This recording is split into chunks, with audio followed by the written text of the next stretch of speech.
I got to let the ad play because I know it's playing right now. Everybody's got to skip past that. But let's pull Joey, Mr. Joe Man's Land, in here for his intro. Thank you, Joey.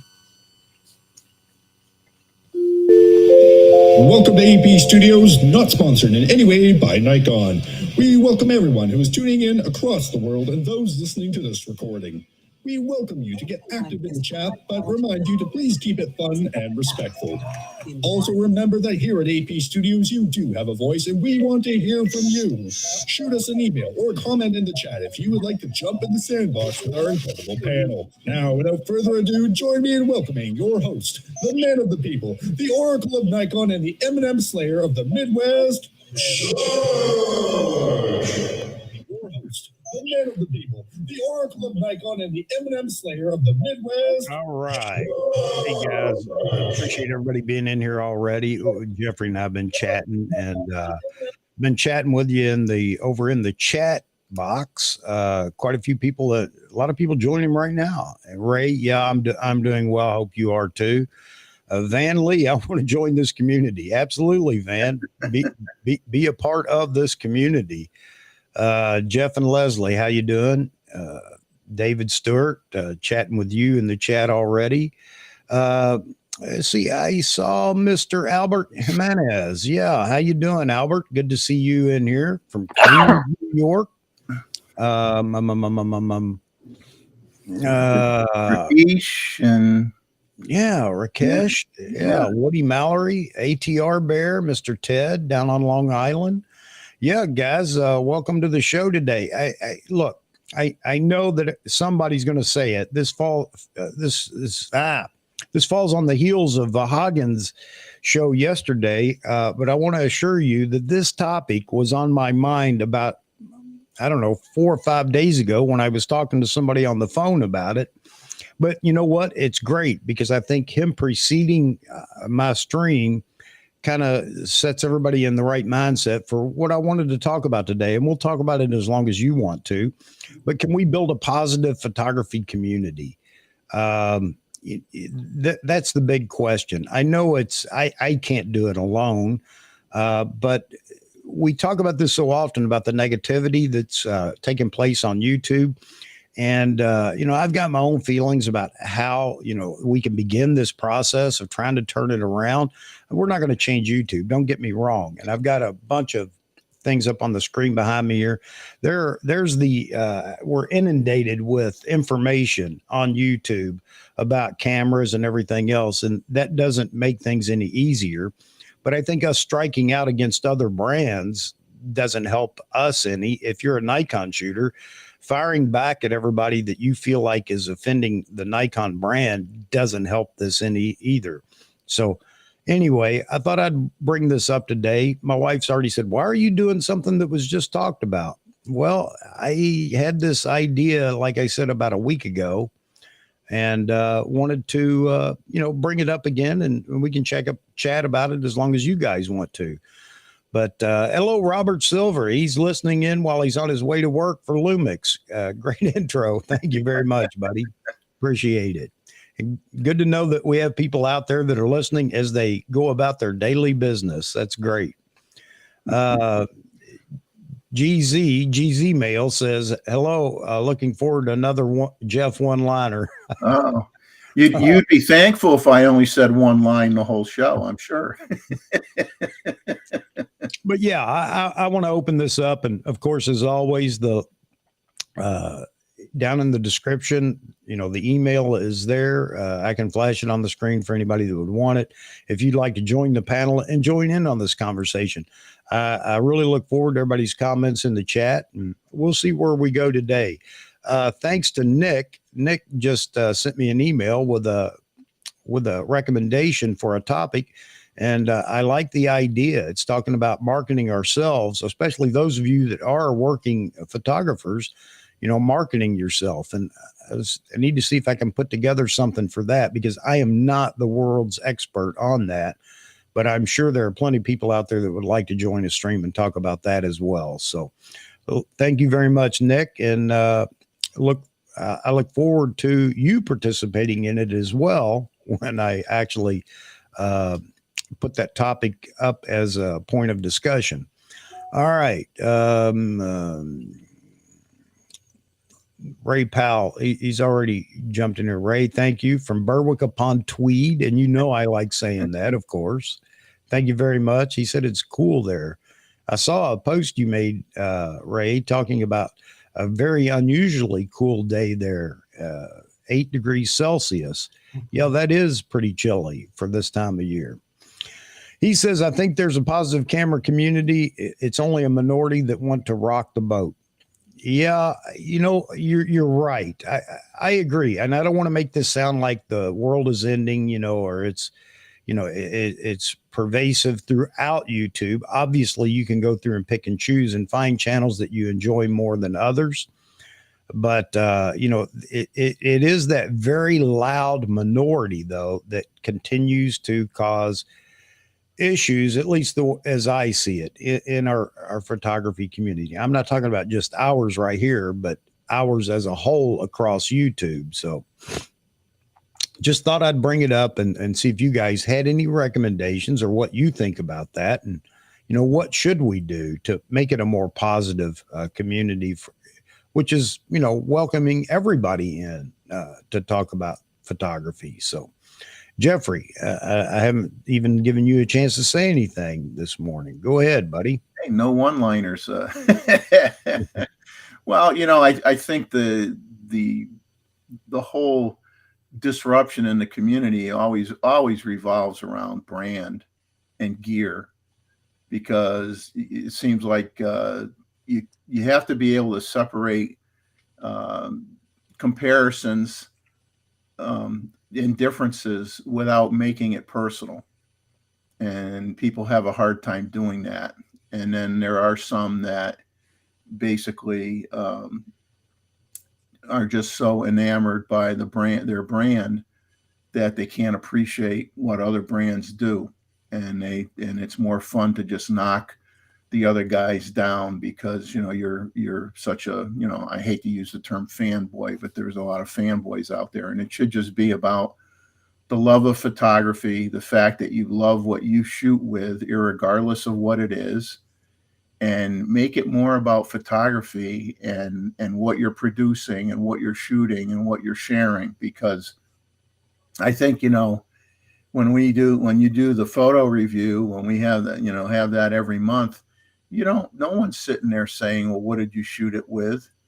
Or, oh my God, you used a Fuji or a Nikon or an Olympus or whatever. It's all about what you're doing with that device. It's just a tool. And if you like that particular tool, then be happy for yourself and don't be critical of everybody else. That's what's causing the problem. Yeah, that's exactly right. And I've gotten to the point now where, you know, I get emails from time to time from people talking about, should I do this? Should I do that? Or whatever. And honestly, now I'm just telling people, you know, should I wait for this camera? Or they say, should I wait for this camera? Or should I do whatever? Or should I switch because this camera does something I like or whatever, and that one doesn't? My answer to that is you've got to just make yourself happy.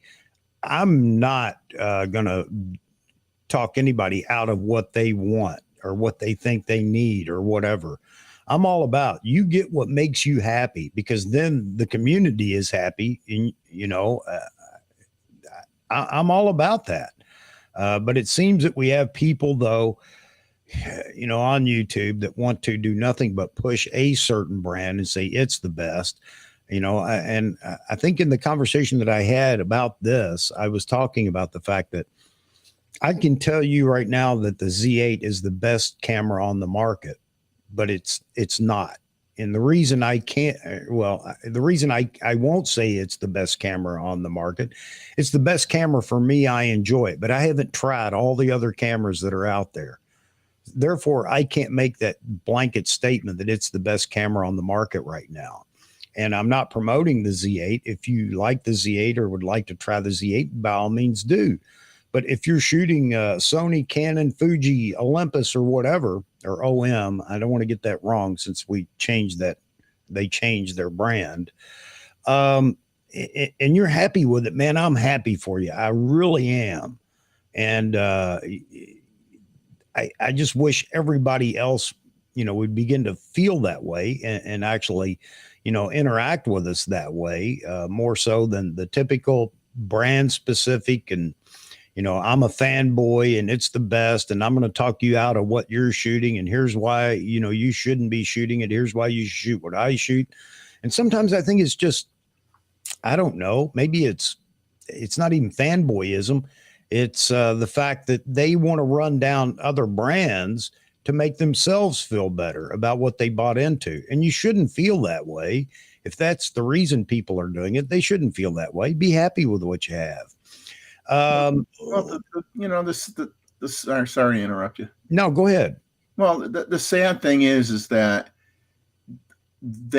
type of conversation gets the clicks, it gets the views, it gets the subscriber base up. It just, too many people like to get drawn into the controversial subjects or a controversial show or whatever, and that's what succeeds. I mean, there are so many content creators and phenomenal photographers who never get any attention at all, because they don't go down that road. And you don't go down that road, Chuck, but I'm just saying that the ones that do, okay, they're the ones with the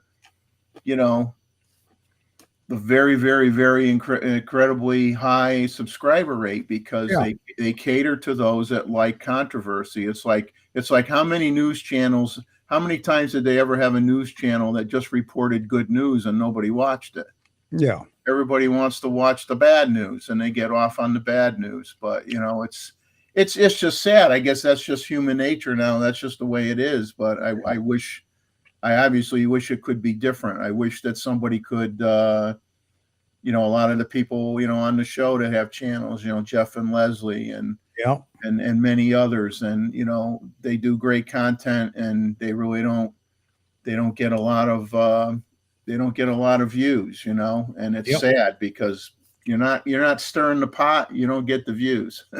Yep, absolutely. And I'm going to address a comment that's come up already. I saw about maybe this is stirring the pot. So we'll talk about that in a second. But hey, Seraphin, thanks for passing that on. Yeah, and I'm not going to tell you that if I ventured off and tried some other camera, I wouldn't like it. That is a possibility, but I have no desire to do that.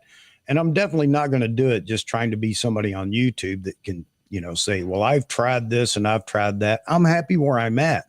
And it would just be nice if everybody was happy where they were without people pushing them out of their comfort zone or what they enjoy shooting, whatever brand it is.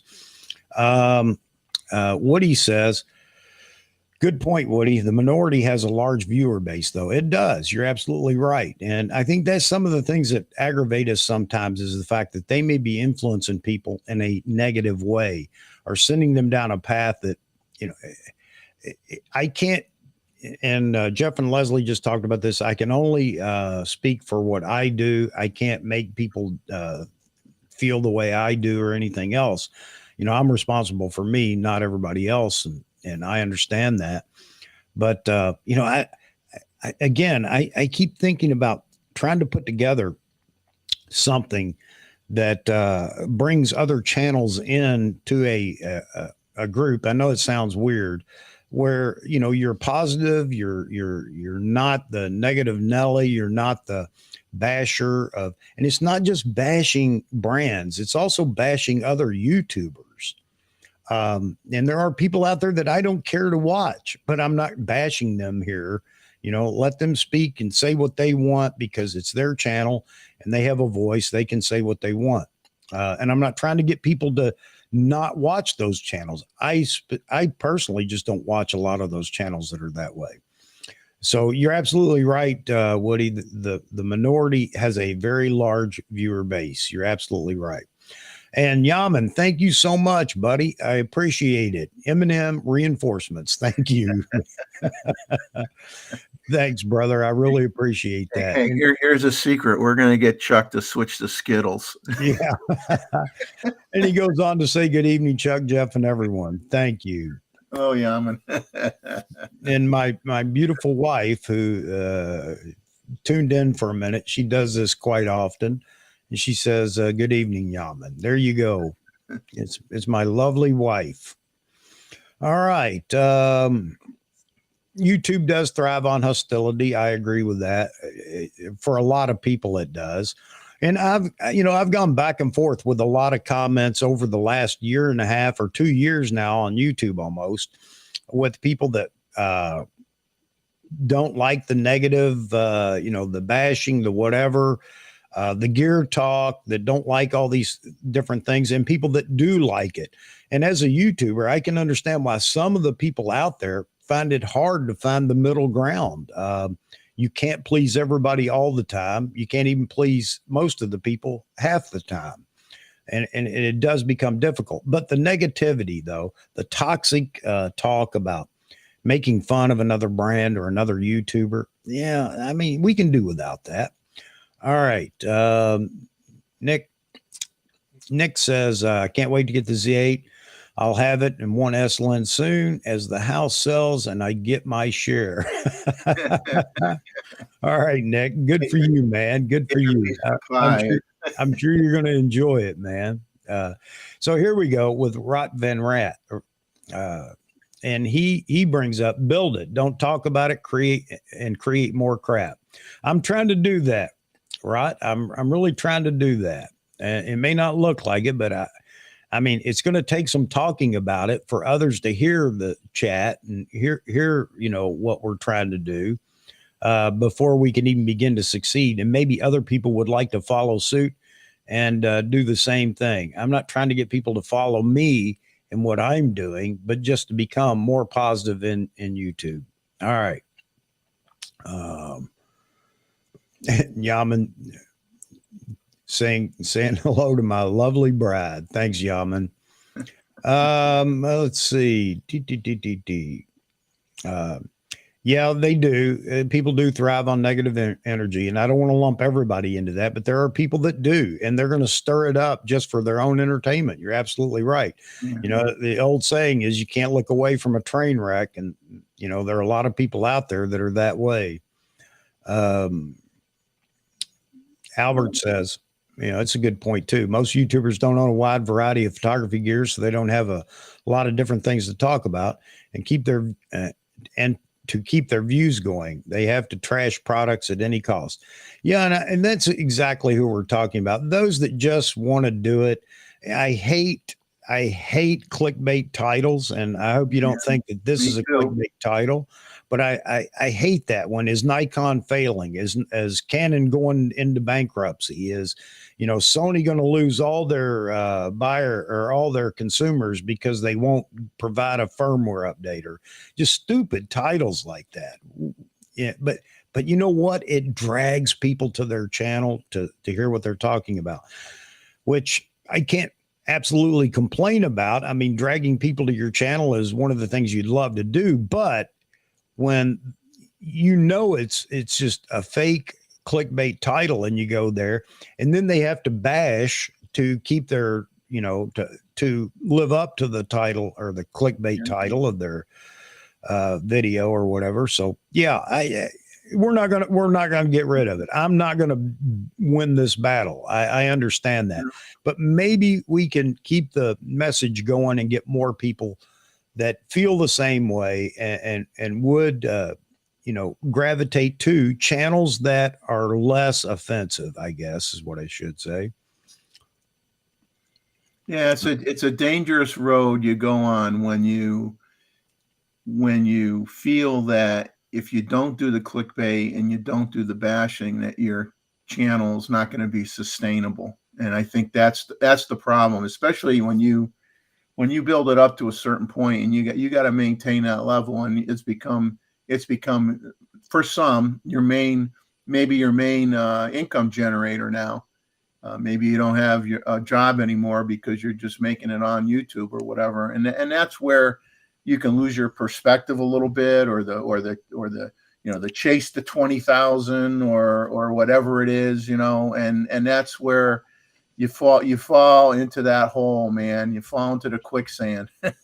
No, you do. And I got to tell you, as a YouTuber that is now monetized, as small as I am, I got to tell you, people they're not doing this for the money. They're not putting the I don't know what I think it's more about themselves. I want to be a big prominent YouTuber or something, maybe with clickbait titles and all the controversy and everything else, because it does draw a crowd. No ifs, ands, or buts about it.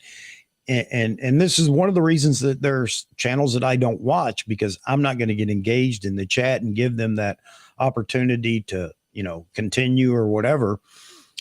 Because a negative comment is as good as a positive comment as far as the algorithm goes. You're engaging with the YouTuber.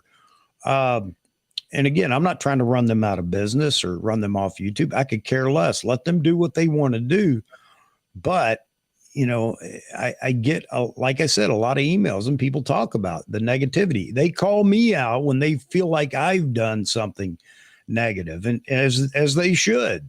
But I'm trying to listen, to not be one of those people that doesn't care. All I care about is more subscriptions and becoming this giant YouTuber, because I'm telling you, you're not making any money in YouTube initially. You have to get up into the millions of subscribers to make any money. And even then, it's not by the YouTube algorithm. It's by people sponsoring you for certain things or whatever. There is no money for 98%. I'm being very generous here, giving them 2%. 98% of the people on YouTube aren't making enough money to live on, for certain, for absolute certain. So there you go. I don't know. And this is a good point that Seraphin makes. Problem is, OMS, Olympus users are a bit sensitive about our brand. And if a popular YouTuber tries anything, something else, they think they are traitors to the brand. Look, that's not only with Olympus. I hear it too with Nikon.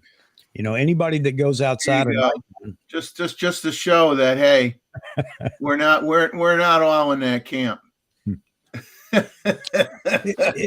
It's the same in Nikon. I'm sure it is in Sony, and it is in Canon. If you switch cameras, you're a traitor, which is just absolutely ridiculous. I mean, but that's what we deal with. Well, as a certain someone likes to say, you have to get what fits you, and if you were starting off and you didn't, and say you just had, well, like when I was young, okay, I had a lot of different brands. I certainly wasn't brand loyal to anybody. I mean, I got them all behind me. I had an OM1. I had a Fujica ST801. I had Minoltas. I couldn't afford Nikons. Okay. That's the honest truth. I mean, it was, way beyond my budget to buy a Nikon back in the 70s. There's no way I could afford it. Not that I didn't want one, but, but once you've had the starter kits and one or two lenses and this and that, and you get older and you have a little more time, you get more serious about what you're doing, then you need to look at it from, okay, where do I really want to be? Look at the system as a whole, because some people spend too much time just focusing on a lens or focusing on a body, and you got to look at the whole system, and you got to look at what you like to shoot and what you may like to shoot down the road. Yeah. And, and rather than go into all the details of it, I just, again, the only thing I know to recommend to people is go handle a camera and pick the one that looks best and feels best to you, because you can't go wrong. Even, we don't need to even go down the system itself anymore, because, I think all the systems out there have lens lineup that suits everybody. The cameras are fantastic. The bottom line is just shoot what you like and don't worry about what everybody else is going to say. That's it. And if somebody tells me, well, my whatever's better than your Z9, okay, all right. I'm not going to argue with you. That's fine. If you feel that way, good on you. You're happy. That tells me you're happy. Be happy. That's it. How many watch Matt Irwin because of his pleasant way of delivering information? I can be called out here a bit because, I've made some comments about Matt Irwin. I like Matt Irwin. Don't get me wrong, but he's the Mr. Rogers of, the camera community. There's nothing wrong with that. And maybe I need to be more Mr. Rogers myself. The only criticism, if you could call it criticism, was, when we were talking about Z8, Z9 and what's coming next and everything else, I just felt like Nikon's marketing was letting us down, as you all know. And I'm not going to quit harping on that because it is. I think it's getting better. But anyway, if you can call it criticism, was that I felt like he wouldn't speak out about that. But now I think I understand why. What good is it going to do? And why bring that negativity into a live stream or into a video? So, yeah, and I agree with you. He keeps it on the up and up. I mean, he's definitely Mr. Positive, no doubt about that. And I do enjoy his content. So, yeah, absolutely, Ray. So, open book here. I'm not going to lie. Yeah, I did criticize him, if you want to call it that, for not showing a little bit more negativity, which is what I'm fighting right now. So I'm guilty. Oh man. I'll tell you, probably the only genre of photography where everybody might not be on the same footing is if you're really into architectural photography and you need those tilt shift lenses, because not everybody makes those tilt shift lenses. So that might be one of the few genres that would limit your choices, Yeah. Yep. Nick says camera conspiracies. That's Casey over there. It's pretty good for this topic, but his channel is fun to watch. Yeah. And I'm not going to tell anybody to not watch a channel or whatever. But you're right. But I do believe, even though it can irritate you in any brand from time to time, he's doing it for entertainment. It's not a channel. At least I don't think it's an educational channel or about photography or anything else. Neither is mine. But my point is if people are going there for information about what they should get, I don't think that's the best place to check in. But I don't think he's worried about that. I think it's for entertainment value. He enjoys what he's doing. He does make people laugh or whatever. So yeah, it's when people are serious and they're trying their best to convince you not to go to another brand or not to check out another brand or whatever. And they begin to bash the brand just to lift other brands up. That's offensive. But all I can do is not watch it, not pay attention to it, and move on. Yeah, as Nick says, it's Casey over there at Camera Conspiracy. He trolls manufacturers. You're right. I think he does.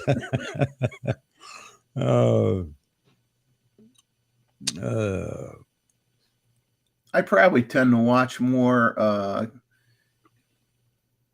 those who do well, I do watch some channels that talk a lot about old cameras, because as you know, I like old cameras. So I get into that sometimes, and I myself do some videos on old cameras. But I also like to watch those who are basically, maybe they're landscape photographers, and I do like landscape photography, and I like watching their shows because they're in they're shooting in Scotland or England, places I've never been, and they got some really great outcroppings of rocks in the middle of nowhere, that look really, really cool that we may not have around here. And so I like watching a lot of content driven stuff, and I'm a geek when it comes to watching all the National Geographic specials and all those wildlife shows and stuff. Jeffrey, I was thinking this morning about, I'm going to do a stream on film cameras and film. I'm going to do one.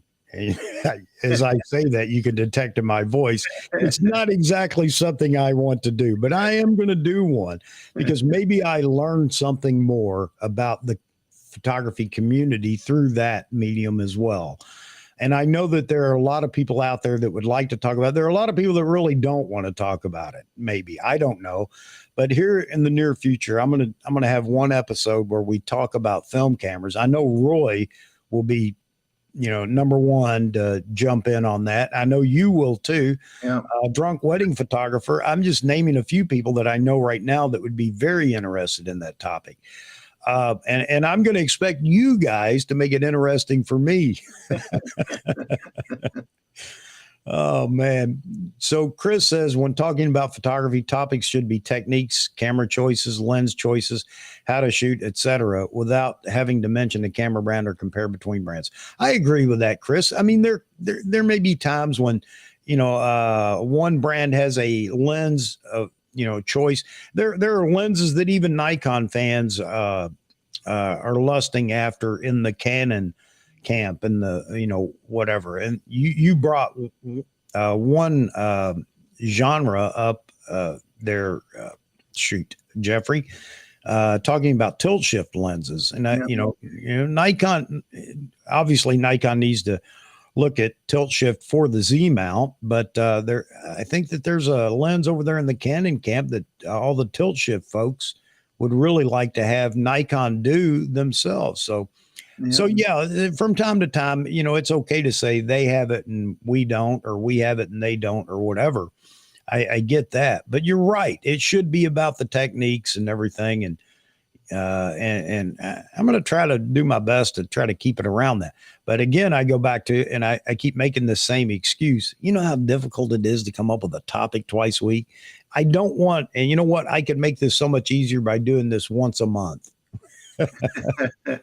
I really could, because it would be easier to come up with a topic once a month. But I think everybody likes getting in here and chatting with each other over in the chat and being a part of the panel and everything else. So I'm not going to do that. I'm just going to struggle. I'm going to continue to struggle with what am I going to talk about next. So, and you guys do help me out from time to time. I appreciate that. Not all topics are suitable for my stream. And, when I say suitable, because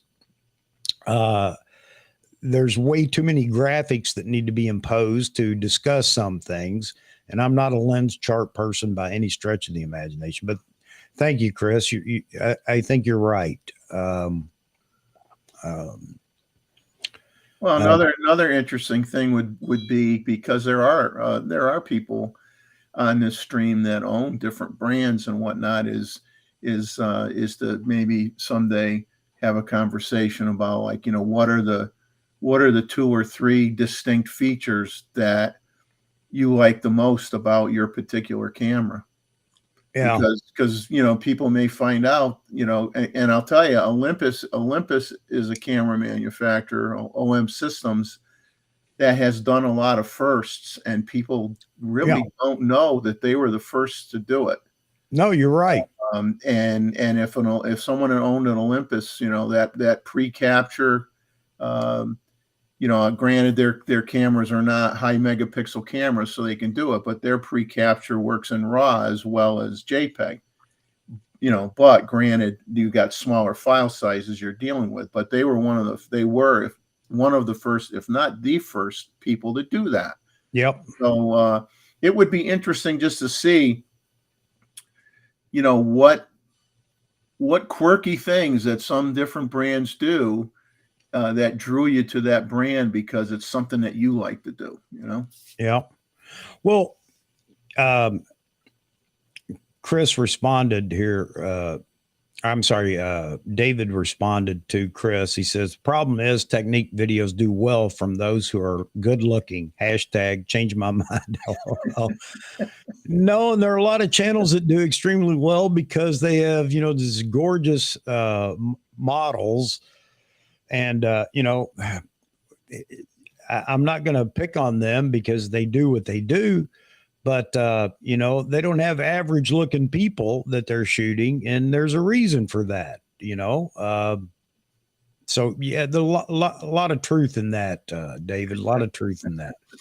And I got to tell you, all this I'm talking about this, being a more positive photography community within the Nikon camp. We have plenty of people that bash each other. I'll tell you that right now. That's not uncommon within the Nikon camp. I mean, against each other, and that doesn't help the brand. If anybody wants to help their brand, quit fighting amongst yourselves and feeding the trolls out there that are just listening to all these conversations going on, and then they take that and make a whole video about even the Canon people are mad about this or that or whatever. And that's why I don't shoot Canon or I don't shoot Nikon or whatever. Sexy clickbait. Yeah. Yeah, exactly. I mean, I'm sorry, that's just the way we're built. We always gravitate towards things like that. Gustavo says, also don't like other YouTubers that take pleasure in the misery of others because they don't have access or can't afford a particular technology. Absolutely. Absolutely, Gustavo. And this is, again, one of those things that we do within our own brand. Each brand has their, people out there that because they can't afford or they don't want to buy or whatever. And then they're going to run their own brand down when the brand comes out with another camera because it's not in their budget. I understand not everybody has the same budget out there. I get that. But there's no reason for us to run a new camera that's coming out down because we can't afford it. And I'm not going to go into, the whole, well, where's the price point for those that are on a low budget? I can't control that. That's the manufacturers that do that. But we are quick to pounce on something because we feel like, well, we want to, and I'm speaking from a Nikon perspective here. You can carry this over to Canon, Fuji, or whatever. We want a Z9 in a tiny body at the price of a Z30. Well, it's not going to happen, but that's what we want. And it's not fair if we don't get that. That's the mentality that goes on out there quite often. And you know what? Save is all I can tell you. But we beat each other up within our own brands over stupid things like that. Jeff and Leslie, I have to comment on their comment because sure. I, of course, hit my funny bone a little bit. They said maybe I should get a beautiful models and bikinis as thumbnails for all my nature videos. I would say if we started just taking pictures of all the female birds, no one would watch our channel because in the bird world, the males are predominantly the ones that look better than the females. We'd be in trouble. Yeah. Yeah. As long as I make sure I'm looking at all the comments here, guys, trying to keep up as best I can. I know I'm already way behind. I make a comment and I'm sure there are a lot of people that will, want to either support it or tell me why I'm wrong. To raise point, sometimes, let me see. To raise point, sometimes I watch videos from Matt Irwin just for the positive energy. Yeah, absolutely. Agree with you, Yaman. And again, I am guilty of a bit of criticism only because at the time when I was ranting about their, what should come next and all the other issues that were going on with Nikon. And I still could go back and rant about COVID when Nikon was absolutely silent and Canon was talking and Sony was talking.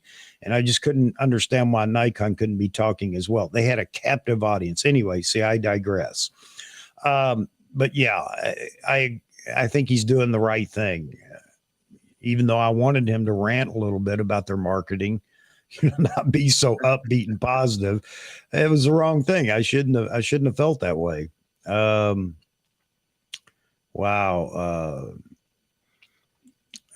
Bikini clad orangutans and squirrels would do. Seraphin says, good conversation. Got to get my next lock rekey job. We'll watch later. All right, Seraphin. All right, man. And we were just talking about that a minute ago, Jeffrey, before we went live. Life comes first, and there are things that you have to do, even if it's in the middle of a live stream. All right. Oh man.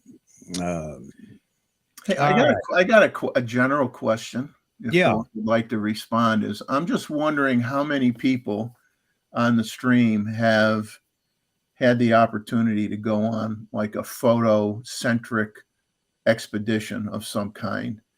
And if so, where did you go and did you like it? Did you feel it was worth the money? Did you feel you could have just planned something yourself and saved yourself a lot of bucks? I'd be really curious about that.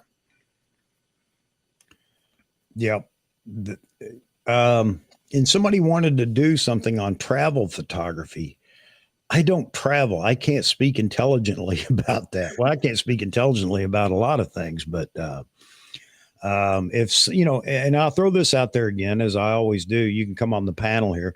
But more than that, if you have a particular topic that you feel like you'd really like to discuss and you're knowledgeable about that topic, let me know, and we can set a stream up for that as well. I'm not opposed to teaching or helping or whatever. Uh, so if you feel that you enjoy something, I don't care if it's macro photography. I'm not a macro shooter, so I can't speak intelligently about that. And rather than me up here just beating my gums about what I don't know, if somebody would like to come on one of the shows and sit down and start talking about macro photography, and we can show some photos, of course, if you so desire. So yeah, that'd be fine. So let me know again, send me an email if you'd like to, participate in one of the streams talking about a particular genre, subject, or whatever. I'm okay with that. Shoot, yeah, I'm okay with it. I can just sit back and eat M&Ms.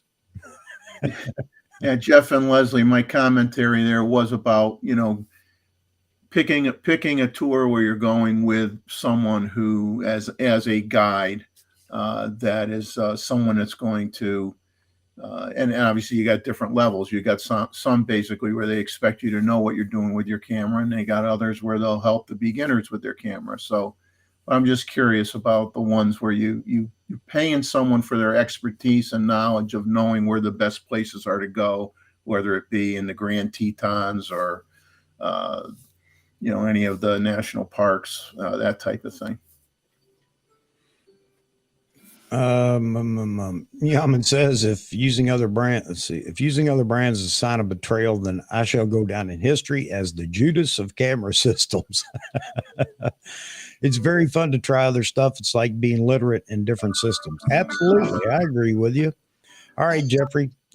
Jeffrey's going to step away for a minute. He'll be right back, folks. Again, we talked about it. Life gets in the way sometimes. I shouldn't say it gets in the way. It's mandatory. And we've got to take care of those things before we even think about doing some of the things that like this that we enjoy. I agree with you, Yaman. Let's see. Yeah, and this is a good point too. These days it is expensive to shoot multi-brands or to change from one to another. And we get people all the time that will preach that RS. They preach it often, you just can't, nobody's going to switch because it's so expensive. I mean, obviously there are people that will switch even though it's going to cost them money. But you're absolutely right. So when people start talking about you should shoot this and you should shoot that, well, if I were a rich man, which I am not, if I were a rich man, I'd have a shelf full of Canon cameras and lenses, a shelf full of Sony camera lenses and cameras. I'd have Fuji, I'd have OM, you name it. They'd all be stacked up behind me here. I would rival Roy Bigsby, but I'm not rich and I'm not going to go out and rent something because I'm happy where I'm at. Again, I'm not saying it's the best. I'm just happy where I'm at. And I really don't want to argue with people over whether mine's better than theirs or theirs is better than mine. I'm happy. And I think that if we all get to that point where we're happy, then we don't care what everybody else is shooting. So, but yeah, I'm not going to go rent just to test against.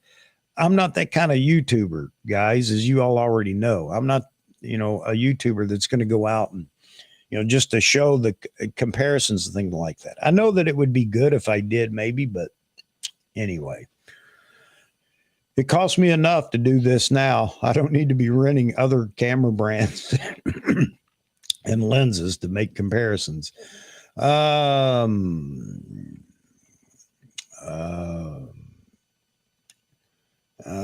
Let's see. Just trying to skip down here to get closer to where you guys are in the chat. David says you can put a lens baby on any brand, almost any brand. Okay.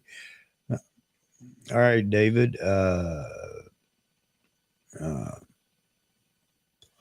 And here you go. I like this when people pass on other YouTube channels that are fun to watch or good to watch or decent channels. I've never checked out his channel. Georgia photographer David Sailors is a pretty cool down to earth channel. Let me write that down because I guarantee you I will forget before I read the next comment. Sorry, guys. David Sailors. Okay. All right. All right. Got it. All right. Thank you, Hassan. Appreciate that. Dan Hawks. Dan asks a question here. He says, do you think Nikon will ever introduce zebra stripes to stills? That would be awesome and so easy to implement as it's already there for video. It's a good question, Dan. I never even thought about it. I mean, we have focus peaking now, but I know you're talking about something else for exposure. I don't know. I've never heard anybody really talk about that, but I'd say it's a possibility. That's one of the nice things about, even if it's another brand that does it, it seems like other brands will pick up on, what the community wants or what the consumers want and do it as well. So, you could hope that it would, if Nikon's not considering it right now, that somebody else would be and would implement that. So, yeah, I don't know though. I can't answer that. I hadn't even considered it. Therefore, there's no thought about whether, Nikon may be thinking about it or not. Thank you, sir. Tim Mackin. There's Tim. Tim, I didn't see you earlier. If you've been in, maybe you just got in here. Yeah, and Yaman's talking about Olympus. Was the first to implement different subject tracking in their bodies. Yeah, each brand has a lot of the history of what they implemented years ago. I mean, just like Nikon, first the video within a DSLR. And look where they went with it. I mean, but they were the first. So yeah, I mean, Canon and everybody has bits and pieces of history. They were a first to do something. So yeah, I mean, that alone should take away from everybody bragging about their brand rather than, acknowledging that the camera community, manufacturing community has come a long way in the last several years, which brings me to a point here about, I'm looking forward to the Canon R1. I'm a Nikon shooter. I've never shot Canon, but I'm looking forward to the Canon R1 because I just have a feeling this is going to be a monster camera. And we get a glimpse of where your brand will go next, because all this new technology that comes out in another brand, you can expect your brand to pick up that idea and run with it down the road. So I'm looking forward to the Canon R1 or even the R5 II. I mean, there's still a lot of speculation going on about the R5 II. So, but right now I'm happy where I'm at. That doesn't mean everybody else is happy, even in the Nikon camp. And I know right now we are all waiting for the 2-600 in the Nikon lens lineup. Not specifically me for myself, but for everybody else that's waiting on that lens. Chris says next, photo review topic suggestion, light and shade. And that's interesting. That's interesting. Let me figure out how we actually verbalize that for those that may not understand, because it's all about lighting. I mean, photography, period. but light and shade, and not necessarily just shadows. Okay. Interesting, Chris. Interesting. Da, da, da, da. Edward says, I had different brands. Started at Canon AE program in 79, bought my first camera, but after some detours and brands during the years, the most I like about Nikon is the ergonomics. And I do not want to miss. Yeah, and everybody has their own reason for a specific brand, which is why I say, and I'm not saying that the Nikon ergonomics fit everybody's hand or button layout or whatever. So other people may feel different. Maybe they want a smaller camera or they want a larger camera or whatever. But that's the whole thing about so many different brands out there and so many different, points within each brand. It's easy actually for you to go find the camera that you like best. Don't worry about the specs because everybody is building a fantastic camera now. So, all right.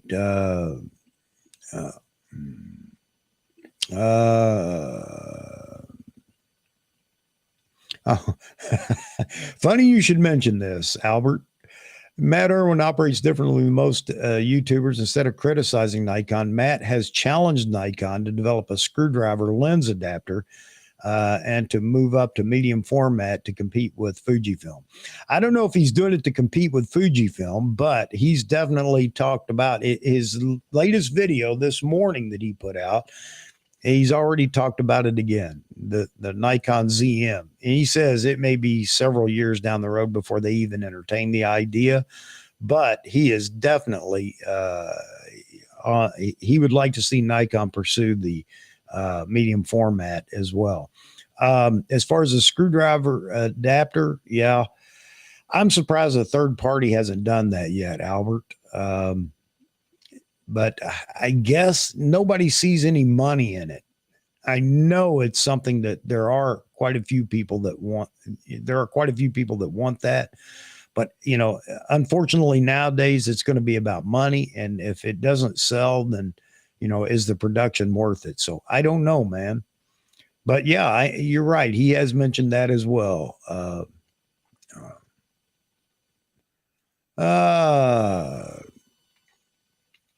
Ted Shalita brings up Nikon first with the pre-capture with the V1 for memory.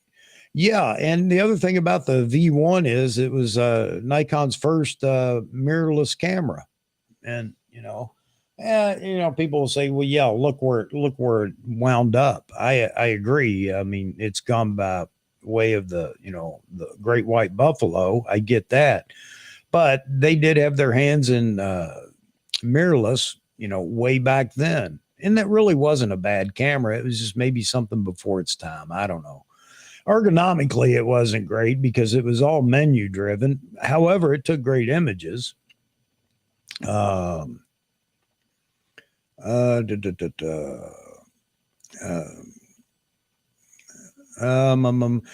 this is a good point. I'm glad you brought this up, RS.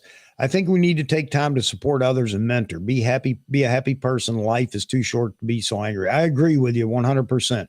And I think this is something else that I detest about some forums.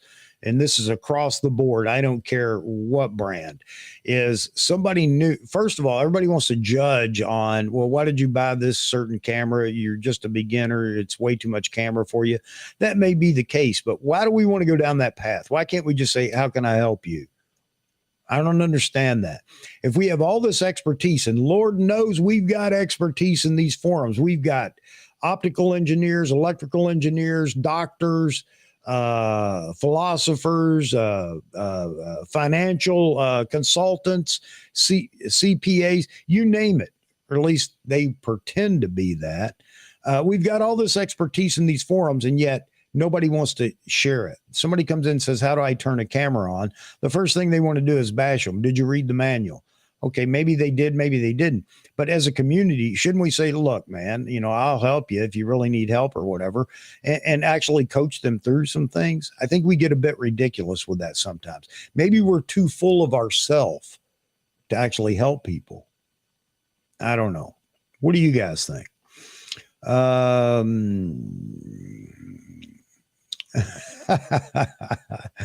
Oh, Andy, good to see you in here, Andy. Hi, both. Jeff, have you got the rant-o-meter ready? No, there's no rant going on. Not today. Again, that's the whole point of this subject, was to not rant. But maybe I will get some ranting going on. Oh man. Hassan talking about, and this is from a comment earlier, Andy, you may have missed that, talking about how, there are some channels out there that have nothing but absolutely gorgeous women. And why just gorgeous women? Because, it sells. And that's fine if that's what they want to do. Don't get me wrong. But, you can build a channel on just that. Photographing nothing but gorgeous women. And the more scantily clad they are, it seems the happier the community is. So, yeah, and you can definitely build channels on that. It doesn't take away from their photo skills. Don't get me wrong here, or their editing skills either. But that's what some people want to do, and there are a lot of people that gravitate to that. But Hassan saying, how about a bikini clad orangutan and squirrels for Jeff and Leslie, since he's a wildlife shooter? All right. Oh man.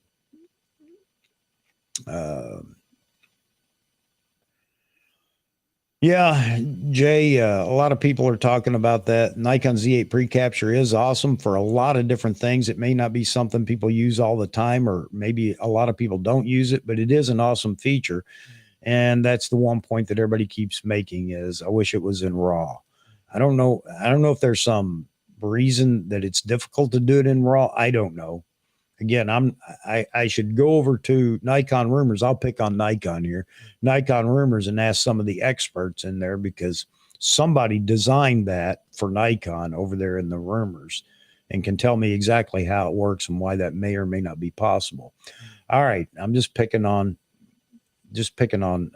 Nikon Rumors. I'm still okay with Nikon Rumors over there. It's really the forums with all the experts in it that kind of gets my grits, if you will.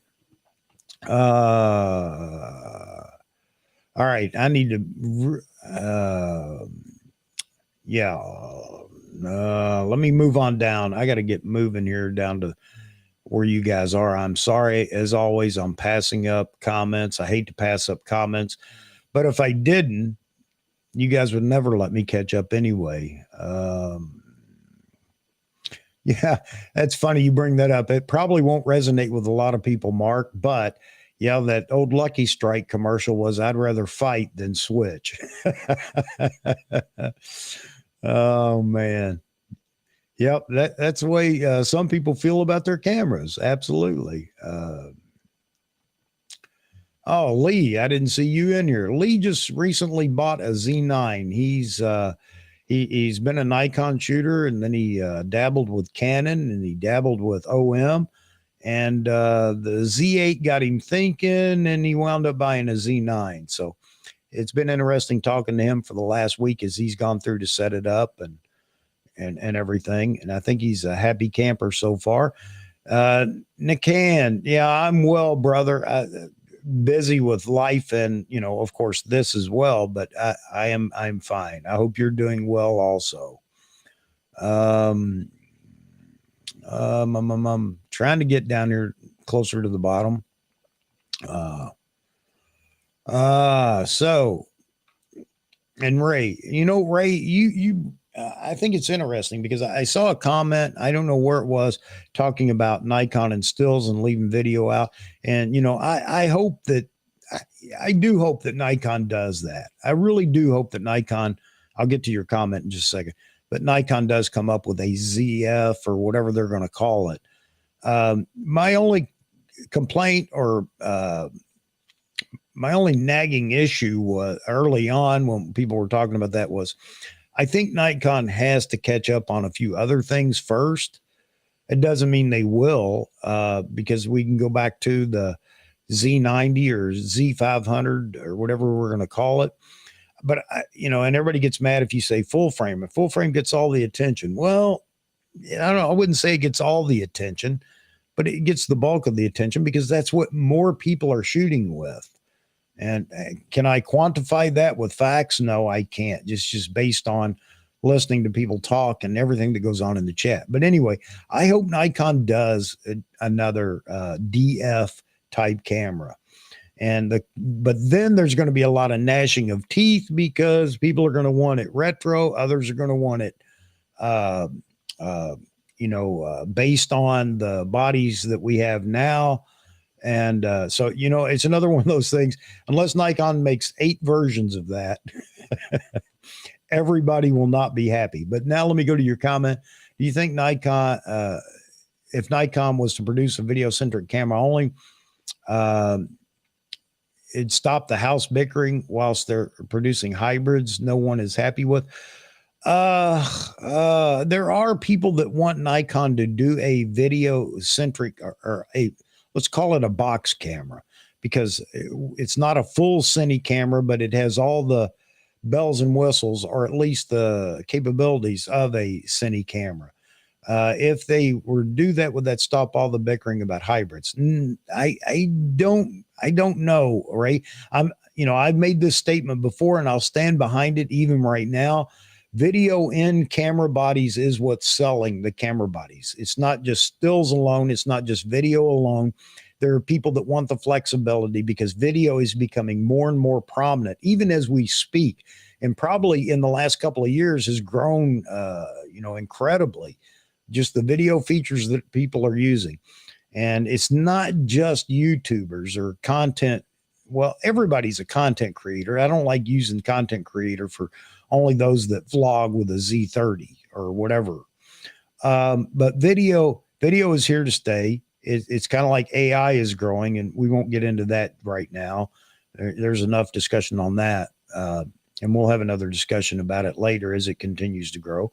But now here's the other thing about what gives you all these different features on the still side come from building the camera to support the video as well. To take the video features out of a camera is nothing more than, and I'm gonna get in trouble here, but I'm gonna say it because I could be wrong, is nothing more than software. That's what the video side of the camera is. It's all about the software for video. So you're not gaining anything to take the video out. And I don't think you're going to get it much cheaper, if any cheaper, if it's just a stills only camera. I could be wrong, but I think that just the internals, the hardware itself that everybody's going to want in a stills only body is, everything that you find in the body right now that includes video. Hope I'm making sense. I'm probably not, but will they make a box camera, a little box cine camera? I don't know. They could. And even Nikon's teased with a comment about cinema lenses or cine lenses, not full on cine lenses, but maybe something more compatible for video, because there are people that love what Nikon's doing right now with the Z mount and the cameras with the focus breathing and everything else. And there are other people that don't like, and I am not an expert in that realm to really speak of, the lenses as far as cinema, as far as video goes. But yeah, I don't know. That is a long response to your comment, Ray, and I hope I didn't confuse everybody.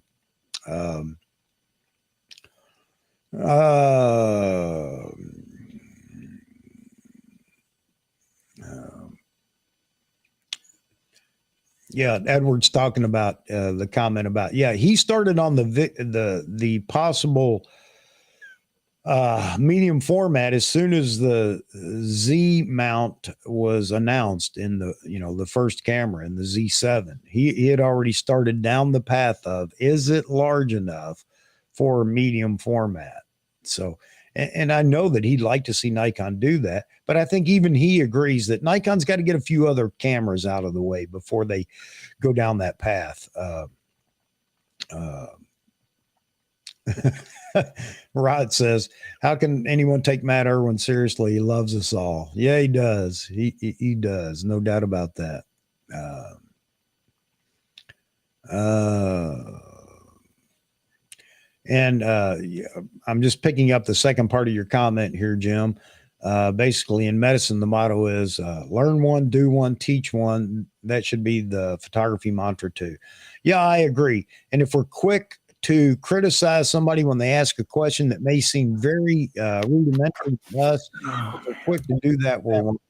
And we should be helping other photographers, especially those. And I don't care what kind of camera or what level camera they bought. We shouldn't be so quick to criticize them and say, well, you need to sell that and get a camera that just help people, help them out. And I will agree with you. There are times when, you can say, well, look, here's how you do it, but I suggest you go read the manual. There's a way to say the baby's ugly without saying the baby's ugly. How many times have I said that?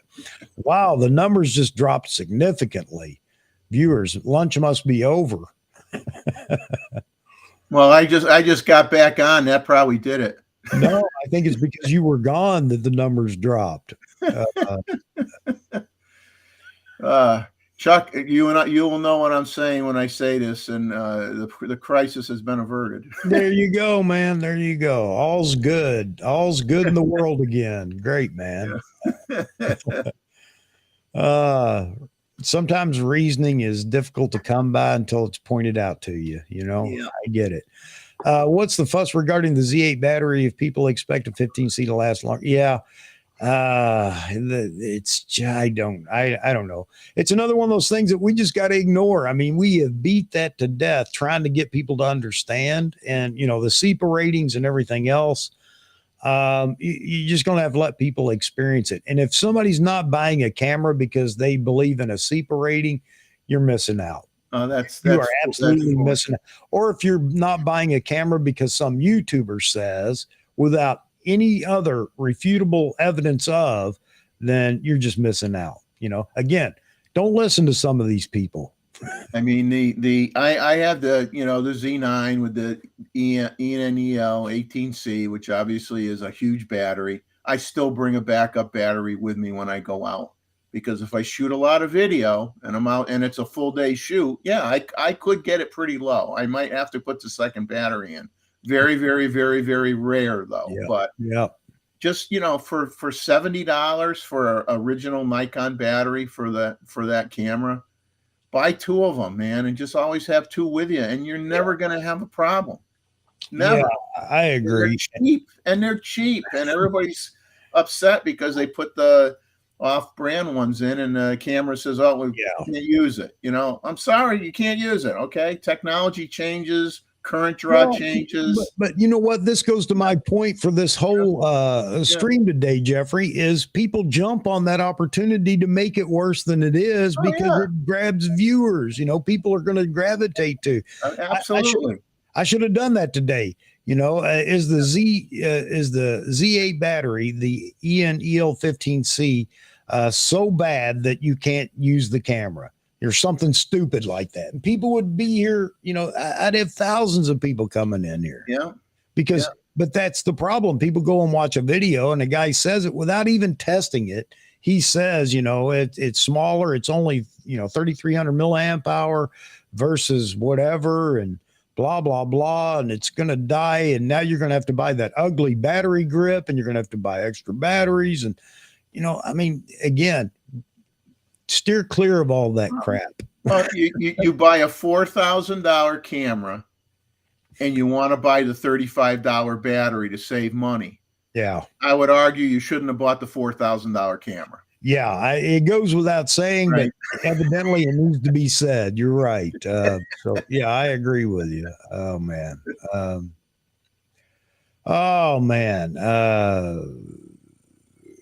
Jay Kimmer is talking about the pre-capture because I think Jeff was talking about it as well. He said, I needed it for that Kingfisher. I agree. And that's where that comes in. I mean, I'm thinking about even for photojournalists or sports shooters, the start of a race, the start of anything, having that pre-capture is pretty cool. It really is.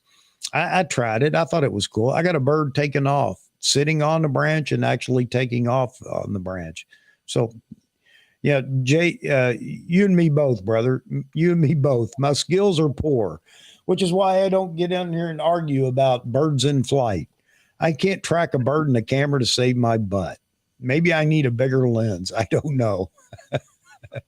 Well, I'll tell you, I managed to get. I joke about it in my video coming out midnight tonight.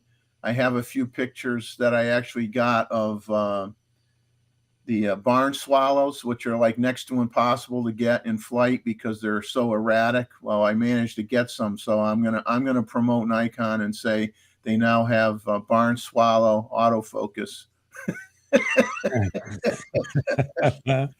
Kingfishers are a bear too, but they're just so fast. But they like to do their fluttering up in the sky, before they go down. Yeah, you could get them when they're doing that, but a barn swallow is just like ding, ding, ding, ding, ding, yeah, ding, exactly. Like, Hey, Yaman, if you're still here, man, thanks for dropping by. Thank you so much for the super chat. It's always appreciated, and I thank you. And we'll see you again on the next one. Take care, Yaman. Nick says video is the only reason that he wants the Z8. We talked about that. People were asking, what's the big deal, blah, blah, blah. And again, it goes back to there are a lot of people shooting video, people that that you don't even know are shooting video. So, video is a big part of the camera world now. Not for everybody. I get that. And Ray, for you, buddy, and a couple of other people that have, I think they do it just to yank my chain, the ZF. I do. I honestly hope Nikon does that. I just don't know when would be the best opportunity for them to do it, but who knows? It could be the next camera that comes out. Who knows? I saw another comment. Jim, a real Nikon shooter. He says he felt so bad when Z Wade knocked his strobe over. Yeah, man. Yeah, we all hate to see that. That'd be like Roy talking about knocking his tripod foot coming loose and his Z9 falling off the tripod. Yeah, that I don't care who you are. If you see something like that happen, even if it's not your equipment, I mean, it makes you sick to see it happen.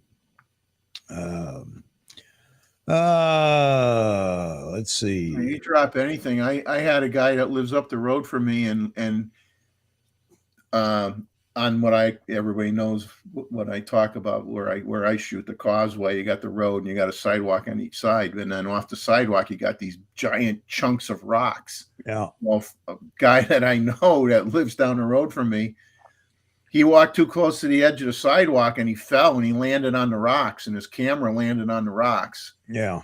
And of course, everybody's more worried about him than the camera, but the camera survived and he got a little banged up and bruised. But you got to be that's a thing. Another subject, being aware of your surroundings when you take pictures, because I don't know how many times I got too close to the edge as well. You're Yep. tracking a bird, you're sitting there looking through the camera and walking at the same time, and you fall on those rocks, man. You hit your head on a rock, you're done. That's it. Your day is over. Yep. Nick says, if you're a photographer, your life depends on the battery. Absolutely. And it's better, I'm going to say it my way, Nick. It's better to have and not need than to need and not have, and it doesn't cost. I mean, if you have an extra battery, and you should have an extra battery, in my opinion, if you have an extra battery, it doesn't cost anything more to carry it along with you, whether it's in your pocket and in a backpack or whatever you're doing. So I agree. Plus, you'll always need one if you shoot in the cold. Yep. You have to have an extra one to keep it warm in your pocket. I like this from Phil. People talking about batteries so much as if they never used a camera. It's crazy. I agree with you. And that's something that I was thinking about, is people were asking this question and they're coming from a Z7 II or whatever.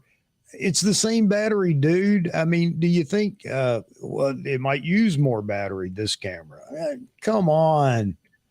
Yeah, Yeah, when you're talking this, I'd be complaining more about the memory cards than the batteries. well, yeah, it's one of those things. It's one of those things. Along with, uh, oh shoot, what was I going to say? Um, I lost my train of thought. Got sidetracked. Saw a shiny object. Squirrel. Yep, squirrel.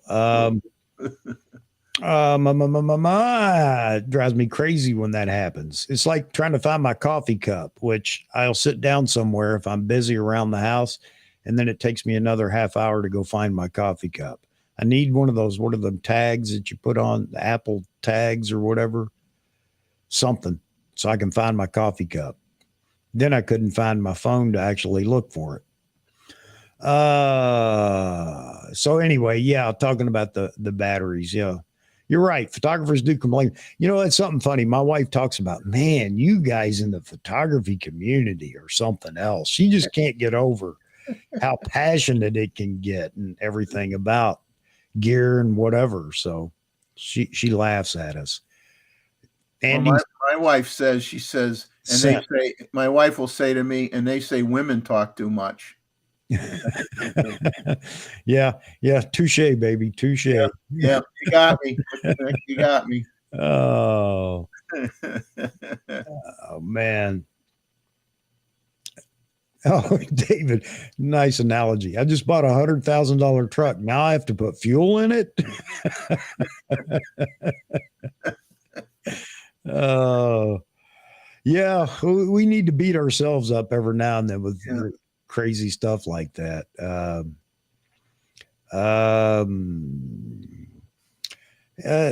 Interesting comment from Dan. Dan, if you've been in here before, I can't remember seeing your name, but I appreciate you being around. Maybe you'll come around some more. Oh, by the way, no subscriptions, of course, but likes. Folks, if you're in here and you just enjoy the banter, the everything else, or my clickbait titles or not clickbait titles or whatever, and all the people that add to this channel, I just ask that you drop a like. That's all I'm asking for. Likes continue to motivate me, make me happy. And anyway, I appreciate all the likes that I can get. Dan says, I wonder who will be the first brand to produce a pair of spectacles that show exactly what the EVF shows. Great for street candid photography, as the wearer could be looking away while taking a shot. Yeah, that comes out of the movies. That was in a couple of movies. But yeah, I think it's that's neat. I don't know. That's an interesting question. Let me get an expert in here. Andy, what do you think about that? Hello, everybody. How are you? Everybody welcome Andy Miller from the UK. And I thought since you were ranting, I'd bring out the old T-shirt. Yes. All right. How are you, Andy? I'm good. I've been playing with DaVinci Resolve and just working out just how many nodes you can put into a color grade. Yeah. It's crazy. Anyway, how can I help? Or cause trouble? You pick. No, I mean, we talked about we've been on the topic, on and off the topic, and that's fine because that's what we do here. Mm-hmm. But yeah, I had a conversation with somebody, maybe it was a week ago, I can't remember, about this topic. And it's funny that it came up with Vahagan yesterday, and it was actually enjoyable because it kind of set the stage for my conversation. And I had to join in with Vahagan yesterday just because I knew this was coming. But anyway, can we make YouTube or the photography community as a whole a better place? So I think Jared Poland et al. So Northrop, whoever they are, they clearly have a formula in mind which gets them hits.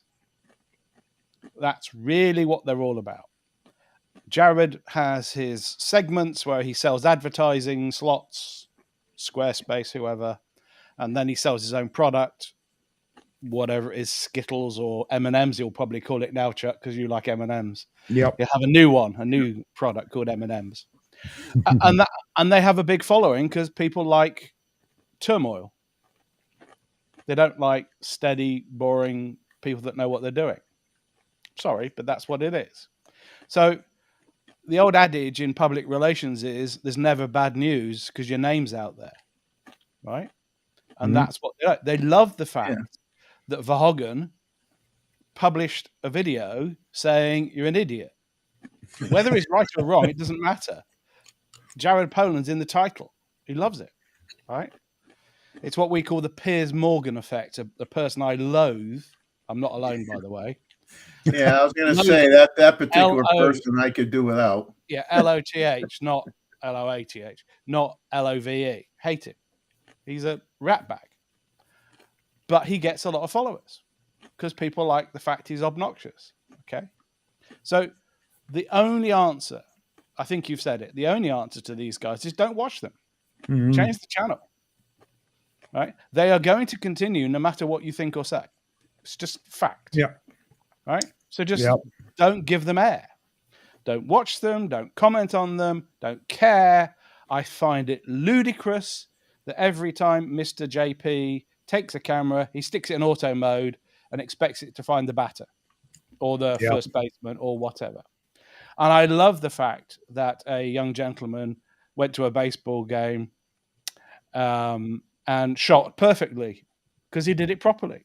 He set the camera up and used it properly. He didn't miss a shot. A young gentleman I think you've had on your show. So all of this is about these people thinking they're empowered to cause turmoil. Well, I think we've said this before. None of the companies want this. You know, it's the old roundabout. If you say something nasty about me, I'm going to say something nasty about you, right? There's no point. It's a war of diminishing returns. These are grown-up companies with big money invested in developing new products. The last thing they want is a war on rubbish. Sorry, but that's the fact. Yeah. So from my perspective, I don't follow Northrop, although I do dip in every now and again. I certainly don't watch a review by Chelsea who takes a Z9 and says she hates the camera because it's too big. Well, don't buy it. Right? Fine. It's not interesting to me. So for all of those things, the internet's the internet. It's full of nastiness. Some of the forum that have come along to replace DP Review don't have monitoring, and they're nasty.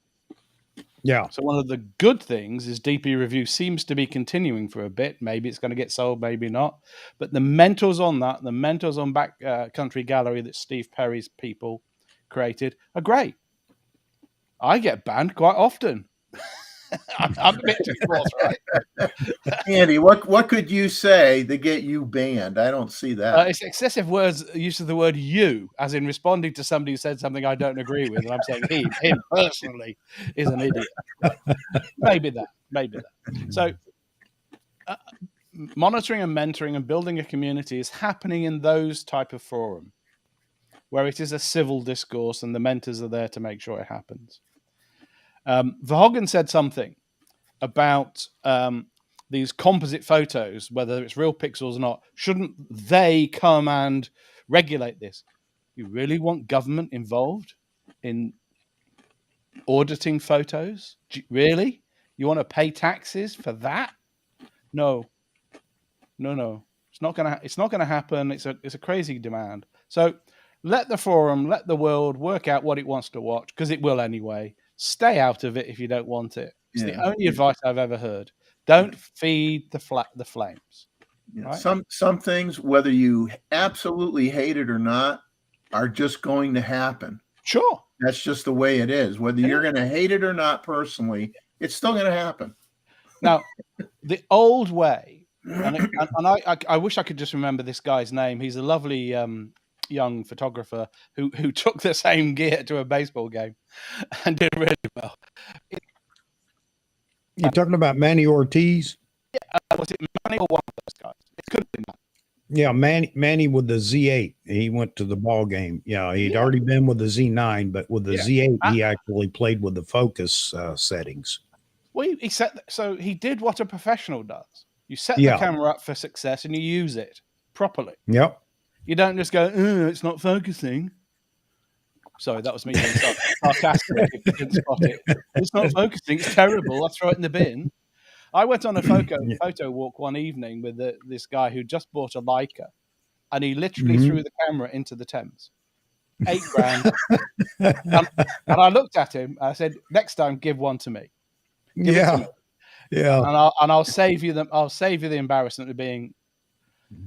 Anyway, it was a bit. He had to leave the country for a different reason because he was stupid. That's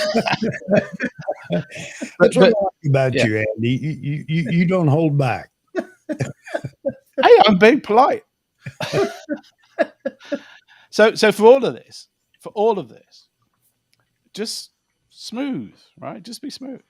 It's why I get ranty about whiners, but I'm holding myself back. Whiners, that's people that endlessly moan about. You see this little thing? 2 batteries. 2 of these, right? Weighs 5 ounces. Am I going to die if I have to carry that? No. Oh, I don't understand the battery issue. I generally don't. But they're whining and whining and whining.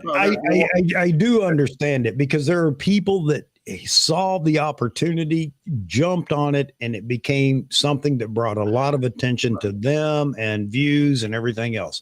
That's why I say, you got to ignore some of this. There is no way to regulate these people. And I don't mean legally regulate them, but even we can't regulate them, what they say or whatever. And that again, and I can't fix that. I understand, but that again is part of the issue with the positive photography community. They worry about the battery weight, but they walk around with a water jug that you could give to 5 people. Yeah. And that's okay. So and these are 50 pounds, I think, each. Right. So £4,000 camera with, this is just my little collection of CF Express cards. Some of these in it. Yeah. I think that was 700 quid, you say, guys, and then you pick some lenses. I don't mean the very expensive ones, which I've got here, but some other lenses. Guys, you're really focusing on that? A £50 item? Yeah. Genuinely, that's the biggest thing you got to speak about? Yeah. Your camera strap cost you more than that battery did. Oh, not as much as their sneakers, though. And they've got to have 47 pairs of sneakers. So for all of this, you've got to have something to whine about, apparently. So, okay, a certain person doesn't like the Z6 because its autofocus is not good. Well, rubbish. First point. I agree with Valgo. Second, we don't all need to shoot wildlife, birds in flight. We don't all need to shoot super action. 99.9% of us don't do that. Yeah. And if it can catch the eye, which all of these can, because that's what they're designed to do of a human, what's your problem? Well, let me ask this, and then I'm going to run to the little boys' room. It's that time. I'm overtime, and now my my wiggling around should show that. But anyway, let me drop this on you and start a bit of a discussion. How could the eye not be in shape if the head is? So who knows whether it actually focused on the eye at the distances that you're shooting? No matter how wide open the lens is, there's enough depth of field that you're not going to tell the difference. So my point is, if it's on a box is on the head and it's not a little box on the eye, is that going to make a difference? I say no, just because of the depth of field issue. But I'm going to turn you loose. The answer, just really quickly, is they bought one of these. It's got f1.2 on it. They're taking a picture from there, and the lashes on your eyelid are in focus and nothing else. I disagree with that, Andy. I'm not saying it's a desire. It's a good way of shooting. It's what they're doing. It's the dumbest thing to do.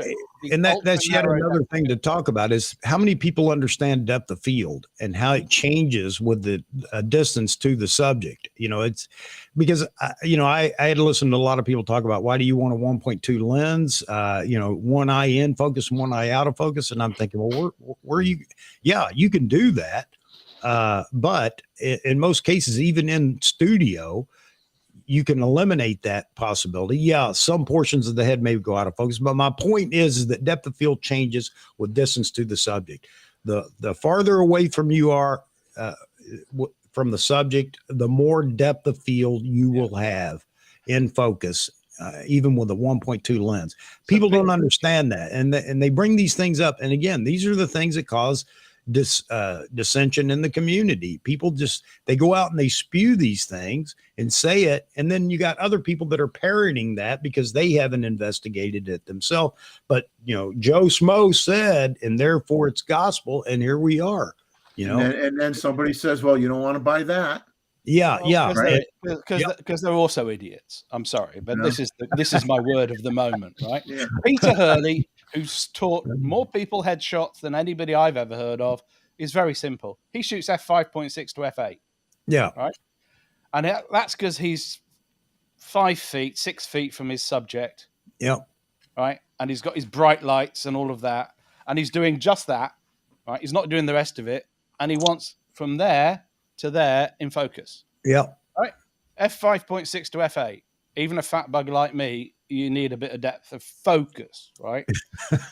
Depth of focus is the word as opposed to depth of field, because if you do depth of field, you have to get all technical and talk about acuity and other crap.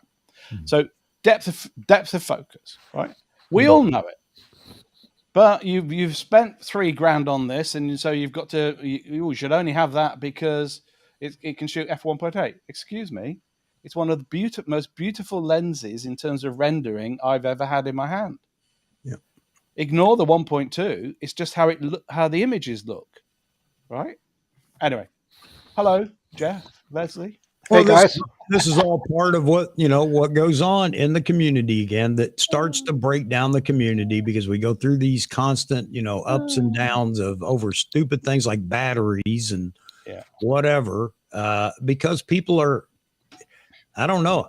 Narrow your focus, find those you can trust and stick to those channels. And you should be able to do that pretty easily. I'm not saying, I'm not trying to get people to stop watching anybody's channel, but at some point you got to protect yourself from all the outside influences that are just blah, blah, blah. They're not really informative. All right. I'm running. I'll be right back. Carry on.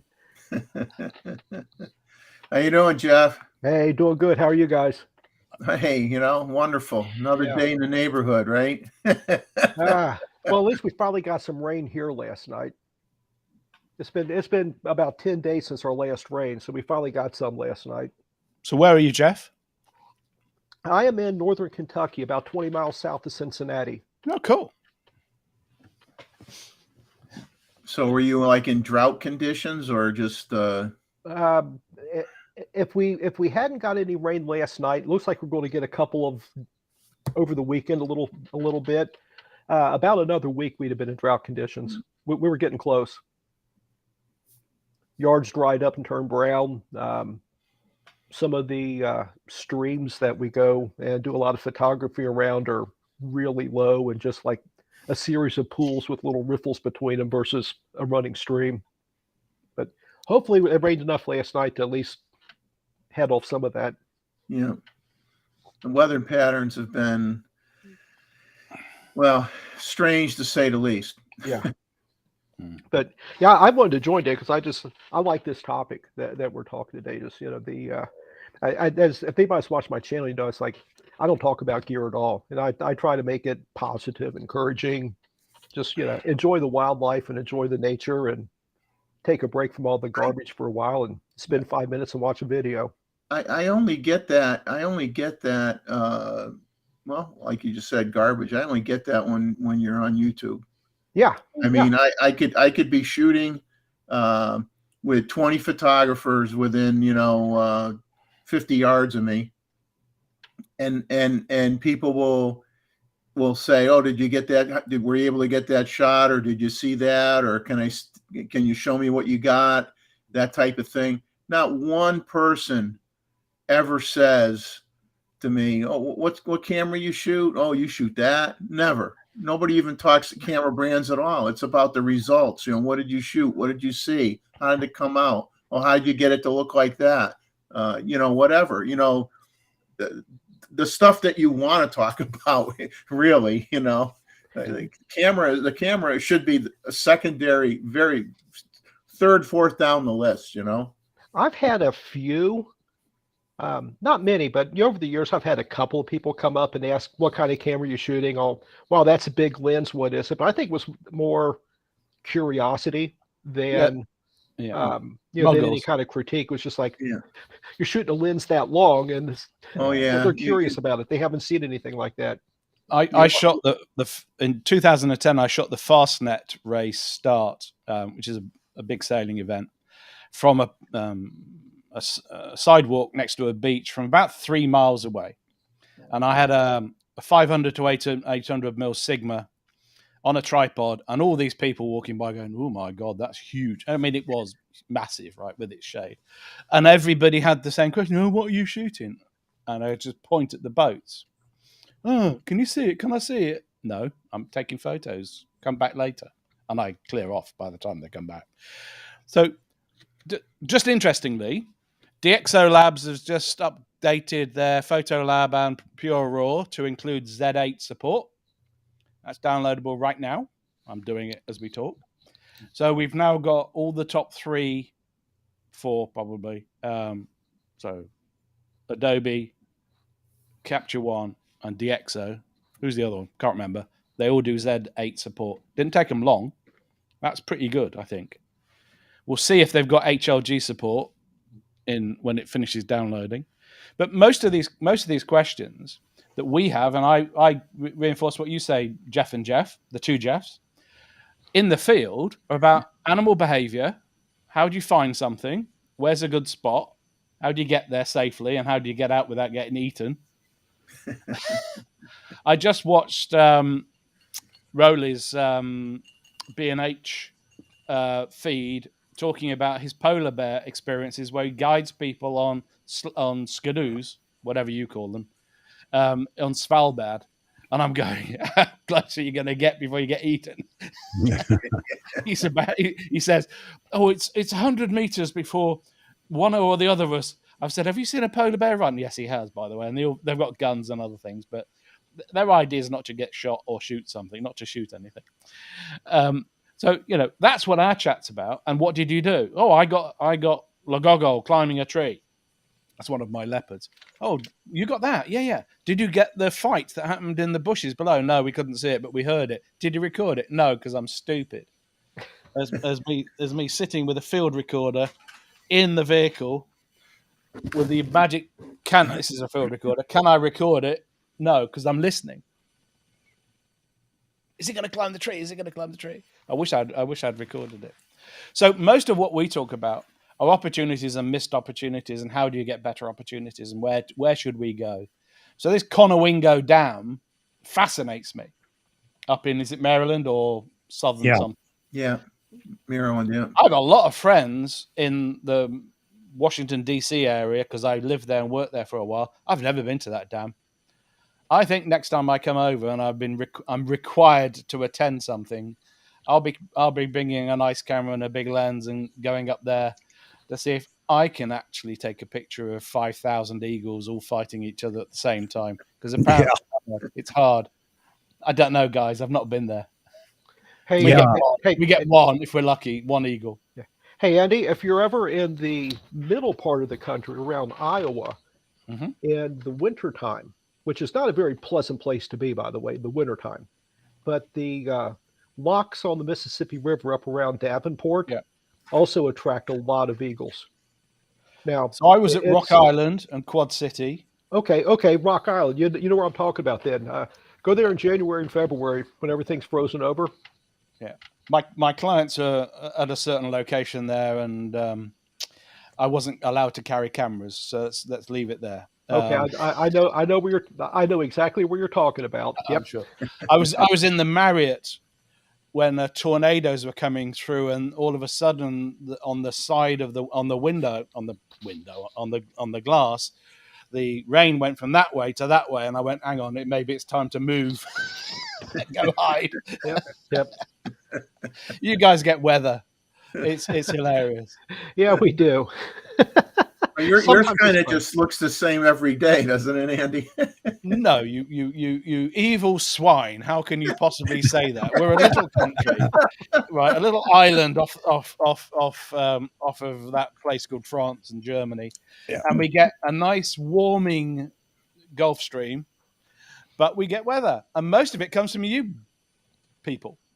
It comes over the top, Yeah, picks up a we bit of yeah, cold we and ge- nasty, and comes drops down on us. we generate it here and send it abroad. Yeah. And then It's we funny, get a gift from the north east, which is speaking the about Russians and the weather, everybody's talking about the weather, what's going to happen this summer and everything else. But as I was walking by the door, I had to walk outside for a minute while I was away. Man, the wildfires coming out of that are going on in Canada. I looked across the yard and I'm thinking, what is going on? Is there a house on fire near me or something? I mean, it's unbelievable how much smoke there is in the air right now.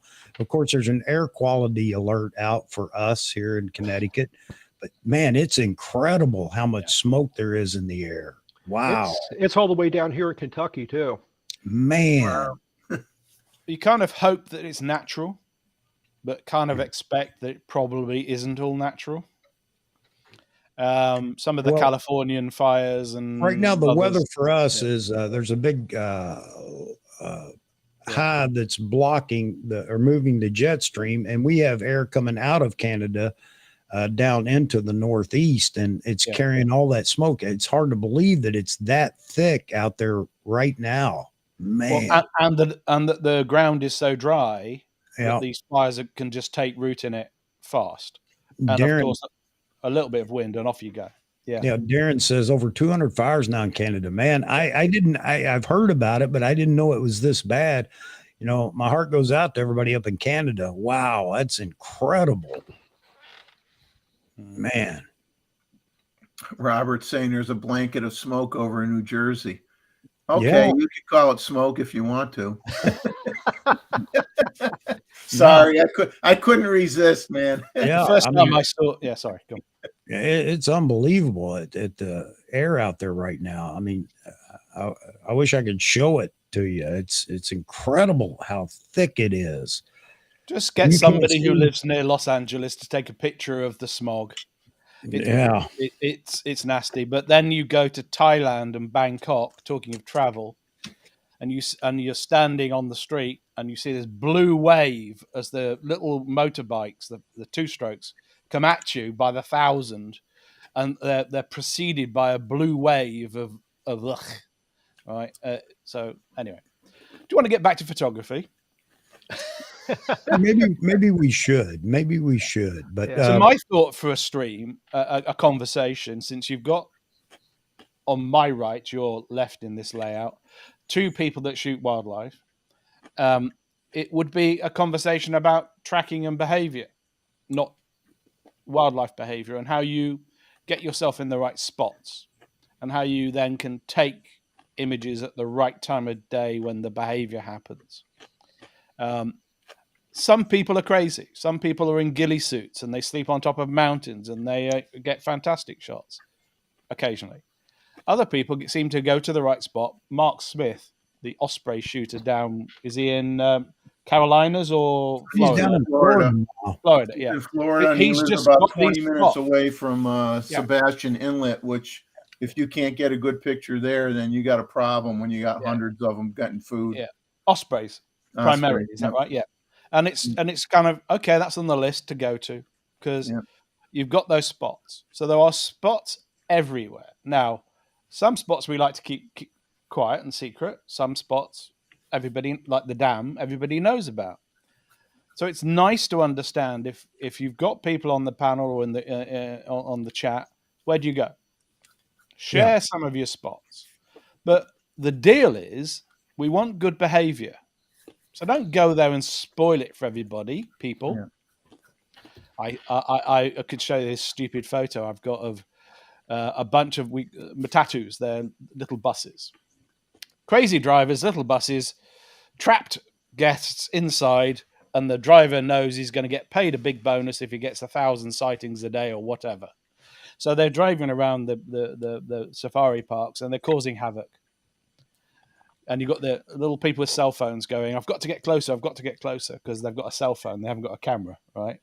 Well, Yeah. Andy, I'll say, and Jeff, you can chime in too. It's probably the same where you are, but a lot of what you're talking about is understanding the subject, understanding the wildlife and the flowers and what have you around your area, and when is the best time. An example: there's a park close to us called Shawnee Lookout. It's a little park overlooking the Ohio River. From the middle of April till the middle of May, it's the hot spot in our area for the warbler migration. The Great Miami River empties into the Ohio River right at that spot, and warblers flying north use the Great Miami River as a highway heading to the north. If you go in March, they're not there yet. If you go in June, they're already gone. So if a photographer say, "Oh, go to Shawnee Lookout to get warblers," if you went right now, you might see some of the yellow warblers, prairie warblers, the ones that live around here year round. You'll But see the ones resident like the Black population. Indians and that, they're not going to be here. It is funny how we gravitate more to wildlife than we do anything else in photography. It really is. And I expect that there are a lot of wildlife shooters out there, be it amateur and professional. But it's funny because I was talking about lighting a few streams ago, and we got about 20 minutes down the road and we were already completed with lighting. No more discussion. It's just interesting that we can gravitate right to wildlife photography. And I have people that'll talk about that, again, an email that, well, I wanted to know about this or that or whatever. I think it was a good discussion. And then we're talking about wildlife. I'm not discouraging it, but well, there's a reason, Chuck. Well, it's because if I started to talk to Robert Silver, I'll tell you why. It's the people on the panel, and there's nothing wrong with that. No. I was trying to be humorous. But who here shoots portraits in the studio? I have. Okay, I have, but I don't do it much. Okay, well, that's my point. So if you want to shoot, if you're Robert Silver, and he's got some beautiful shots, and his videos are fantastic of some of his models, but he's young and pretty. Okay, if I do it, I'm a dirty old man. I've got a raincoat out there, and I'll happily wear it. But when a dirty old man who hasn't got a reputation like Peter or David Bailey or any of these people starts taking pretty photos of pretty young things with dirty old buggers, right? Excuse me. Old bugger is a word we use over here. Term. All right. Yes, I remember that term being used where I grew up, and I wasn't, and that was in Connecticut. Doesn't mean the same as perhaps you guys mean it, right? Yeah. So there's a few terms that don't translate. So when a dirty old man like me starts taking photos of pretty young things, I'm in trouble, right? So we don't do it. We talk about things that are equally pretty, but just not perverse, right? So I'll happily talk about portraiture, and I'll happily enjoy that conversation. But we take pictures of wildlife, we take pictures of sports, we take pictures of motor vehicles, we take pictures of architecture, street photography, but not the too pretty ones, okay? The more gritty ones, right? Yeah. We did have an interesting conversation about street photography. That was fun. That was good. That was good. Yeah. That was enjoyable. I think a lot of people enjoyed that as well. Yeah, I was just making a point. See how easy it is to gravitate to something, though. Yeah, It's really interesting. Yeah. Hey, before we get off subject again here, or not off subject, but onto something else. Nick's asking, you ever see Laura BC in London? Her YouTube is also called Laura BC. Okay. If I said never heard of her, I will fix that by searching for her now. A YouTuber called Laura BC. She's a Spanish lady, so I'm in love already.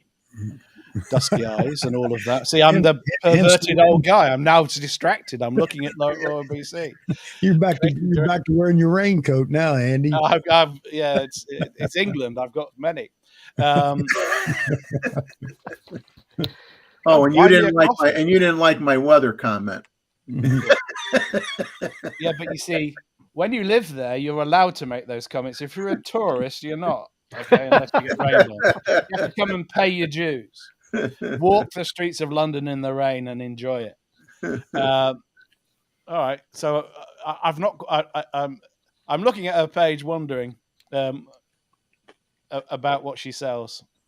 Okay, but okay. No, I don't know the young lady. I say young because she's less than 60. Yeah. Yeah, I get in trouble for that all the time. At some point, everybody you start calling kid, that's when you know you're in trouble. What do you want, kid? And the kid isn't really a kid. The kid's 50 years old. You're still saying, "What do you want, kid?" It's the go-to if you can't remember names. Okay. Yeah. Right. And I do it a lot, and I do it a lot with a very good friend of mine, and she hates it. Which is why I keep doing it. There's no way I'm old enough to have a 29-year-old son. You know, it just can't be. Yeah, I'm with Jeth. She's 50. There you go. Albert's down on I-95, down somewhere vicinity the city, passing the city or just north of the city. He says visibility is very low. Yeah, man, it shocked me to walk out there and see just how much there is in the air. It wasn't like that early this morning, but man, oh man. Hey, you want to talk about different, I don't even know what, well, I guess you would call it abstracts. You ever see that B&H ad where the woman uses microscope photography and creates these fantastic abstracts between the slides or whatever, and takes pictures and then sells those prints? Yeah, that's pretty neat. I'm wondering, how many people get into that or do that. I mean, I know in terms of abstracts, I think trying to think of which photographer it is now.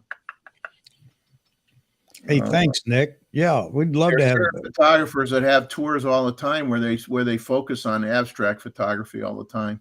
Yeah, there's a fantastic guy who has an exhibition called Micro Sculptures, and he takes pictures of little bugs, like 15,000 photos of a little bug using microscope lenses, and prints them the size of a tennis court. It's just extraordinary, these images, because you've never seen it until you've seen it. And if you took any one of those photos, it would be extremely abstract. Right? Yeah. Because he's using a microscope lens on a D8 something. I'm pretty sure he was Nikon. I think there's a standing exhibition in Cambridge University, the real one in England, not the one in Massachusetts, by the way, museum. And it's brilliant, unbelievably good. I-95, I've driven it. Well, not all of it, just the bit from around DC and down to Richmond. So I assume he's up north. So what you're saying is you sat in traffic on I-95 because anything around DC, even up to Baltimore and down, and down in Northern Virginia is just a standstill for most of the day. You just get up early, and if you've got an 0500 briefing, it works. It's not a problem. I like it. 0500. Oh, yeah. 0500, 0600 briefings in certain buildings. Almost seems you're doing something military.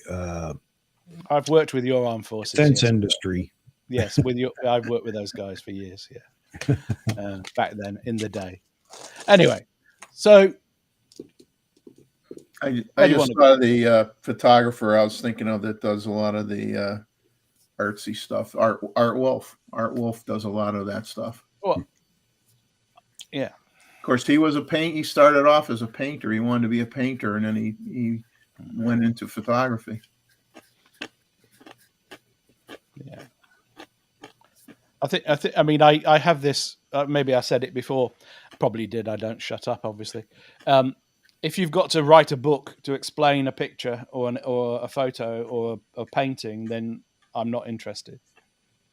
You should be able to see and recognize it and go, okay. Or if you can't recognize it, then you say that's the hair follicle on a thingy to 25,000 times magnification, right? or some of these nasty insects that look terrible when you see them blown up to full scale and your body's full of them and they've got all these jaws and teeth and things.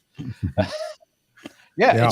They're fascinating from a scientific perspective and from a visual perspective. And the techniques, there's some electron microscope photography that's just incredible. Am I going to do it? Well, I'll have a go. Lend me your microscope. Yeah. That's just it. The setup for stuff like that is incredible. The amount of setup there is for something like that. Oh yeah. Not something that everybody's going to everybody's going to attempt. No. Hey, NASA Jane's there. Hectic at work, she says. Hello, Nancy. Good to see you. Good to see you.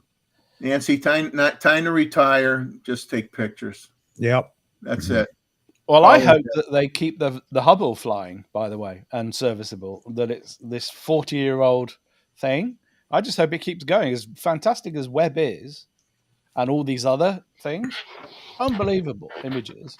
I just like the Hubble, that it's close and we can fix it and maybe make it better. Mm-hmm. At some point, we'll get is it SpaceX are going to do the new space shuttle servicing? I don't know who's servicing it at the minute. Servicing the ISS and all of those. Right now, SpaceX had the last launch to the space station.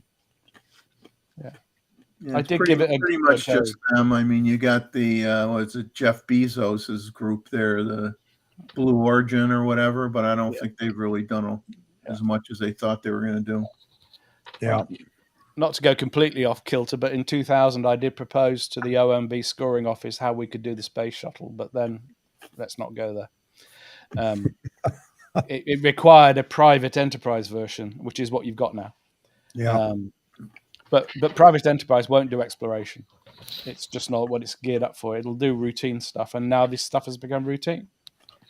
1,000 times better. Well, it's certainly creating turmoil. How old's the universe? Question. Do we want to get people ranting? By the way, I do waste more time on astrophysics and quantum astrocosmology or whatever they're calling it this week. Me too. I watch Skinwalker Ranch. Yeah. I'm sorry. It's just it's an interesting program. Yeah.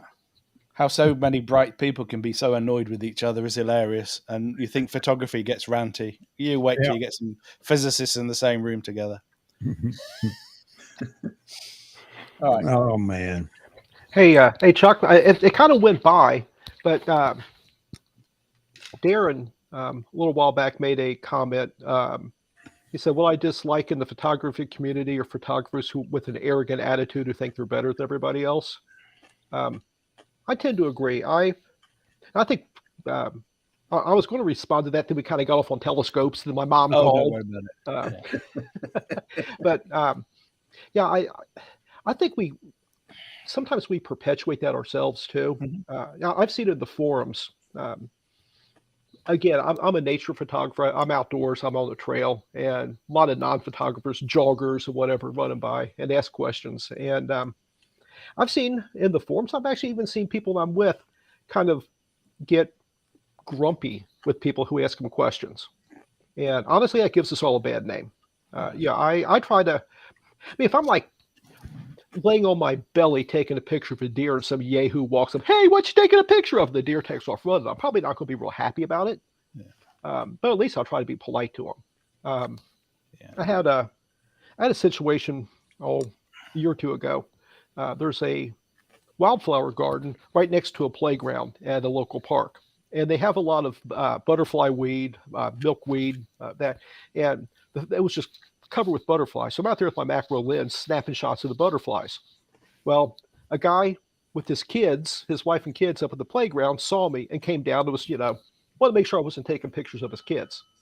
Yeah. And I had two choices. I could have given the guy a flip answer, told him it was none of his business, and gone on with what I was doing, or I could have showed him some of the pictures of the butterflies on the back of the camera and told him what they were, and the idea. And the guy was like super interested. He just kept. It's like, oh, what's that? What's that? What's that? What's that? What kind of butterfly? Oh, there's one flying over there. Yep. So instead of causing a confrontation and making photographers look bad, I spent 10 minutes talking to the guy, and he walked away happy, and I went back to what I was doing. It Well, doesn't take long. That's easy to segue into another point that I want to make on that is the fact that you're right. You have so many people.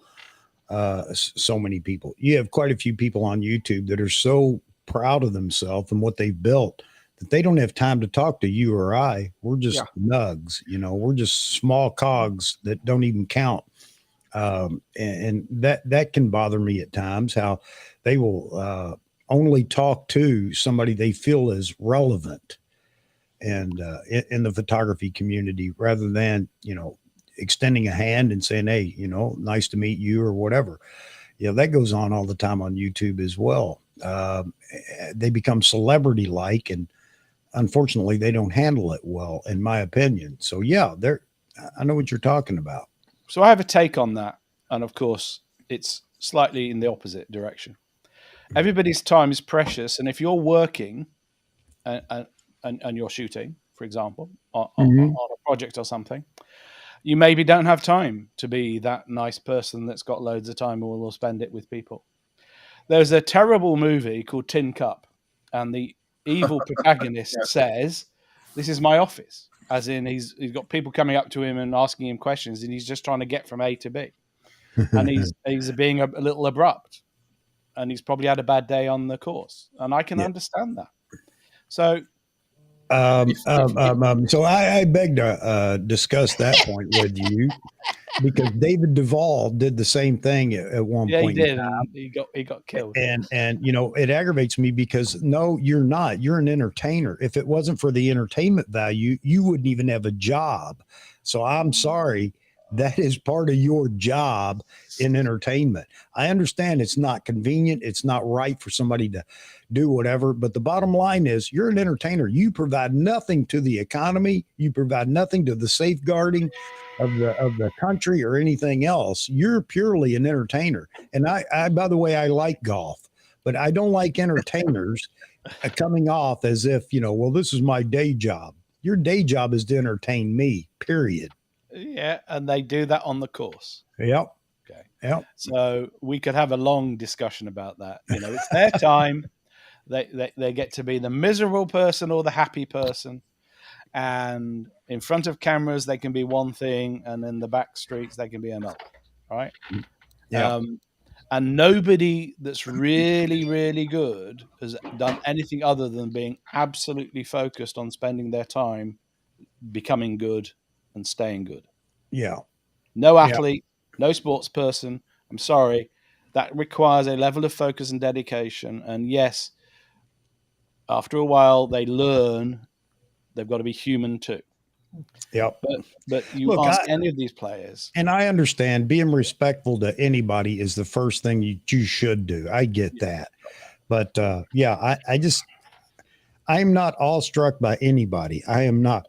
No. I'm not one of those people that, if any celebrity just dropped into the chat and started talking, I'm not going to bend over backwards and slobber all over them or anything else. It's you're a human being just like me. And I've met a lot of people throughout my career, especially in the military, that are significant individuals around the world. Oh yeah.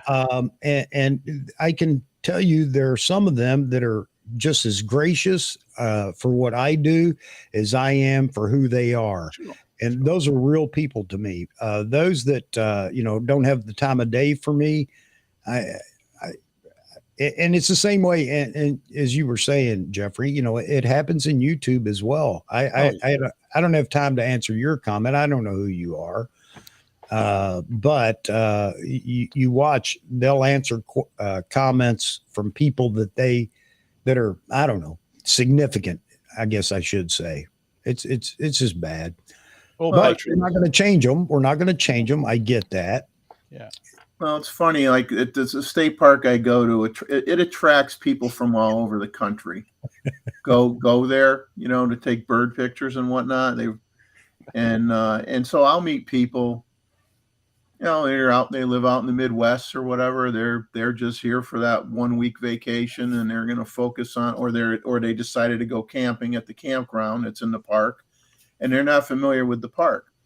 Yeah. And unfortunately, and I don't have a problem saying this, unfortunately, the park rangers are not readily available, or you don't even see them to where they can give people information. Right. So a lot of these people come up to the photographers all the time to ask questions. Or where could I see?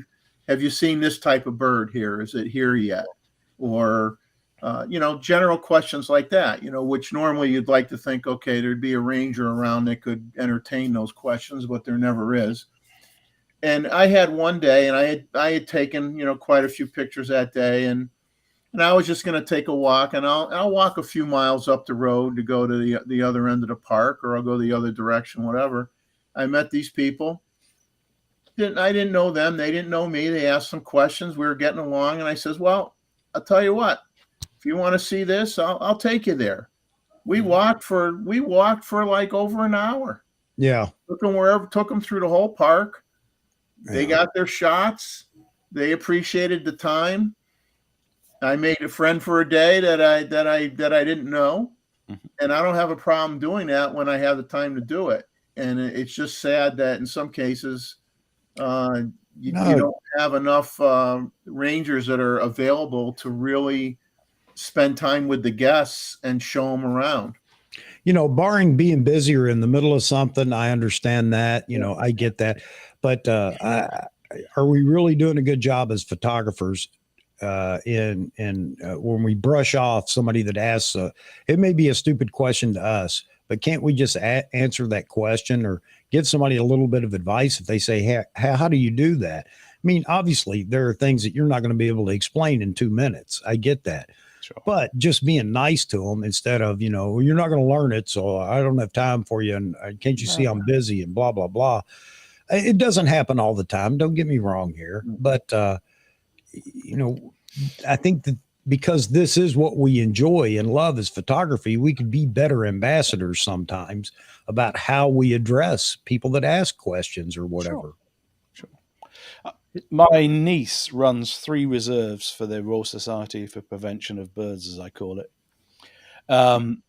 Protection of birds.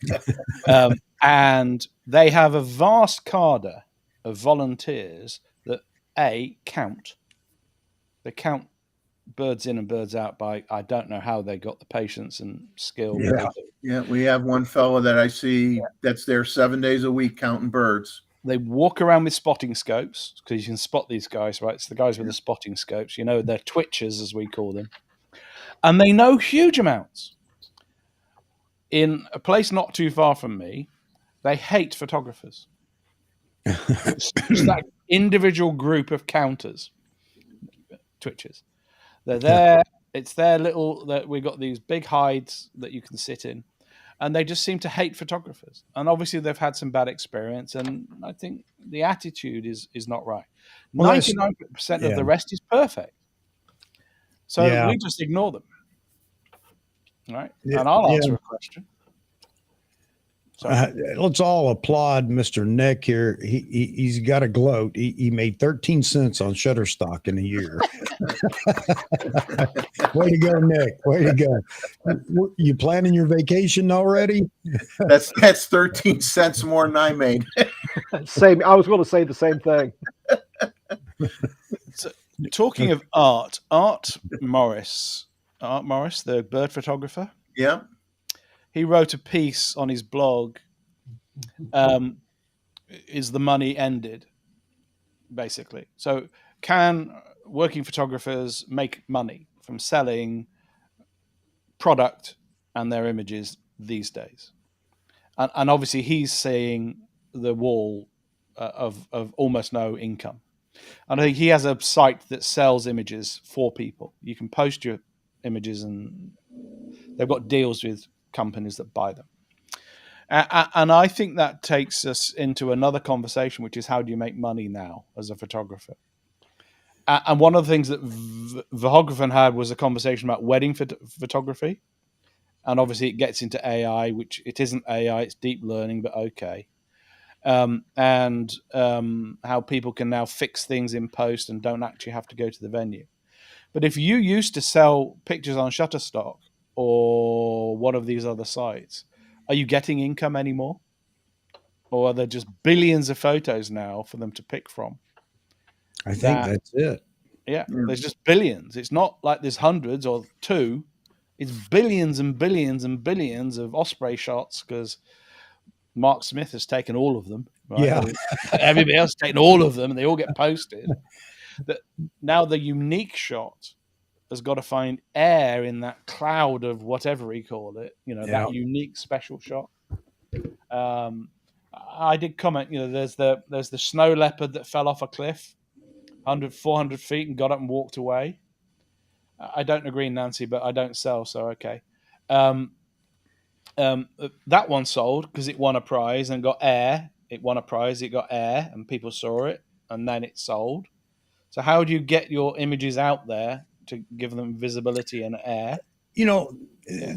That's a good subject to talk about because nobody that's a professional wildlife shooter, earning a living at it, will talk about the living they're making at it.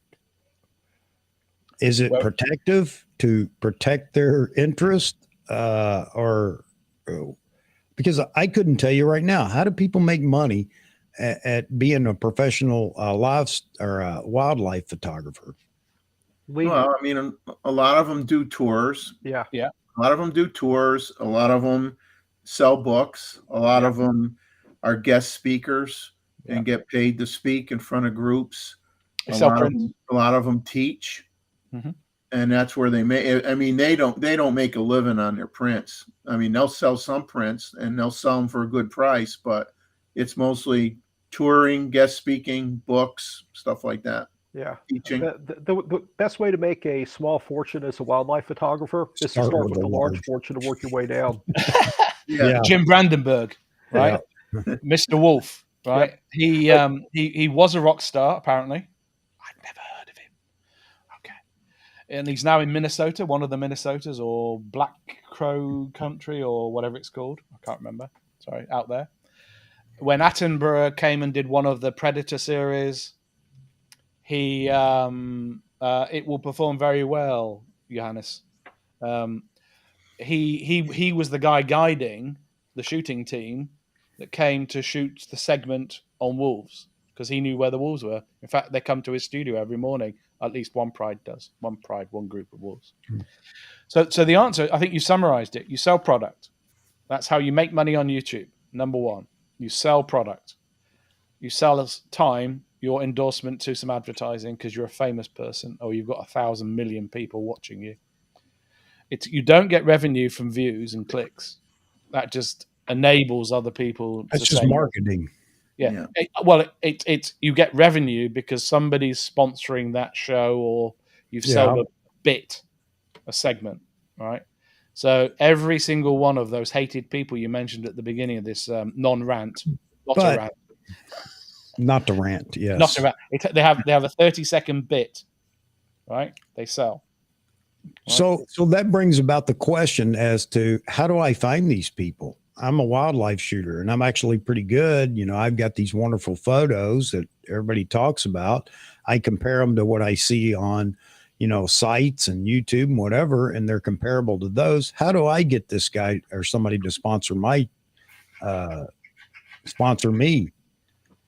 Do good work, put yourself about, market yourself, get yourself out there. Do stuff for free. Somebody's just going to approach me and say, "Hey, can I sponsor you? How do I reach out? How do I market myself for that?" See, these are the questions, and it'd be nice. I wish I could find somebody that actually, is doing it and is willing to talk about it. I can only liken it to. I can only liken it to Peter Lindgren, who did a good episode on his live stream talking about how he makes money. And it's not, YouTube is a part of it. And YouTube provides him the platform quite often because he says making money on YouTube is not from YouTube. It's from sponsors and different things like that. And so yeah. I agree with all of that, and I think it's if you were trying to guide a young person today on how to have a career in any of this stuff, I would not have a clue. No clue whatsoever. I don't understand how young people who aren't professionals earn a living. I don't. Mm-hmm. Genuinely don't. It took me a long time to try and understand how the internet makes money and tech companies make money when they don't have any cash. They keep having the next VC, venture capital, putting more and more money in, and where's the money? And the answer is, in most cases, that isn't there. So if you're a wildlife photographer today, a young person, and you can afford the gear and you've got the training, how do you make money? It's got to be from guiding. It's got to be from tours. It's got to be from being the number two, as Verhoeven was saying. Yeah, that's just it. I don't know. And, and I know a lot of people ask those questions, especially you get somebody in here, a big guest speaker comes in, even on Verhoeven's channel, and people want to know, how do I make money doing what you're doing? And they just don't have time, or they're not set up to answer that because it's not part of, hey, why they're coming on the show. And I know, but everybody wants to know these things because there are aspiring people out there. Sure. You know, one in 1,000 will actually be able to turn it into something. I'll say that right up front, because it takes a lot of work. And I don't think a lot of people know how much work it takes to be successful in the photography business. It's not all just taking photos and having fun. You know, it's anything. It's not just photography. Yeah. But I mean, especially with photography, it's not just going out and having fun on safari, taking photos or whatever. There's so much background work that has to take place and everything else. But I wish I could get somebody that could speak to that and would actually speak to it and let an audience just pick their brain and let them know that, hey, do you really want to go down this path and try to do this? Here are some of the things that you need to be thinking about and doing right up front. Hey, Chuck, I think the answer to it is, and this may come across as a little cynical, that people don't want to know what the answer is. You have a job. You work 50, 60 hours a week, sometimes 6 days a week. You don't feel good. You still go to the job. You're a little bit sick. You wake up one morning, you're tired, or you had a little too much to drink the night before, and you're hungover. You wake up the next morning and you go to work.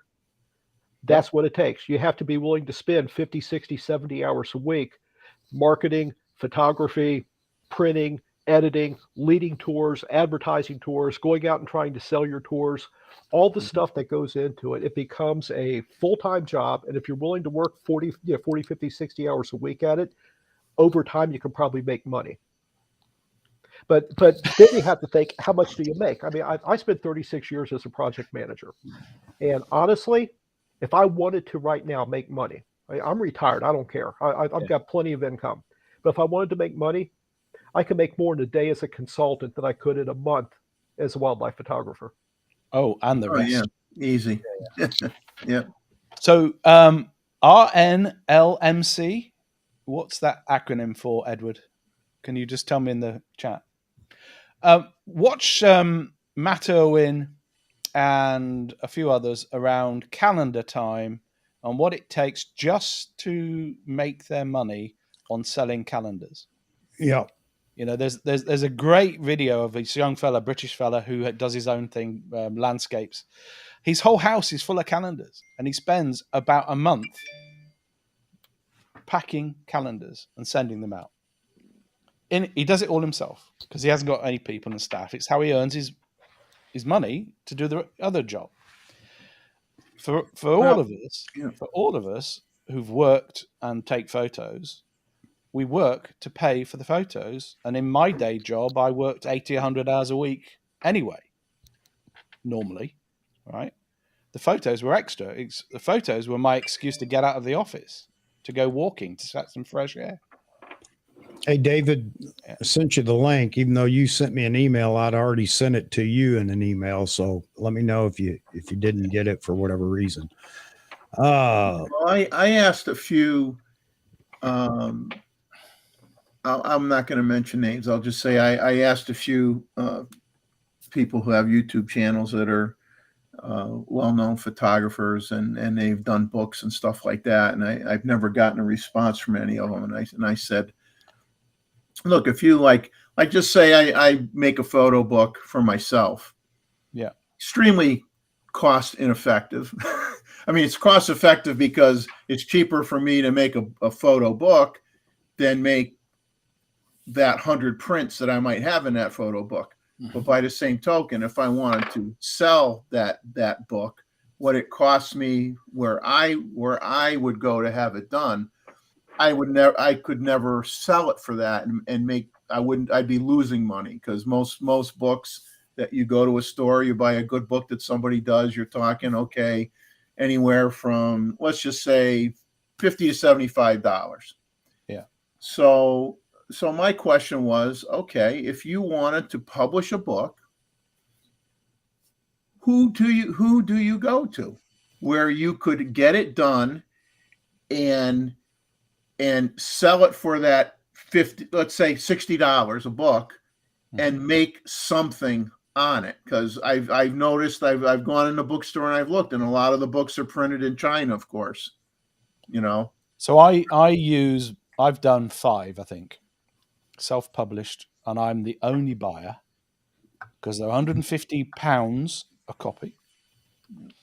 On Blurb now, you can buy my books, and you can buy it on Amazon, amusingly, and I make $0.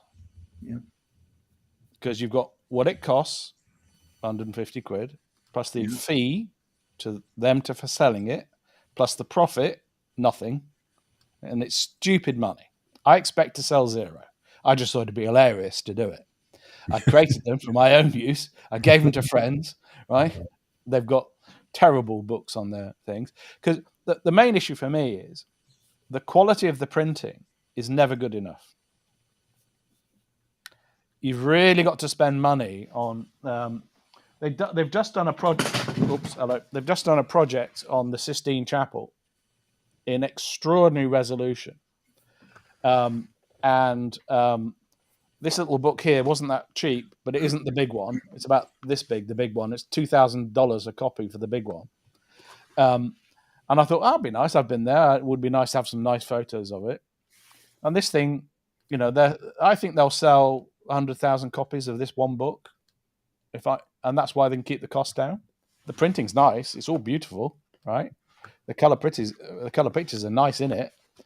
But for my self-printing, why they're £150 a copy for a 100-page book? Because I said, I want that standard of print. Oh yeah, that's what I spent $150. I had a special, it's 50% off. If I didn't get the 50% and I used Blurb too, the book I did would have cost me $150 US. Yeah. So you can't turn around and sell that book to anybody. Nobody's going to pay $150 for that book. So that's my question. You really wanted to try to sell a book and get it out there and make a little bit of money. How do you even go about doing that? Or so the Matt Irwins, these other people selling calendars, let's say their print run is 5,000 copies. They're holding that as an investment. They've got to sell 5,000. They've got to sell 4,000 to break even, and the extra 1,000 is how they make money. Right? Yep. That's the number game. Yeah. Yep. I just found Verhoeven's interview of that. I call her a Texas Fireball, the Dixie Dixon young lady. Yeah.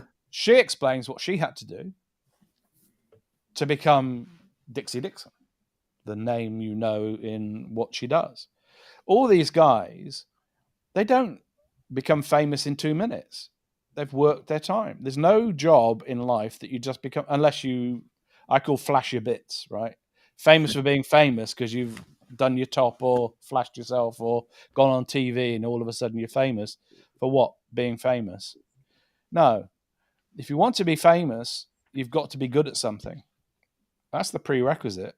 And then people have got to want to watch you or watch your output or buy your stuff. But then making money is about the simple maths of business. To make profit, you've got to sell enough to cover your costs and make a profit. You sink the money to do that print run. If you're lucky, you have somebody share that burden, but then you're not going to make all the profit. You're going to share the profit. It's the simple maths. So all these guys know, all the wildlife photographers I work with, so like Steve Perry, who I've not been with, but there's an English guy called David Lloyd, and not the tennis player, but the wildlife photographer. He runs tours. He sells books. He does other things. But he's got to book. So he does photo trips to Africa and other places. He's got to make all the reservations. He's got to book a hotel or a safari camp. He's got to put money down. He's got to hope that enough people sign up, right? Otherwise, he's losing money. And it's a very knife-edge deal, okay? It's a knife-edge deal. And some years it's great, and then COVID happens. And you've got to hope you got good insurance. So for a lot of those guys, the business of making money starts with they are famous already. They're well-known already. So Andy Rouse is I call him a Welshman now because he married a lovely Welsh girl and he lives in Wales when he's not doing wildlife photography. He's the original extreme wildlife photographer who gets covered in whatever to hide himself and all of that. And you know, he does training.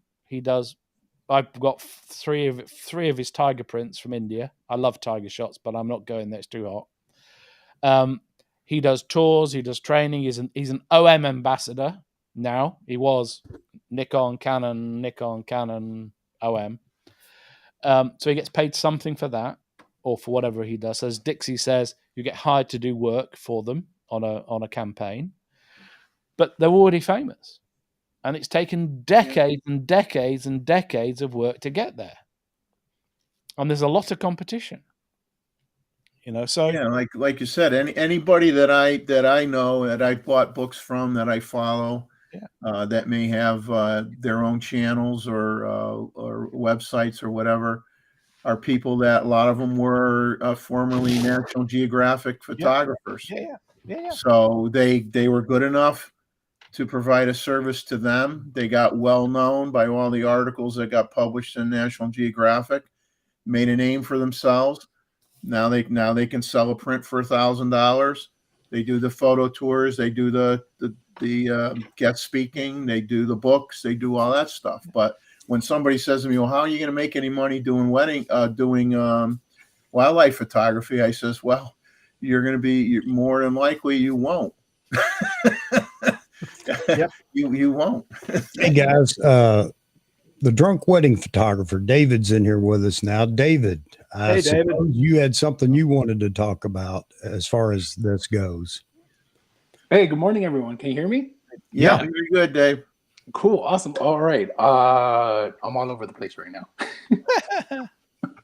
All right. The book, right? I think that's what the topic that was currently being talked about. I had to go run an errand, and I just got back, and there was a lot of traffic, so I'm like, all triggered because of traffic. So book, for everybody who watches Grace on live stream, you should hit up Becky. She publishes her books, so I'm pretty sure like she'll happily talk about how she got her book published. what For anybody who's interested on self-publishing or getting somebody to publish the book for them. So Becky is a novelist in her own right. So there is a publishing house that picked her up. Actually, I don't remember if she publishes under her own name. Becky DeGrazy. Can't remember her full name. Danese. Danese.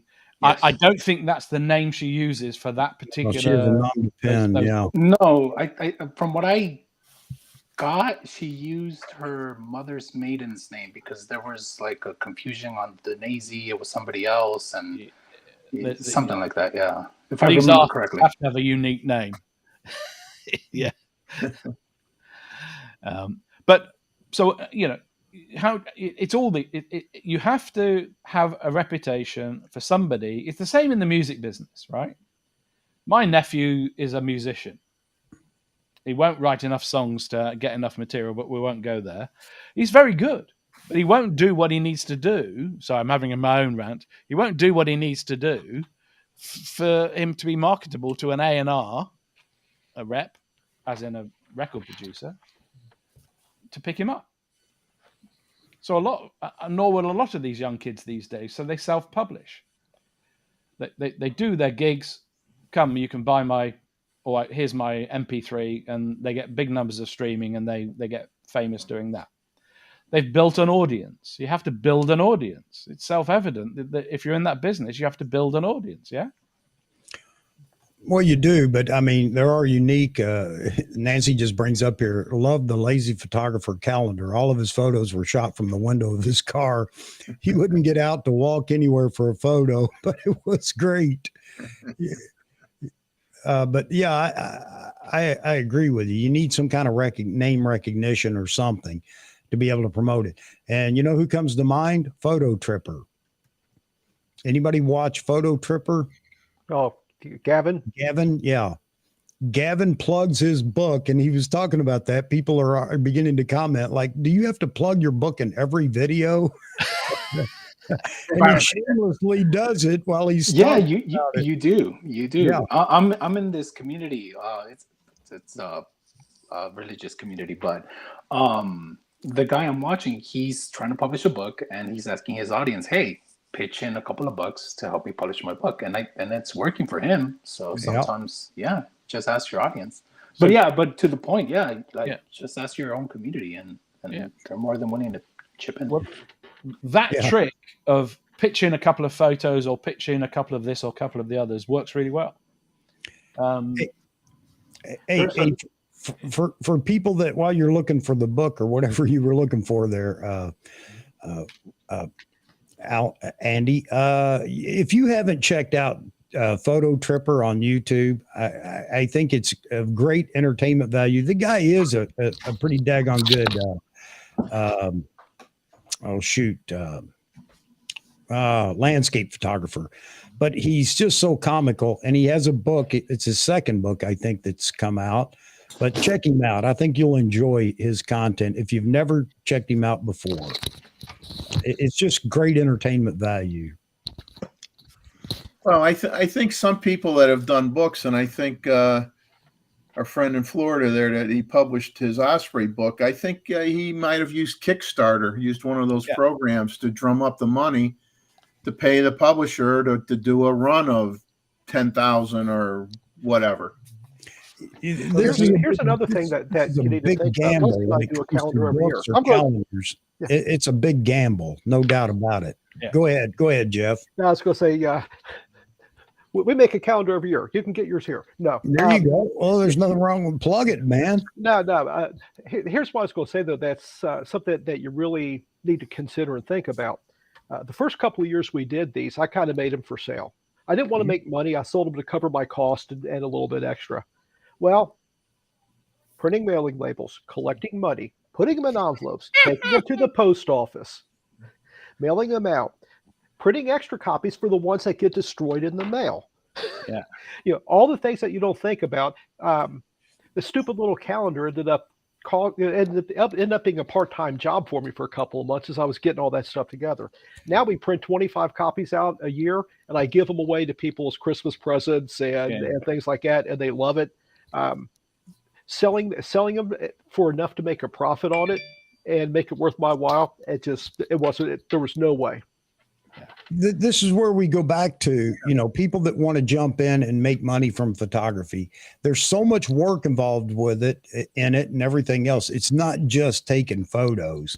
And I don't know how many people are willing to put forth the effort it takes to do it, whether it's becoming a wedding photographer, or a landscape photographer trying to sell your images via a book or whatever it is. I mean, get ready, because you can't just take photos and think, I'm going to get rich now. Here we go.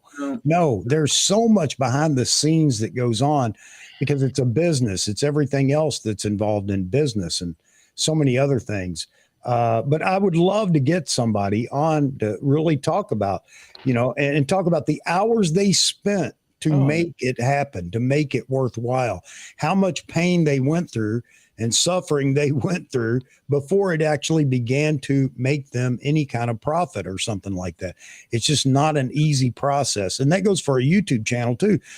Going back to real quick, I don't watch Jared Polin, for whatever reason. But the point is that you can't take away the amount of effort he has put into his YouTube channel. And people that think, well, it's just, he's on for an hour or does a 20-minute video or whatever, and that's it. No, there's so much that goes on behind the scenes. You can't imagine. And I can speak about this now because just doing 2 live streams a week, it's amazing how much goes into just putting these live streams together. I do it because I enjoy it, because other people enjoy it, but it's not just fire up the computer, get on here and talk for a minute and, or an hour or 2 or 10. Yeah. And that's what I wanted to give my 2 cents on, on the whole aspect of the business and how to make money from your photography. For me, in the last, I want to say year and a half, I've been more of a writer than I have been a photographer, because I've been focusing more on SEO, search engine optimization. And that's the only reason why I'm still relevant as a film wedding photographer in LA. If it weren't for that, for the whole aspect of writing and trying to figure out how people look for a photographer in LA specifically who shoots on film, I would have been out of business a long time ago. So you've found a niche that you are finding a way to grab a market, correct? You're finding 100%. But at the same time, it's my problem was, how do I reach those who want that niche? And I assume, I do. I assume part of that is you're building an interest in what you've got to sell, correct? Yeah, and it all comes back to writing, and that's like behind the scenes. I want to say I spend 5 hours every day just writing, and trying to figure out what do my clients care about, that I can resonate with them. So you found a differentiating value proposition that you can spark an interest to get some clients from. Okay, that's the technical jargon, right? Yeah, and then it's all technical and it's boring and I hate it, but that's where we're at. It's not, because it's really, really important. Because, and then what you've done, if I've just heard you correctly, is you found a way to let tut internet, as we say it up north, the internet, help you and search engines. So somehow, very cleverly, you've worked out, if I do this and use these keywords, tools, whatever you're using, my name will come up when people search for that. Yes. So for example, you can do it right now. If you type in film wedding photographer in Los Angeles, my name pops up. And that is extremely difficult to do.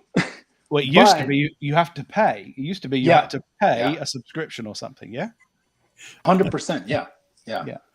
So let me give you another kind of example, and this is a shameless plug, but it's for charity, okay? This lady I know, her name's Margot. She was the resident photographer at the NTIM camp in the Masai Mara. She kickstarted this series of books called Remembering. Okay, so there's my finger. I'm not doing it. Remembering. It started with elephants and is now, I think, up to 9 or 10 books. They just gave £1.6 million to centers where sustainability in terms of species is the deal. Okay. They've sold, and they got famous photographers, so not me, to gift photos like that and describe how you take it. So that's a nice elephant there, yeah? The most important thing is not the elephant, it's who took it, because that's the brand recognition. So you're assembling the brand. But she kickstarted the first of these. And now you can buy them for about 50 quid or more if you want them signed, blah, blah, blah. They're not free. but the print runs are so large that the quality is fantastic. £1.6 million this year alone, right, to good causes. And I wonder if you ask her, how much time do you spend in doing this?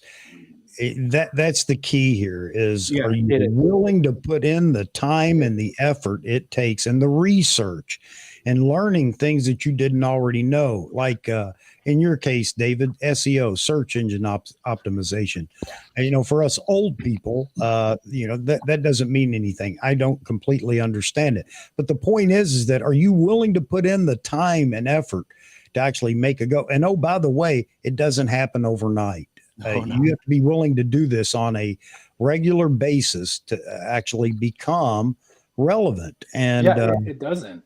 And you know, like the research that goes into what people are looking for, it takes a week to figure out what it is that people are looking for, what their problem is, what they want to try to figure out. It takes a long time, but it's well worth it at the end. And that's why you have so many people that are on Instagram, TikTok, Facebook, YouTube, everything. They're doing everything they can. And I see you shaking your head, Andy. And I may agree with you that maybe some of that doesn't help. But evidently, they believe that this is all part of that network of marketing yourself. So I'm shaking my head because I agree with you. But there's so much noise in that. So much. How do you become the unique thing? Which is why, David, what you've done is special because you found a route, right? You found a way to put value out there and it be accessible. When you type into Google, because 95% of us just use Google, your name comes up, as you said, film wedding photographer, right? That's a huge amount of work for you, by the way, if you get a gig, presumably, because not only you've got the pain of the shoot, you've now got developing and all the rest of it. If you just listen to Verhoeven talk about what it takes to do one of his shoots, it's enormous work. I didn't want to do wedding photography anyway. I'm not doing 10,000 photos of some group of people. Yeah, so, and you know what? That's a good point, Andy, is with Verhoeven, he's got a name that's already out there, and it's been out there for a while, and that helps tremendously. But those that want to start, that's the key. Are you willing to go as long as it's taken, you know, him or others to break into the market, to have a name for yourself? And I go back to it's, you know, so many people think, well, I love taking photos. I'm going to harp on this because there's so many people that just believe that, and I'm actually pretty daggone good at it, that I want to start a business. I want photography. I want to make money from photography or whatever. Man, are you really willing to put forth the effort it takes to do that? Don't quit your day. Well, you just said one set of words that you said, and I've spent. I could show you all the research I've done. I have business cards. Okay. I have all this stuff. I know the cost of goods and profit, this and that, taxes, who taxed me for what and all that stuff. And I've done all that. The thing is, like you said, I love taking pictures. Okay. The minute you decide, gee, I want to make money with these pictures, you won't be taking a lot of pictures anymore. You're going to be, okay, I got to buy that big blankety blank, you know what, printer to do my own prints because I could do the prints a lot cheaper than if I send them out. But when I start doing that, I'm now all of a sudden the guy packing those prints, prepping those prints, putting the postage on those prints, shipping those prints, marketing those prints. And then you look back and you say, well, you know what? Do I really want to, you know, now I'm retired. Do I really want to create a full-time job now that I'm retired? And sad to say, 25% of that time is now going to be taking the pictures instead of 100% of the time now taking the pictures. And that's why I don't have a business, because taking the pictures and enjoying and being able to share some content on YouTube gives me a lot of satisfaction. To monetize what I do, I hardly ever have time to take pictures. I'll be doing all the other stuff. Yeah. That's Yeah, the sacrifice you have to make. And that's Exactly. what I wanted to jump in on, like, and at the same time also answer Mossman's comment about how my website needs more SEO content. Well, the thing is that at least my approach, this is just my personal approach, and it's worked for me. Obviously, it's not going to work for everybody, but it's worked for me. Wedding clients aren't necessarily looking for a wedding photographer. Sometimes they are, and that's perfect when they are. But my approach has been talking about my hometown of Oaxaca, Mexico, talking about what you can do, like the activities that you can do in LA if you travel here. So my approach has been, how can I get into the top of mind of somebody who's not necessarily engaged at the moment, but they're here, they're there, they're in a long-term relationship, they like to travel, and they see, oh, hey, this guy's talking about this, and he's also a wedding photographer. So the whole idea is to like get in their head before they even think about getting married in LA or in Mexico. So are Does that you make sense? effectively doing a destination solution? So you say, Not necessarily destination, because my clients, for the most part, like in the last year and a half, they have flown into LA from out of state or out of country. So like what I've done is try to market to those clients who are out of state and be like, hey, these are the reasons why you should get married in LA. These are the reasons why you should get married in Mexico. Yeah. Like if you're traveling, so Get it's them like, to come to you. yeah. So it's like, it's trying to get them.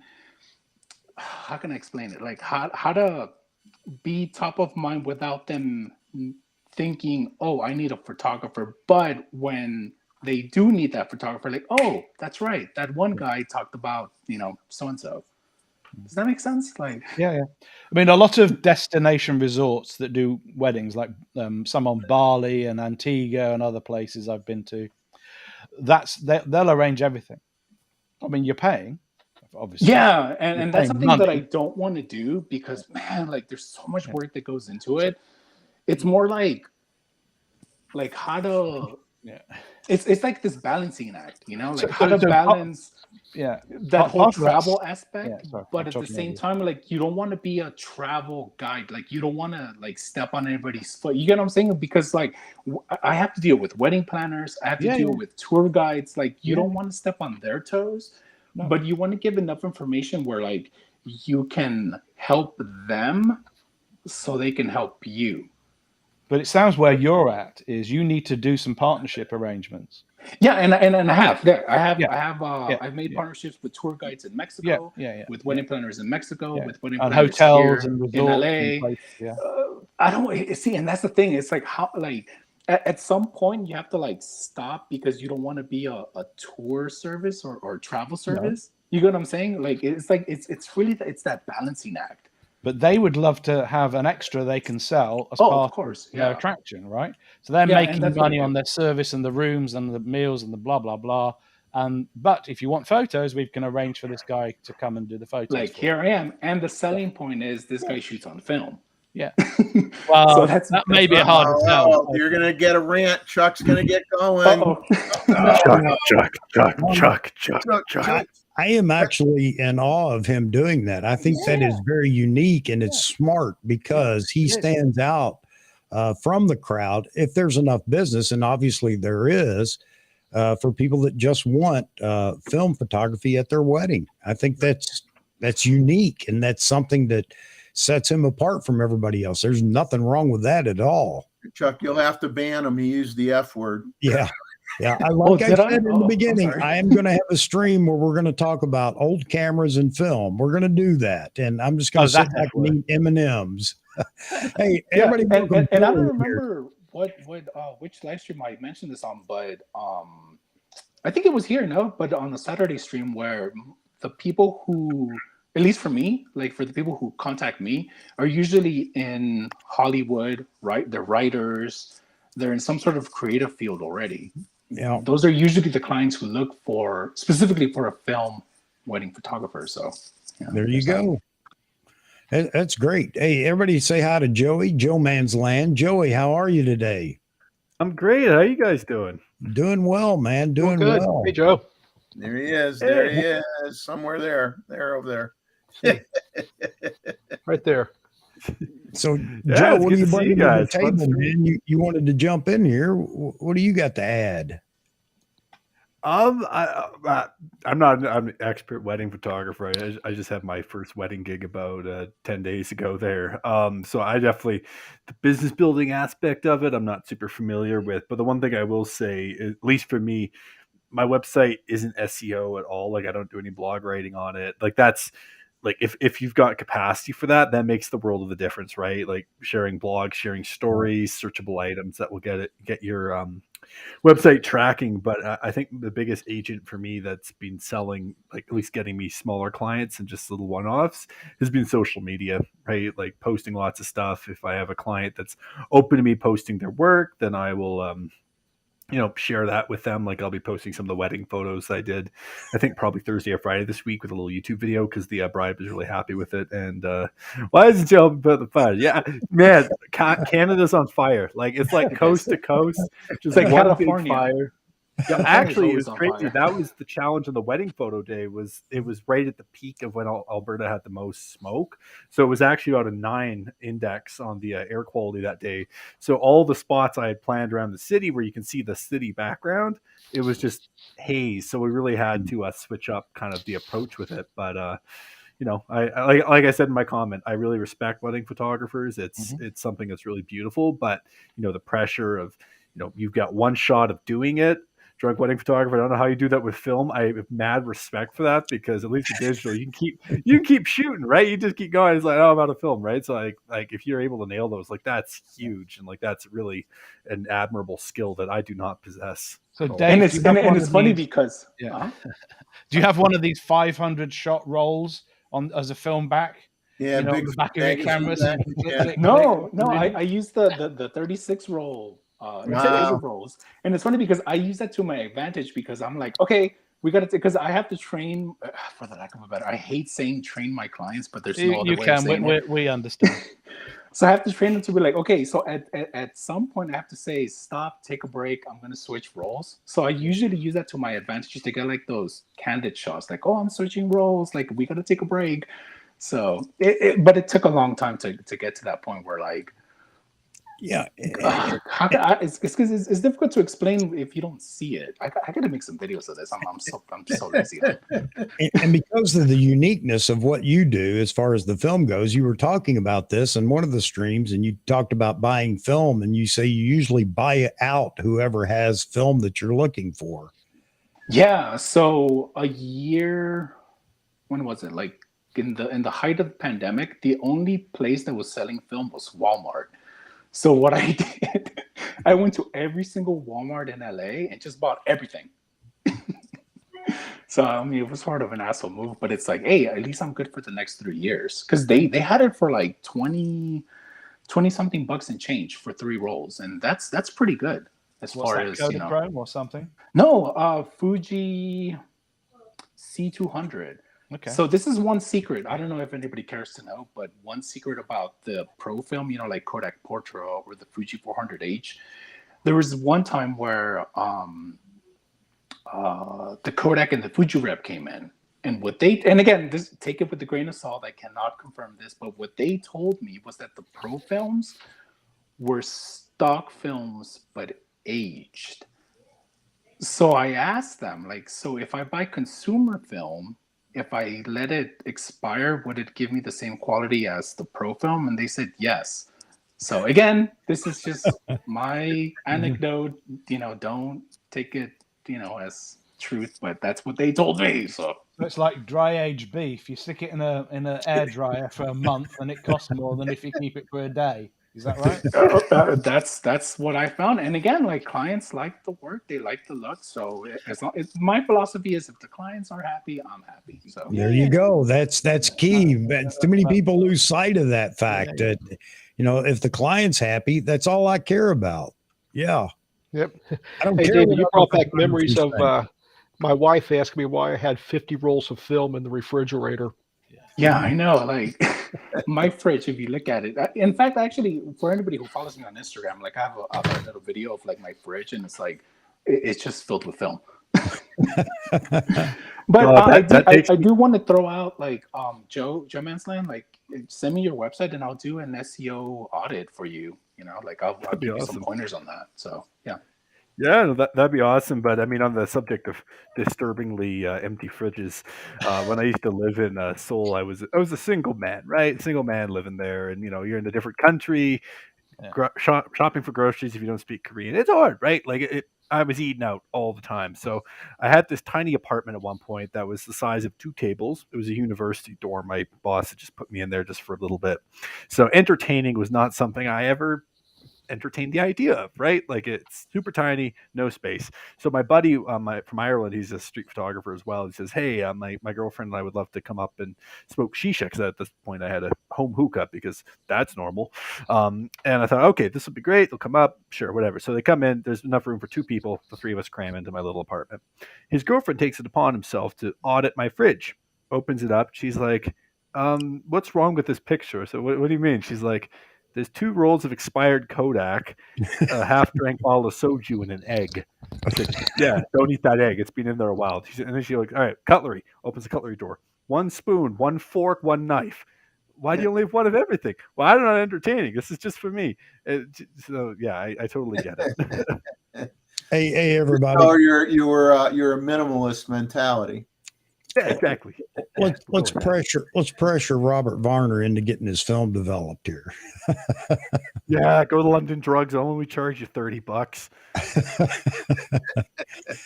Do you know what's on those rolls, Robert?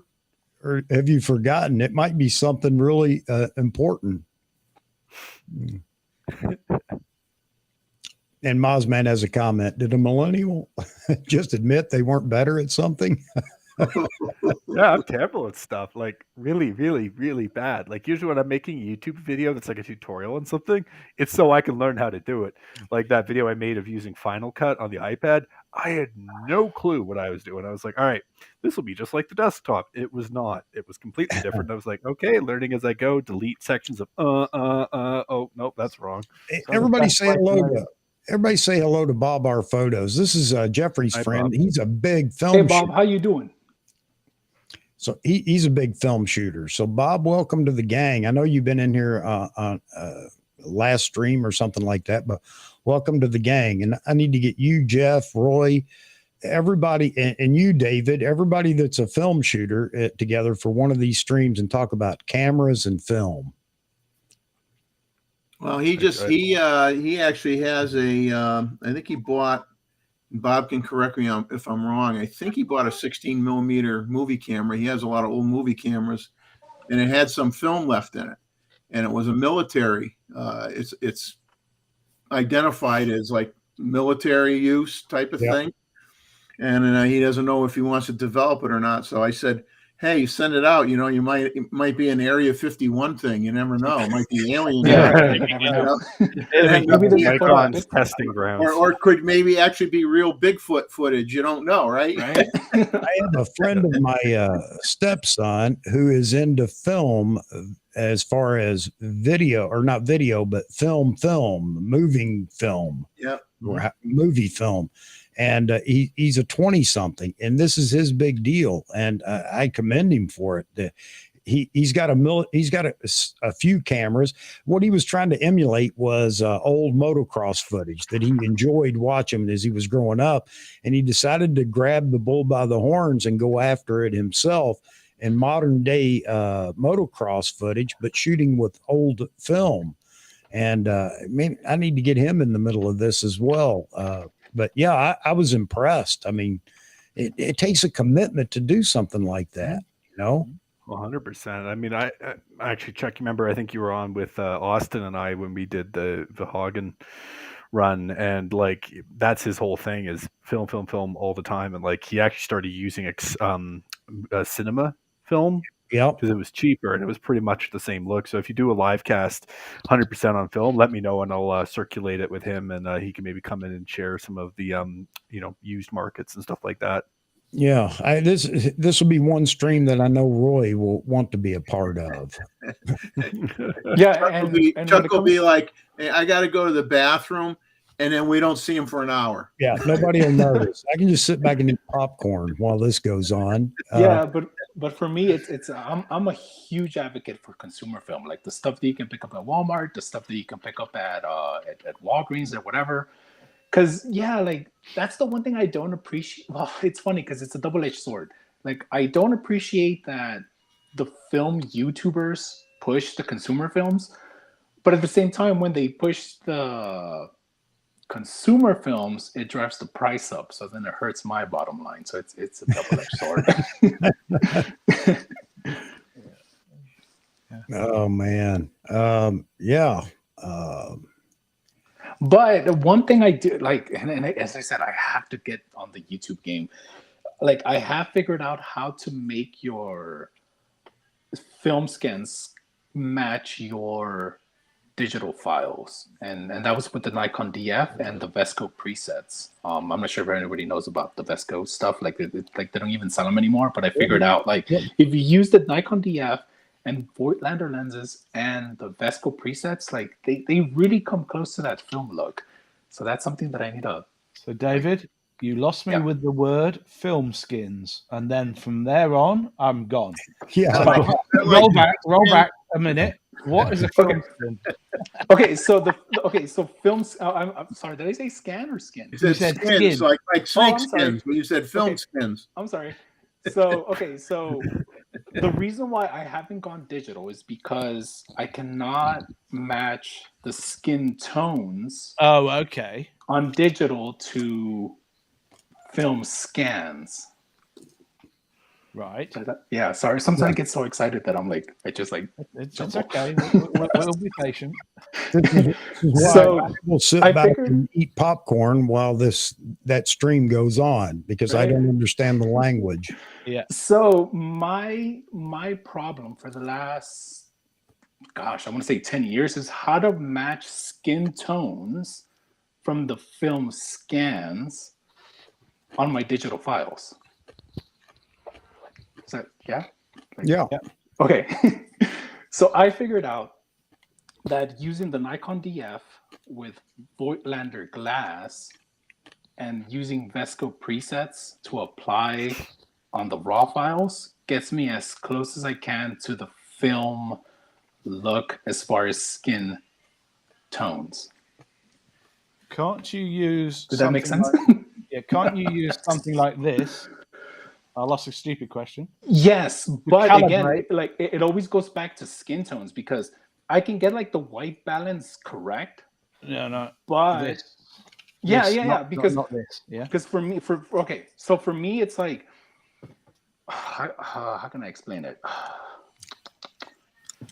I can get whatever look I want with digital, right? Like that's everybody knows that. That's like key. Like everybody knows that. But film, specifically consumer film, what I use, the way it renders skin tone, it has a very particular color. Yeah. So I can't match that unless I have something to reference to if it's under the same light. Does that make So sense? don't you do a color? Take a photo of Yeah. the more complex version of this, right? With film, scan it in your normal process, analyze the picture, create an ICC of that profile, do the same with your DF, match them, and see if you can make them look exactly the same. I haven't done that. Right. So this is a very long conversation about color management and color Yeah. grading and all of that. There are ways to do that. Don't ask me how to do it because I get bored with the Yeah, first and that's sentence of what I just said. what I do. I just take a roll of film and I take some digital photos at the same time, and I just go back and forth and try to figure out how to match. So it's creating an ICC calibration file Yeah. for the look you're trying to achieve. And if you're trying to achieve something you can scan, right? So you take a picture of a color chart like that, whether it's that one or a special one, because they come in all types and sizes, I don't know. There was a stream I was on this, but I wasn't on that. The guys asked me to attend earlier today from Calibrite, who, because I'm stuck a little bit in how I do it in the Mac now, because we used to do these color calibrations all the time, right? So you do a setup with lighting and all of that, mixed lighting. You take up one of these, you create an ICC, and then you've got the right colors, right? And an ICC is a profile you bring into your software, right? Because these are all calibrated colors, right? But you can do the same with print. With my printer, every time I print something, it automatically color calibrates for the ink, the paper, and everything, right? So he does a little test strip on a print that then gets scanned because his ink changes. He's got 10 supplies of different color inks. Each one is not exactly the same every time, and the paper's a different color, and blah, blah, blah, blah, blah. He color calibrates it accurately as part of his workflow. So you can if you look onto Calibrite's website, they'll take you through this whole process of how you color manage the input, which is your digital camera, then your screen, then your software, blah blah blah, and then your output, which is your printer. You can therefore do the same with your photo taken on film, which you scan.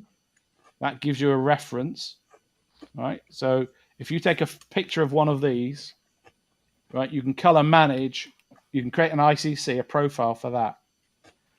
I'm sure if you do some research, you'll find out how you can do this color matching. And it's not as simple as saying... Yeah, no, it doesn't sound simple. That's why no, because the point is, every single one of these is a Pantone color. It's a reference color.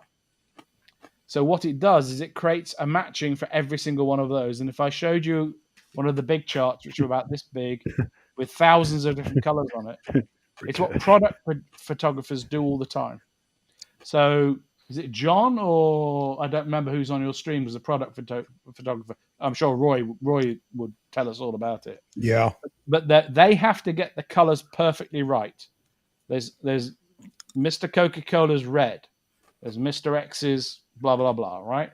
And when you do model work on cosmetics, you have to get it absolutely right. So this ground has been trodden before, is all I'm saying to you, right? It's been walked. For cash.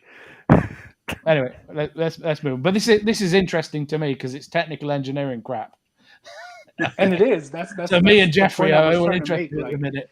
Everybody else is falling asleep. There's so many things that goes behind the scenes, and that's the stuff that I worry about, and that's the stuff that I try to figure out. And obviously nobody's interested in. But I am, because that helps me. Like, it helps me. How can I get those colors right? Yeah, from the get-go, so that I don't have to spend hours editing and all that. So for me, it's super interesting. So any commercial photography shop that does product or models and makeup will know how to do this stuff. Okay. What's interesting is you're taking films and trying to replicate the skin tones, which is a piece of that, and you're scanning those images in, right? So presumably you're either scanning a negative or you're scanning a print. Correct? Are you scanning it, David, or are you just having that done? I get the negative scanned, and I have that done outsourced. Like, I have a guy who does that, and we sit down and we talk. What is the look that I'm trying to go for? Obviously he knows what film I'm using. What was the lighting condition? So all that aspect, he takes care of that, as far as what colors I want and what the white balance I want. I try to keep it as neutral as possible. Yeah. So I don't do my own scanning. Just to keep this short, every color adopts something in the process, right? It's not as simple as saying it's the white balance and it's the hue. It's much more complicated than that, which is why in the end of the day, you have to end up with an ICC profile. Yes, it's very complicated. That's why I let him take care of that. Okay. I'll stop. But I take digital pictures.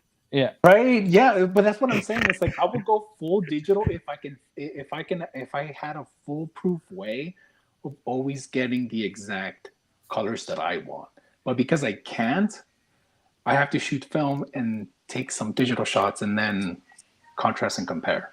Yeah. And it sucks, but Well, yeah. I would build a library of reference shots on every setup that you have using something like this, a color, an X-Rite. Color Yeah, check. because I do use a light meter for every single shot. Like a No, meter. that's exposure. This is about Yeah. color. Yeah. Right. So you need to use one of these to take a reference shot, not just of that one, right? You need to take pictures of this one. So even if you're not doing it today, at some point in the future, get into focus, you swine. Get into focus. Yeah. This 15mm 1.2 is useless. This one, the one at the bottom, right? This one. The one at the top is what you do if you want to warm or cool your whites, right? You know how to use that, presumably. So take reference shots, and if you haven't got time today, later, you might have the time to spend to do the analysis. But to have a look at Calibrite, there's loads of videos and loads of training because they want to sell products, which is their color grading, color tools, right? Yeah, and for what I use Data Color Spider Pro to calibrate my screen, and I think they also have that. You mean color this one? checker. Is that the one? Yeah. Yeah, that's it. Man, that thing's expensive. It's I like know. $500. Yeah. That's why it's sitting behind me, and I'm not dropping it again because I have. But it's useful because you can flip it, and there's a video side, right? So front, back. That it's expensive because it has different roles. Right? And these are the baby ones, by the way. Which is Yeah. It's not the monsters the professionals use. So what I'm basically saying is, people have been down this path before for a living and got it really, really good. Sorry, that's not English, but they've done. Now that we've messed up your whole process, David. No, we haven't messed it. Well, no, it's because as I said, like I figured out how to do it with taking film. My lab tech knows what I want. Yeah. And then I just take some digital photos at the same time, and I just match them. That's what I've been doing. Obviously, if there's a way that I can, I hate to say it, but like cut the middleman, then I'm all for it. But the risk to your business is you can't buy the I'm ready. fluid anymore. Yeah. I'm sorry, what was that? The risk to your business is you can't buy the development fluids anymore. To develop my own film, to do my own scanning. Yeah, that's a massive investment. So I don't get paid that much to open up my own mini lab. You've got these hazardous materials, and now you need a special lab and a license and all this other stuff. When I was 14, 3 centuries ago, we used to get a drum development kit, and we'd barely afford the film, let alone afford the development fluid, and then out would come this thing, and we go, what do I do with that? And that's what I thought you were calling it, a developed roll. I thought you were calling that a skin, by the way, in the hip terms of the new young people. Oh, no, sorry. As I said, I'm just like, you got to excuse. I just got to because whenever we talk about on this show, you have to talk excited. Old talk. If you don't talk old talk, we don't understand you. Yeah, rolls of developed film. But, I'm going to bring Albert Jimenez in on this film and an old film camera stream too, because he's got some unique lenses, and he likes to collect old lenses too, old glass. So yeah, I'm looking forward to this, Jeffrey. I really am, because man, I can just sit back, eat popcorn, and let you all go at it. Cool. Just try to keep up with the film lingo. Yeah, because actually, I didn't even want to talk about that. What I wanted to jump in was with the topic of the live stream about what is it? Can YouTubers build a positive community? We build a positive photography community. Yeah. Yeah, that's what I wanted to talk about. Go right ahead. Can we talk about that? Yeah. Sure. Yeah. Again, I never like to steal anybody's time, so I always try to be very respectful on. This sounds like a light switch, you got two positions. Yeah. It's because, like, as much as I love to talk about film photography and color profiles and all that, it's like I feel like the audience like doesn't care about it. I mean, I do. Like, I geek out about that stuff. Like, I love talking about. I know that there are a lot of people who do that, which is exactly why I decided we're going to do a stream about that or with that as a topic, as a subject. And I'm just going to turn you guys loose. Yeah. So Nice something I wanted to touch on, like if we can go back to the topic on that, was the Facebook groups. Like, I was a part of a lot of Facebook groups a few years ago, and it was super toxic. Yeah. Like, super toxic. Like it sucks because, like, sometimes, like, somebody would say, hey, I just need some advice on doing, oh, bless you. Sometimes they say, oh, I need some advice on doing this, and people would just like jump on them like nasty. Yep. Like, super nasty. I'm like, bro, like this person like took the courage to like put themselves out there, and like you guys are just like going off. Like, so I got up with Facebook because of that. Yep. And so right now I'm in this community for, it's actually, which piggybacks to SEO. I'm in this group for SEO. Yeah. And so it's mostly wedding photographers, but what I appreciate is that we don't really talk about photography. We talk about all the geeky technical stuff that goes behind being a wedding photographer. Yeah. So I think to answer the question is like, yeah, you can build a positive community, but sometimes you have to look elsewhere or like dig a little further behind photography. Does that make sense?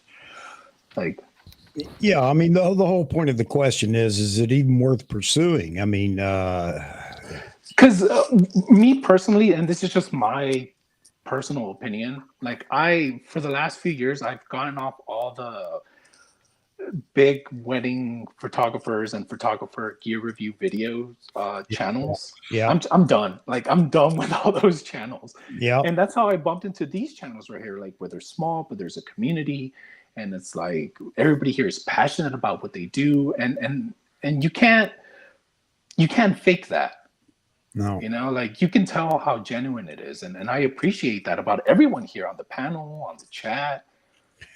And I like that. Like, I appreciate it, and I think that's the future. You know, like where when you find these smaller channels, but they're passionate about what they're talking about, I think that's the future. And it sucks that channels like that are not easily found. Yeah, you're absolutely right. I mean, the only way that a channel like this gets any it attracts anyone is by word of mouth, because again, I mean, we're so used to looking at titles of videos that are out there and things like that, and that's what drags us to them. It's just like a news story is. I think Jeffrey was talking about early on in this conversation. Good news doesn't go anywhere. Yeah. But you put man shoots 3 people or whatever out of pure rage, and bam, everybody's watching. So yeah, it is difficult. It's a competitive world in YouTube, and the competition is a positive community is fighting for ground where the negativity seems to draw everybody. And, it's just the way it is. But does that mean we have to conform to what they're doing? I guess is where I'm heading with a lot of this. No, we don't have to.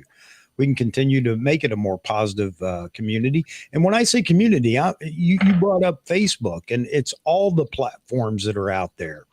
As you said, I talked about that earlier, David. You get somebody that comes into Nikon Rumors and asks a question, and he's pounced on. Do you read the manual? Why did you buy that camera if you don't know how to use it?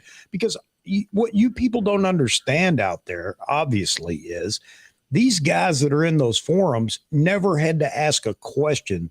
They were born experts. Yeah, they just forget that 30 years ago they were asking the same questions. Yeah, and then right, they can't be bothered to help anybody anymore. Yeah, it's sad.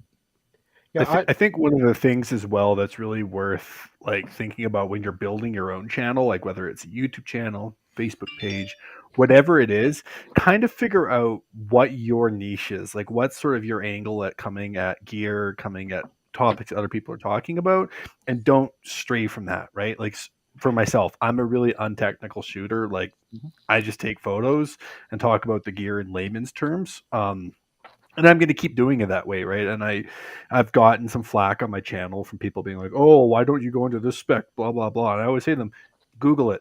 If you want that information, you can Google it. You can find it. And there's a place for that type of Yeah. those Yeah. type of reviews. Like when I was writing my blog for the camera store this week, I said to them, like, my blog is going to be really untechnical.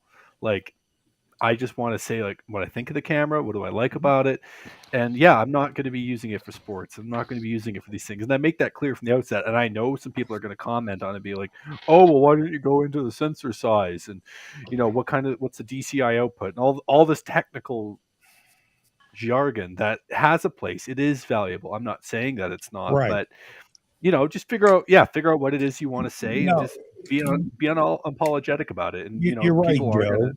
Yeah. There are a million places to go get all that information. I can go to B&H and just look up a product and get all the specs and everything Get else all that the I specs, want yeah. right there. One-stop shop. Yeah. And do you mind if I answer Joe Strutt's Sure. comment? So about quitting photography, I actually quit quitting photography 4 times. This is my 4th time jumping in after the longest break ever. I quit in 2017, and I barely jumped in January with the new brand, the Drunk Wedding Photographer, and just like a different output, different outlook. Because I got burned, by clients, by Yep. the industry, by the community, and so the 4. You know how they say 3rd time's a charm? Well, I want to say the 4th time is the charm. Well, And you're this doing better because you're always drunk. Right? Yeah, I want to say this time 100%. This time I'm just like, you know what? Whatever, I'm done. I'm just gonna say what I want to say, how I do things, and take it or leave it. That's my Yeah. approach now. Take it or leave it. I don't need your money. Someone else is gonna understand what I want to do and what I have to say. And Well, so- it's like Joe was saying there, and going along with what you're talking about, David, the fact is that too many photographers or aspiring photographers or just people that are even amateurs that are aspiring to even get better, shoot for the photographers in the photography community rather than for themselves or clients or whatever. And I think a lot of people, of course, your family's always going to tell you, "Oh, I think you take lovely photos," except for my wife. She'll tell me right up front, "No, that's terrible. Why would you even do that?"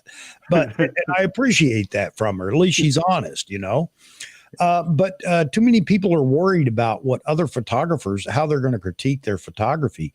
And, I keep saying this over and over and over. Quit. Don't listen to them. Shoot what you enjoy and how you enjoy it. It doesn't matter. And even if you're a new professional photographer trying to make your way as a wedding photographer, whatever it is, if your clients are happy, yes, you can continue to develop your style and everything else, but don't worry about when people come in and say, "Oh, that's crap. That's whatever. That's terrible. You shouldn't do this. You shouldn't do that." Shoot for yourself, shoot for your clients, and be happy with that. Don't worry about the pixel peepers and all the pros. And Lord knows we've got plenty of them out there in YouTube and photography forums that are just going to pick you apart. And don't let that happen to yourself. Yeah, and don't let people tell you your gear sucks. Like I think that's the Yeah. other thing as well. Is so many times people like a certain bushy head man will say, "Oh, that Z6, that's a piece of junk. You can't do anything with it." It's like, no, like it depends on the use case. It depends who it's for. Yes, if I was doing NASCAR, pit photography and I wanted to get like every single shot, the Z6 wouldn't necessarily be the camera for that. But for a lot of prosumer users, for a lot of people that, maybe photography isn't their full-time thing, it's a killer camera, and it still is great value. The autofocus is very manageable as long as you know your camera. And I think that's really what it comes down to, is know your gear, know its limitations, know what it can do, and have workarounds. Every camera is finicky that way, and it's not just Nikon's. Yeah. Hey, a long time ago in a galaxy far, far away, cameras basically were just for portraits and family photos. They weren't capable of doing sports photography, bird photography, or anything. They were to take pictures of your family and your friends. Right. And I wondered, for generation after generation, they were like that. Jeffrey, it was so much easier back when we were young, when we were crushing up our own red ochre and painting the buffalo on the cave walls. Well, yeah. I mean, I'm not good at buffaloes, but I was good at birds. No. Right. And to piggyback on the whole year, all this adds to the frustration that we have sometimes, or quite often, with YouTube and other social media sites. And you can say all you want. Well, I don't watch them. I don't go there. I don't do this or whatever. But I mean, you're inundated with it. It's hard to put blinders on, and it's hard to find a location where you can just go to sit down. You're not threatened by a bunch of pros or supposed pros. They're just going to attack you at every angle for your equipment, for your photography, for whatever. And why is that? Is it just that everybody wants to be a giant YouTuber? Is it everybody wants to be a Facebook king or an Instagram king or queen or whatever? Everyone's an expert. No matter the topic, everyone's an expert. Everybody knows more than you. Yeah. Well, like I said, and I've turned over a new leaf in that when people want to argue with me about what I shoot as far as equipment, and they say, well, my camera's better and here's why, I say, good. I mean, you must be happy. I'm not going to argue about it. It does no good, because I turn into what they're being at the moment, trying to convince them that mine's better. And it's better for me. And that's as far as I'll go anymore on saying, we talk about brands or whatever. The glass that I use is great for me. I'm not saying it's the best there is out there, but it's the best I've used, and I'm happy with that. And that's all that really matters. That's it. I don't understand this whole idea of do you go to bed at night and you just feel better knowing that, man, I convinced them that my camera's better than theirs, and whatever. It's just crazy. I told that guy off. I showed him. Yeah, I can prove to him mine's better. So what? Good. Yeah, who Good cares? for you. Like, I think that's the end of the day. The only person you need to convince about your gear is yourself.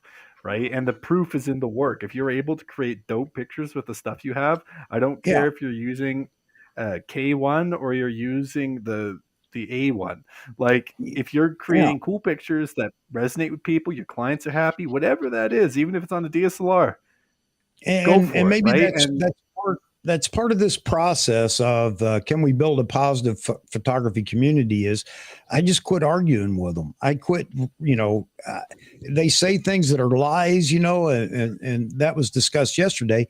I don't feel the need anymore to go chase these people down that are telling these lies. I know that they are influencing others. It's terrible, but I'm not going to, I can't reach them because, the bottom line is so many people look at subscriber count and feel like, oh, well, so-and-so's got 100,000 subscribers. He must know what he's talking about. You don't, or whatever. It's a shame that it's that way, but that's the way it is. So there's no need in me fighting it anymore. And again, you tell me that here's why my camera is so much better than yours. Good. All right. I'll agree with you. It is, I guess. I'm not going to argue with you, but you're not going to change my mind. I'm going to do what I want to do, and I'd appreciate if you just let me do that. It's good on paper. Yeah, exactly. I'm still trying to find that Nikon fabric banner so I could tuck it in the back of my neck and run around the neighborhood like I'm wearing a cape. But again, it goes back to the whole user and. Sorry. Well, what I wanted to say is, like, it goes back to the whole aspect of, like, well, what are the results you're trying to get?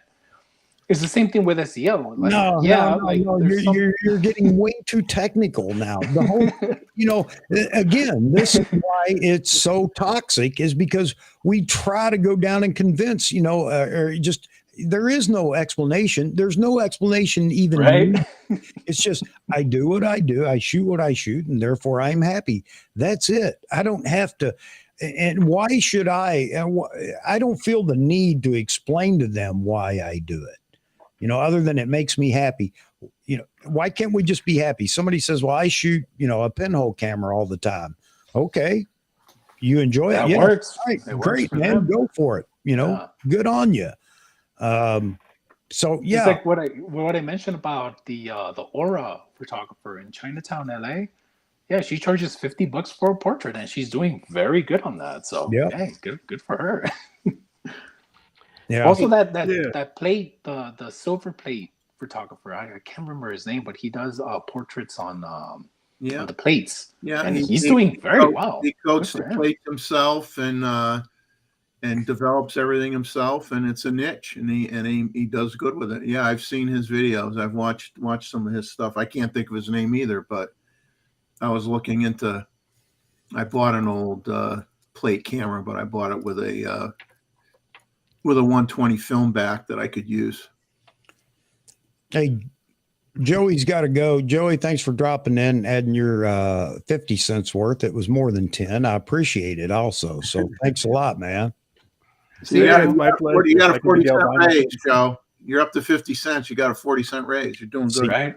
Joey can't quit his day job yet as a wedding photographer. He's got to keep making money to pay the bills. So Me as a wedding man, that'd be. See, I don't even know if I'd want that to be my full time job. Like, I can see why a lot of people like it, but just the intensity of some of the brides, grooms, yeah, I don't know. I don't do well with conflict. Like when people are like, "That photo sucks," rather than being like, "Behold," I'm just like, "I know, I'm sorry." So I would make no money, and the photos would all be what the bride wanted. Then afterwards, she'd be like, "Oh, you were right." It's like, yeah, I know, but that was Yep. a year ago. Yeah. Anyways, sorry, I ramble on. 60 That's cents okay. now. All right, guys, have an awesome day, and let's keep everything positive and keep the train rolling. thanks, Well, Joey. Take care, Have a Joe. good one, Joe. See ya. Yeah, thanks, y'all. Stay Cheers. out of trouble. Oh, I won't. Robert Daniel says most of them do it to warrant their choice. I agree with that. I mean, it may not be every one of them, but there are people that do it just because if they bought into it, then they've got to continue to push it as it's the best to make themselves feel better. I agree with that. And in some cases, maybe what they have is better than what I have for different things or whatever. That's okay with me, though. That's okay. And there is no perfect camera. Just go ask Casey. There is no perfect camera. So I'm okay with that. If there's no perfect camera, then I have no need to go chasing for the perfect camera. I'm happy where I'm at. That makes sense, actually. I think there's an expectation gap that is really quite material, and to a great extent, the camera companies are not helping themselves, but they kind of have to play the game. I think people think the camera's going to take the photo for them, and it isn't. Yeah. If you pick up one of these, this is what I classify as a pro level tool, and the first thing as a user you have to have is a pro level attitude. As in, you'll learn it, you'll practice it, you'll set it up, you'll practice, you'll adjust, you'll change, you'll learn, you'll adjust, you'll change. There's an old adage that comes from the music game, which is it takes 10,000 hours to not be useless. Any skill. I say not be dangerous, if you like. Yeah. 10,000 hours is 6 months of quality work for 8 hours a day. If anybody goes into a photographic studio or a business, that barely gets you to be not dangerous. You learn the language, you learn the tools, the techniques, etc. How anybody thinks they can pick up a pro level camera if they've come at it from, I don't know, a Z6, a Z5, or something else. You've got a period of adjustment, and we that own the Z9 have spent 18 months in my case, and you guys maybe slightly less. I know because I got mine first. The adjustment from a D or even a Z6 or Z62, Z7 to a Z9 is incredible. Yeah.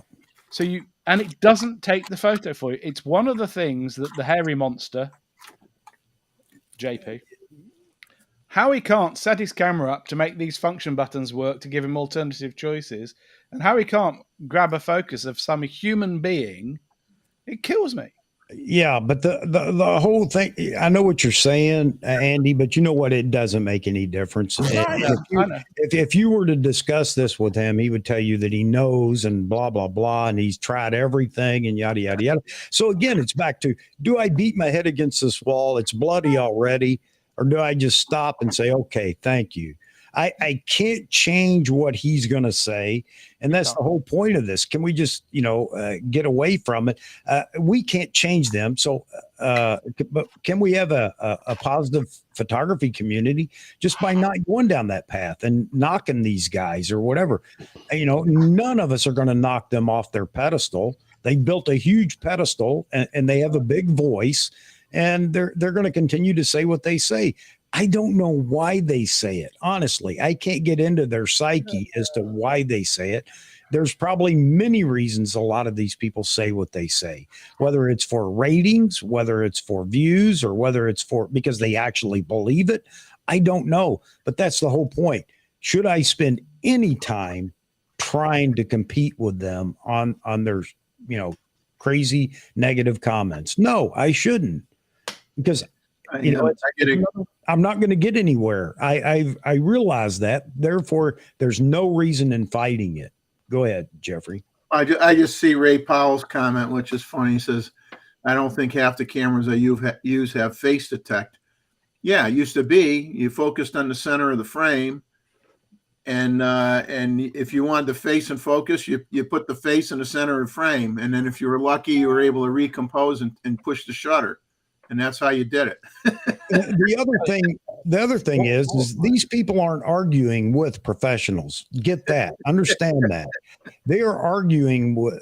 They are putting this stuff out to influence people that aren't so, competent in photography. They just want to go out and shoot, just want to go out and take pictures of birds in their backyard, their dog, their kids, their grandkids, other people or whatever.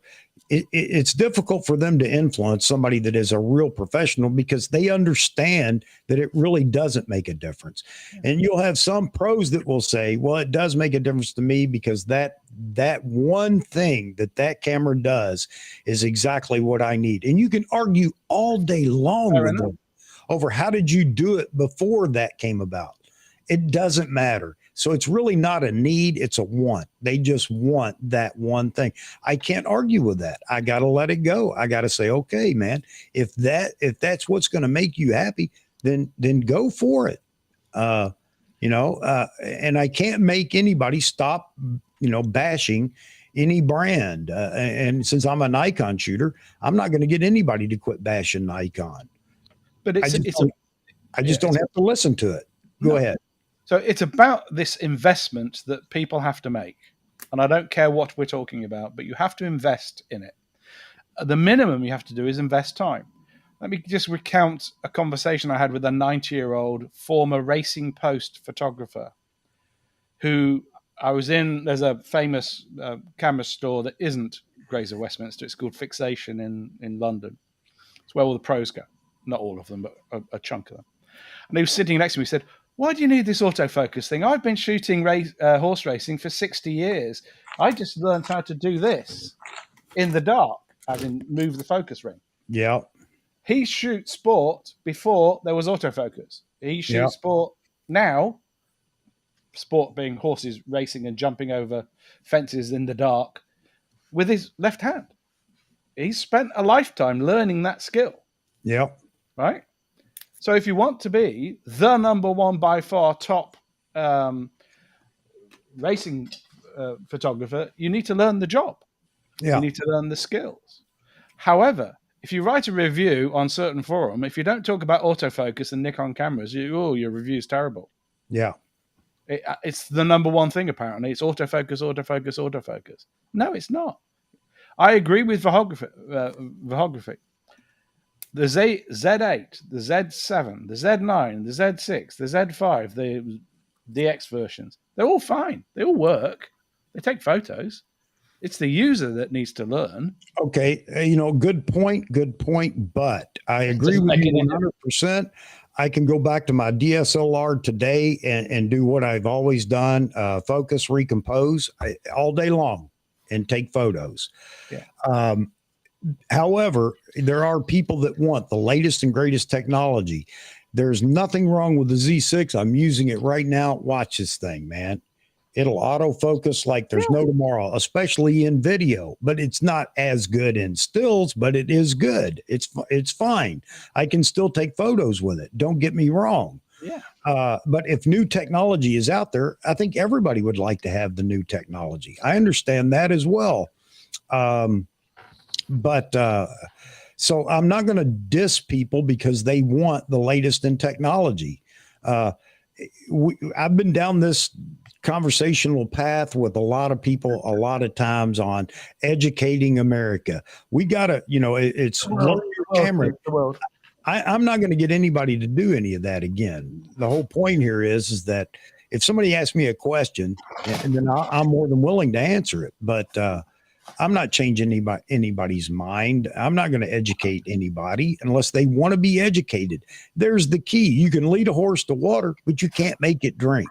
So this whole idea is we need to educate people. No, people need to want to be educated first. And if they do, they will speak up and talk about it. If it's an opportunity where we can say, well, what is your camera not doing that you want it to do? And it comes down to, well, I just want to have, I'm going to use this for an example. I just want to have that autofocus system that's in. I'm not going any further. There's no need in arguing with them. Okay, you have a want and you should go get it. There you go. It's that simple. So I'm unpacking some new technology for you, Chuck. Uh-oh. All right. You don't need to buy the stupid grip for the Z8. What you need is one of these things that takes a USB-C port and a D-tap cable or a USB-C cable, right. And you can charge that in your camera bag. You charge your ENAL 15s. I didn't know that. It just arrived. $30. It's cool. It's cool. It's not $400. There you go. And you made in China, of course. But I don't care. Send me the link to that. No, because then I'll be telling you some weird name in Chinese. But doesn't matter who makes it. You don't. So the whole point about the grip for the Z8 for me would have been I want to charge the batteries in my case with a power bank or a V mount, a V battery. No, you just buy something for $30. Yeah. Anyway, sorry. There we go. Take care, Mozman. Mozman's taking off. Hey, take care, Moz. Take it easy. I'm excited for 2 seconds. Nothing wrong with that. Yeah, I got a question about a toy that you showed briefly earlier in the show and my question is, what is an affordable microphone for just getting ambient sound out in the field? Just something for sound only. So you should know ambient, right? We've got to be quite clear. Yeah, ambient. Yeah, ambient. So this is hands down for me. This is the Rode video something. Video NTG. Right. I got to get my face out of the way. Right, NTG mic. So I like Rode stuff. I like Sennheiser stuff. I like a whole bunch of other stuff. But I find this microphone exceptional. They make another version, which is similar to the top of this microphone, in that it's got two XY facing microphones, right? Yeah. And they make a crazy $1,000 one, and they make cheaper ones, right? So for ambient sound, you don't want a shotgun mic, right? A shotgun mic, which is what this is, it's called a hyperchoroidal microphone. It picks up noise in front of the mic. That's it. Yeah, not around. It'll get a little bit around the back. Yeah. But if you're watching lions, like as I was, and you're hearing them roar, you point this mic at it, and hopefully it will block off a lot of noise. What you also want on the microphone is a gain knob and a low pass filter. That gets rid of nasty sounds. Most importantly, you need one of these things, which is Yeah. a dead Dead cat, cat. Yep. but this one is got the foam inside as well. If you just get the dead cat, you get too much rustle. So this is actually the dead cat, not for this mic, but for a slightly bigger Rode mic, hence why it's too long. But I found that combination is extraordinary. Now, am I going to buy the equivalent, because it's another Rode product? It's about $300, $400 for that mic. Yeah. So that may or may not be affordable. No, because if I want to record ambient sound, then I'm going to use this, which is a field recorder, which is a Portacapture X8, which records in 32 floating bit sample rate, bit depth, and 198 kilohertz per second onto a little card. The Z8 records in 24-bit 48 hertz, which is better, which is the same as the Z9, better than how the Nikon cameras, which are all 16-bit 48 hertz. Okay. Depth. You think of color depth, think of sound depth. Yeah. Okay. What's special about 32 floating bit is you can't clip it, and you can recover almost no volume to full volume. You can very easily grade the sound. Okay. So there's a guy I've been helping do. He just likes to go on his little walks, and he likes recording nature. And I've lent him this, and he's saying it's unbelievable. And I said, well, so's the price. So we'll have to find you a cheaper option. And the cheaper option is to stick that type of microphone onto the camera he's already got and just record sound if he wants to. All right. You can get the equivalent for your phone. All right. You can buy a microphone like that for your phone. Most of it is set up for interviewing people, which is where you need that, right? Yeah. Do you point that at the subject and they talk at it? You stick it on a boom, you do what you like. But for ambient, you definitely need this XY. And what you get is a very wide sound, like your ears. And that's the point. You want to stereo for one. It's true stereo. Yes. Okay? You get, and in hi-fi we call it a sound stage. Okay, if you listen to a very, very good hi-fi with well-positioned speakers at the right level, it's as though you're in the arena. It's as though you're in the concert hall. It's as though the player is there, right? That's what you want. And so when you hear it back, you want to listen through headphones, good ones if you can. But the word affordable was in there. And affordable means what's your budget and how much do you want to waste or spend? Depends on what you're doing it for. Well, I think I saw one of those for what I guess would be considered cheaper. I forget what brand it was. It might have even been Nikon. I'm not sure. It was like $400. Well, so CD quality, which most of us listen to every day, it's like a JPEG in sRGB, right? It's downsampled to what they can play over the radio, or everybody could stick on a little player. It's 100% perfectly adequate for 99.9% of the world. All right, so you don't need to waste money on a $300 or $400 thing. You can just look for an ambient microphone, and then say, how am I going to record this? If you're going to record it into your camera, just make sure it's got a mic in, plug it into the audio in socket. And you can, I would record it stereo, not mono, because that's the point of this, right? Yeah. And you can take a picture, or you buy a recorder of some type. The cheapest one is probably in your pocket. It's here, right? So you just buy I call it a penny adapter. I used to keep it in here. There it is. You buy one of those. Sorry, Lightning with mic in, right? And you can plug it in. It's really simple. And any simple recording app, which you can download for free or not, you can just record onto a device. Now, with one of these, it listens in 360 degrees, and it includes you breathing, you standing on stuff. So it's better if you can put this on a thing, a stand or something, and trigger it remotely. So you're not breathing all over it, or coughing, or spluttering, or you're moving about and your clothes rattling, etc. So for all of these things, there's wonderful, wonderful products now coming from, yes, China and other places for not very much at all. Just type in ambient microphone, make sure it can connect to your device.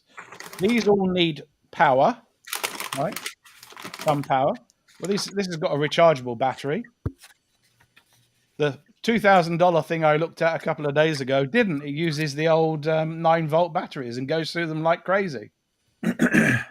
So it's a choice, right? I happen to like recording super high quality stuff because I'm stupid. Hey, Andy, hang on a second. Jeff's got to go. Jeff, thanks for jumping in here with us. Thanks for having me. Everybody have a great day. Like I told Chuck, I've have to get some stuff done around the house before Leslie gets home and ask what I did productive all day. Sitting here talking to Chuck probably wouldn't pass her test. No, and I'm going to get the same. I'm going to get the same question as soon as my wife finishes work. You'll have to fib and say Chuck's going to send you a T-shirt. Yeah. There you go. Hey, and Chuck, I'm going to be out of town, so I'll miss Saturday and next Wednesday, and probably the following Saturday. So I'm going to be traveling for a little bit. All right. Well, good, man. Enjoy yourself. I hope to. I hope you guys are have a great day, great couple of weeks, and I'll see you when I get back in town. All right. All right. Take care, guys. Take care, Jeff. Hey, Robert, Panetti just asked, who on the panel has ordered the Z8. I think most of us on the panel, well, I don't know. Jeffrey, Z8, I forgot. Did you? Well, I was on a list, but I told the guy I work with that I didn't want it until I won't get into the reasoning. I said I didn't really want it until July. Okay. But I'm really seriously thinking about just holding off, and I might just end up getting another Z9. Okay. Nothing wrong with that. Yeah. I know that Andy's got his Z8. I have a Z8. I got it. Yeah, they are out of stock at the moment. I don't know for how long. The next rush batch, I don't know if it'll last for everybody that's submitted an order for it since they sold out the first wave, but I don't expect it to be too far down the road before we see more of them. So somebody said B&H are saying 7th of, if you order today, you'll get it in a week. I think that's optimistic, but okay. I think so too. Although I guess they could. Lee was going back and forth on the Z8 or the Z9. I'll throw his comment up here real quick, but he decided to go with the Z9. He seems extremely happy with it so far. So I've been talking to some shooters who video shooters. I keep saying shooters because I'm talking video as well. Yep. Who are in very hot parts of your country and in Botswana and other places. Yeah. And they've settled on the Z9 because it's more predictable in the heat. Yeah. Yeah. And you had a thing earlier that I was going to come in on, which was this potential cinema version. Yeah. I think there is a role for a Nikon camera, not to get this geary, but we'll go here for a second. But it needs to have active cooling. That's a fan built into it. These smaller cameras do suffer from heat. It's a fact. Yeah. Yeah. I've done my own tests. I broke an Angelbird card, a 4 terabyte Angelbird card. I sent it back, and luckily they paid me what I spent for it. Yeah. So $1,200. Because I fried the card. I destructively tested it, but I didn't mean to. Yeah, I agree with you somewhat there, Andy. I don't think that the need is as great as as you know we want to make it out to be. I think Nikon is looking at that because they have addressed it already, not the camera, but the lenses. If they're talking about lenses, then they got to be talking about a camera at some point as well. But again, it goes back to, I think that there may be somebody that's out there shooting at 4K 120 or 8K, 8.3K in log. Yes. But I don't see that many people that are shooting at those frame rates for extended amounts of time. I know that there will be somebody, don't get me wrong here, but and I think Nikon will address it down the road. The one thing that Nikon was smart about, if they'd put a fan in the Z8, I'm telling you right now, you wouldn't have near as many orders because people are buying the Z8 for the still side of it.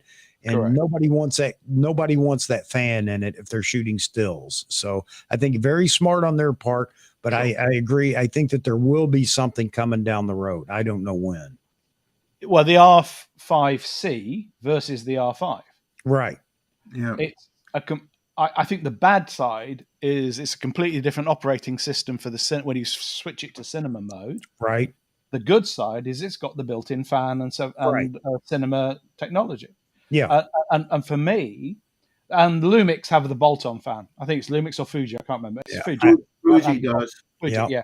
So we can't do that with the way the LCD works on ours. You'd have to have a flippy one and some holes or something. Right. And a power delivery. So I think that if Nikon is, and I read the various pieces of the general manager from the imaging business who made those remarks. Right? Yeah. And I read what the guy in amateur photographer said about him, and then everybody thought he was dissing the Z9, and he wasn't. He just said this horse is for courses. Right? Yeah. Tool, different use case slightly. Yeah. So here we know today that the Z9 in 20 degrees C can fill a 4 terabyte card, because I've done it, at the highest resolution craziness you ever want to think of. Right. And it will. Yeah. And it gets hot. But this fella will not fill a 4 terabyte card. It shuts down after, I could tell you the numbers off my test, but there's not a lot of point. So all of these cameras are hybrids. If you want to shoot 8.3K, 12-bit, 60p, high quality for 15 hours continuously, buy a cinema camera. Buy a cinema proper camera. one. Yeah. Yeah. A really big Alexa or a Blackmagic or a Red. Yeah. And Red, by the way, have just made all their cameras bigger to put more active cooling in them. Right? Buy that. Because you must have the budget if you're spending that much money on that type of filming. Yeah, and we've been saying that for years to people that want to get into full film making, but hybrids have come a long way. And again, I go back to, yes, I'm not going to tell people, go buy a Cine camera, blah, blah, blah. I think if you want all that capability in the Z8, if you want all that, it's wishful thinking. Okay. That's it. I got a question whether you actually need that much capability in the Z8. And the alternative is you can go to the Z9. I know it's $1,500 more, but you can go to the Z9. And if you're that serious about, I need 2 hours continuous 8.3K, I don't think it's an issue. I think you would gladly go to the Z9. So I think it's a lot of hoopla about nothing, because I don't think enough people, matter of fact, you probably can't measure how the percentile of people that want the 8.3K in RAW to record for 2 hours straight, or even an hour and a half straight. Most people are using it as B-roll, period. And those usually are small segments, and you're not going to have any problem when you do that. So there you go. This is why I had got into an argument with Matt Granger. Yeah. I've got to shoot B-roll for hours and hours and hours at 8.3K, 60p. And I went, why? I'll just say he's exaggerating. Yeah, he's being a bit. Yeah. Right? It's being dramatic is all, Yeah, and whatever. But he did the tests, and so that's fine. yeah. It's data. Yeah. Right? Yeah. There's nothing wrong with the data. Right? Don't Yeah. argue with the data. Understand what he did, and then maybe you do your own test, which is what I was doing, and Matt Owen and Richie did, and every other person that's trying to Yeah. understand the operational parameters. of Well, their there are gear. so many things, and you know, Matt Irwin and Richie tried to split up there and do a couple of different ways of actually using the camera for video and blah blah blah. And there are so many ways to help to prevent that from happening as far as the ZA goes. External power, one thing. You Yep. know, you take the heat of the battery out of play. And I know it sounds ridiculous, but you can shoot it with the battery door open. You can shoot it with the card door open. You Yeah, can't do tilt that the in the screen rain. out. Pull the screen out. Yeah. Look, and I'm not trying to make excuses. It still gives you 8K for probably 99% of your usage. Okay. If you just want bragging rights to say my Z8 will run for 2 hours, 8K in RAW, you're never going to do it, then just shut up. Don't talk about it. You know, if it's just for bragging rights, you know, quit it. Stop it, because there you go again. Here we go again with a community that becomes toxic because we all start fighting over stupid things like that. But back to your point, I do believe Nikon will address a video-centric camera. Maybe they'll go the box camera route. I think that would be the wise thing for them to do. But at least they acknowledge that there may be room for cine-type lenses, Nikon, for the Z mount down the road. And So there are already cine lenses for the Z mount. They're just not made by Nikon. No, Nikon. I'm talking Nikon. I get that. I understand that. There are plenty of adaptable lenses. Yeah. So hold on. There are already cine lenses for PL mounts, which is the standard industry standard mount, using Nikon glass. People buy Nikon lenses and rehouse them. Okay. Right? Already. Yeah.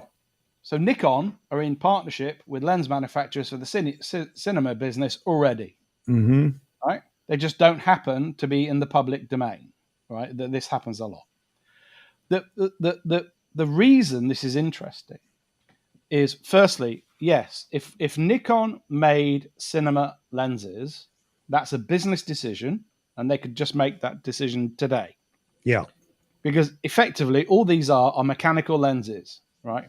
I will reach into a cupboard and grab one if you want one, made by Irix, but you know what they look like. Yeah. They've got teeth and lenses. They've got a standard fitting size, so you can put a matte box on it, right? 95 mil or whatever the standard is. They could do that today. I question whether it's a good decision for them, which is why I was pleased when the general manager said, we're looking at it. We're investing this deeply, right? The whole business of cinema, not just lenses. Yeah. Right?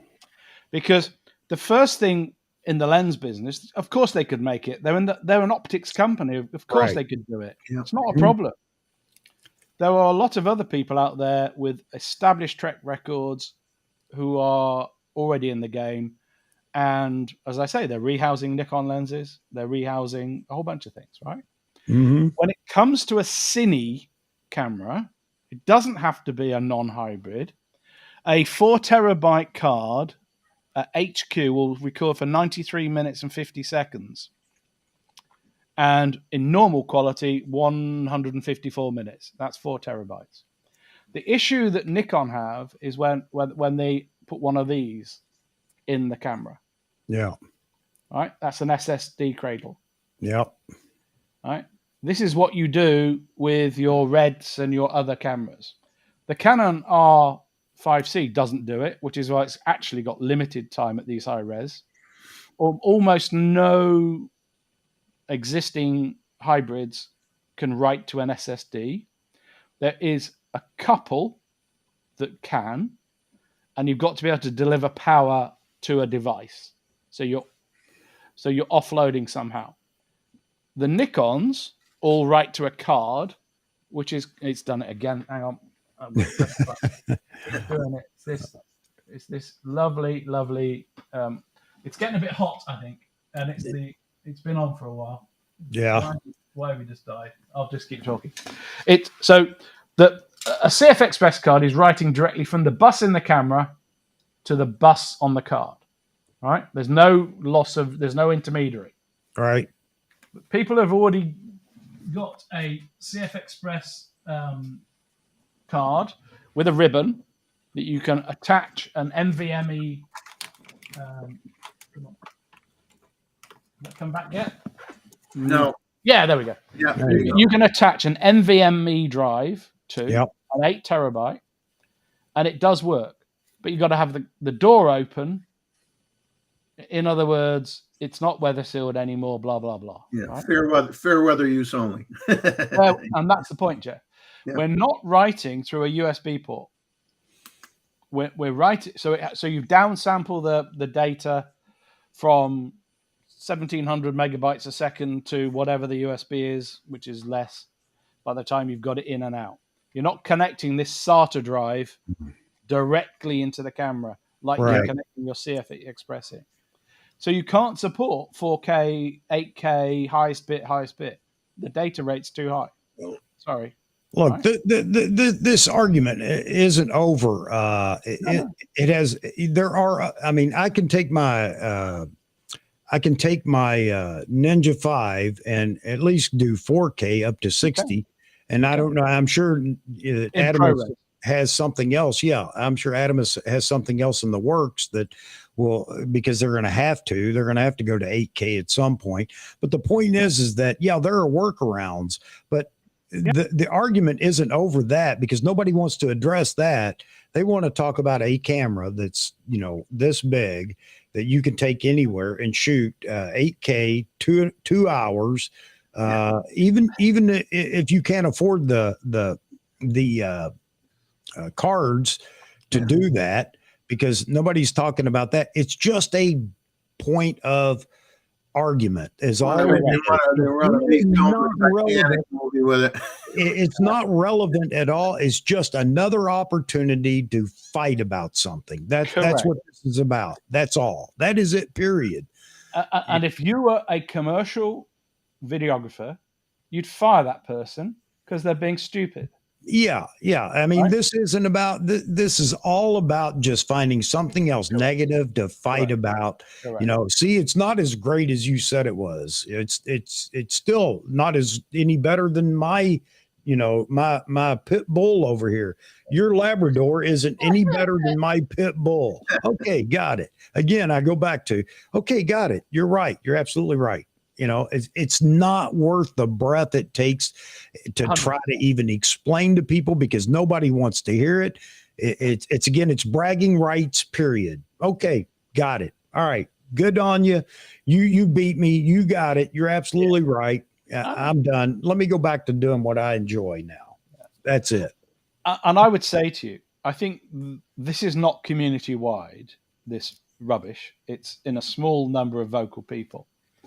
And now I'm going to get jumped on because I'm going to talk about the D500 and the over loud birding community that is so desperate for a £2,000 body that does everything in the Z8 with 30 megapixels. And that's the size of this, right? It's not going to happen, guys. You're making too much noise, right? There's far too many other people that want a camera that they can walk around with, right? So all of this is vested interests saying we want this, and therefore Nikon must do that. Right? Otherwise, it's a failure. It's wrong. There's only one. I just want a camera that doesn't shut down when it gets too hot. Yeah. Well, good luck, because they all do. No, because I have a story on that. So a few years ago, it was one of my biggest jobs ever. It was a 2-week wedding. We started in the outskirt towns of Guadalajara, and then we went to Puerto Vallarta Where it's hot. for the latter end of the wedding. It was very hot, middle of summer, humid, and I took my F5 because they specifically wanted film, which I was happy for. But every single time I would press the shutter button, the camera would shut off Because it was too So I hot. had to take the battery chamber out, and I had to put it back in, take the picture. It would shut off, and I would take the battery chamber. That's all I did, just popping out that battery chamber. So I was like, man, at that moment, I was like, man, I wish there was a camera that wouldn't shut down in humidity and that extreme temperature. But I mean, I don't know. As I said, my latest camera is a DF, which is already a decade old. So one of the So I haven't taken. Yeah. One of the things we've been doing with these guys in New Mexico and this lady in Botswana is to help them do operational testing of their gear to work out what the operational parameters are. In other words, this camera will work for half an hour in 40 degrees centigrade. All right. Do you need 5 cameras? What's that in Fahrenheit? Because 4 in a cool box. what's America? Right? I don't know what Celsius is. 100 and over 100 degrees Fahrenheit, maybe 120. Okay. Right. Okay. Right? I'm talking hot. I'm not way outside the limit of the camera. These cameras are designed to work from -10 to 40 degrees Celsius, which is whatever it is in your language. Yeah. Right. They're not designed to work above 40. And when you get above 30, right, so 3/4 of the way, they start to get too warm because the ambient is too hot for them to cool. Okay? It takes them longer. So if you know what the operational parameters of your gear are in certain temperatures and humidities, then you'll work out in any shoot how many cameras you need to bring, because they've got to cool down, or you've got to put brakes in, right? You shoot it until it fails, and then you say, everybody, coffee break for an hour. No, you bring a second body. If you, the guys shooting Dune using the Alexa something massive thing, they had multiple cameras, right? They're in the flipping desert and it's hot. They don't stop production; they just bring more gear. And it's how you. And this guy shooting an advert for a certain car manufacturer, and I'm trying to avoid saying who it is, in the heat of the desert, ended up having to get 4 Z9s with him, and that 3 of the 4 were in a cold box. Whoa, yeah, Right. but lesson learned definitely. Right. Now going forward, if I ever get booked for something like that, I know to bring so 3 bodies. Please do your operational testing, understand how the camera is going to work in that environment. So don't just do it in your office where it's 20 degrees. You have to do it outside where it's 40. You have to control whether it's going to be under direct sunlight or not, because that makes a huge difference to heating. All right, a black body in the heat under direct sunlight is going to heat up faster than a body under an umbrella. Right? Do that testing. Understand how the camera is going to work. Nobody in Nikon ever said a Z8 will last forever in 50 degrees centigrade or above 40. They've never said that. They've been very precise as to what this camera will do. Right? Of course they have. They have to. They're required to by CIPFA. Right? Well, here's an interesting tie-in with that, or a question relative to that. In the temperature specs on the Z9, I'll do Fahrenheit, 14 degrees, plus 14 to 104 F. Okay. Yeah. Now you got, obviously, Nikon has a history of durability testing. Mm-hmm. You got Morton Hilmer, out in Svalbard. Yeah. It's minus 40 degrees. Yeah. Polar bears ready to eat them, using the camera. You're showing all that stuff, okay, to show how tough the camera is. So where I'm going to get slapped in the face by Nikon if they're watching. So please, if you're watching, turn off your YouTube channel. If you went to shoot with Morton Hilmer, or you went to Antarctica and you're shooting your Nikon, your Z9, and it breaks, what are the odds that camera is going to get fixed under warranty, especially if they know you shot it below 14 degrees F? So why would it break rather than shut down? Because what happens in cold is this thing drains very, very quickly. Yeah. So if you're in the cold, every person that shoots in the cold knows you stick that in a pocket. You don't put it in your bag, right? Right. In fact, you put it in an inside pocket. Because it gets. I'm just saying it's kind of it's just kind of strange that obviously a lot of videos are out there. Everybody's shooting the camera in the desert and the Arctic and all these cold places. but the camera's not rated for that. Well, yeah, true enough. But the big deal here is all of a sudden, and everybody says, why do you need 8K? But now everybody needs 8K to shoot for 2 hours. Think about it. Yeah, All this is just noise. It's just noise that's out there. So yeah, I'm tuning it all out. Yeah. You know, I don't care anymore. There are workarounds, and people that are complaining already know there are workarounds. They're just complaining because you know they want to complain. Period. You know, for whatever reason. Get Hey, their, guys, it gets their channel attention.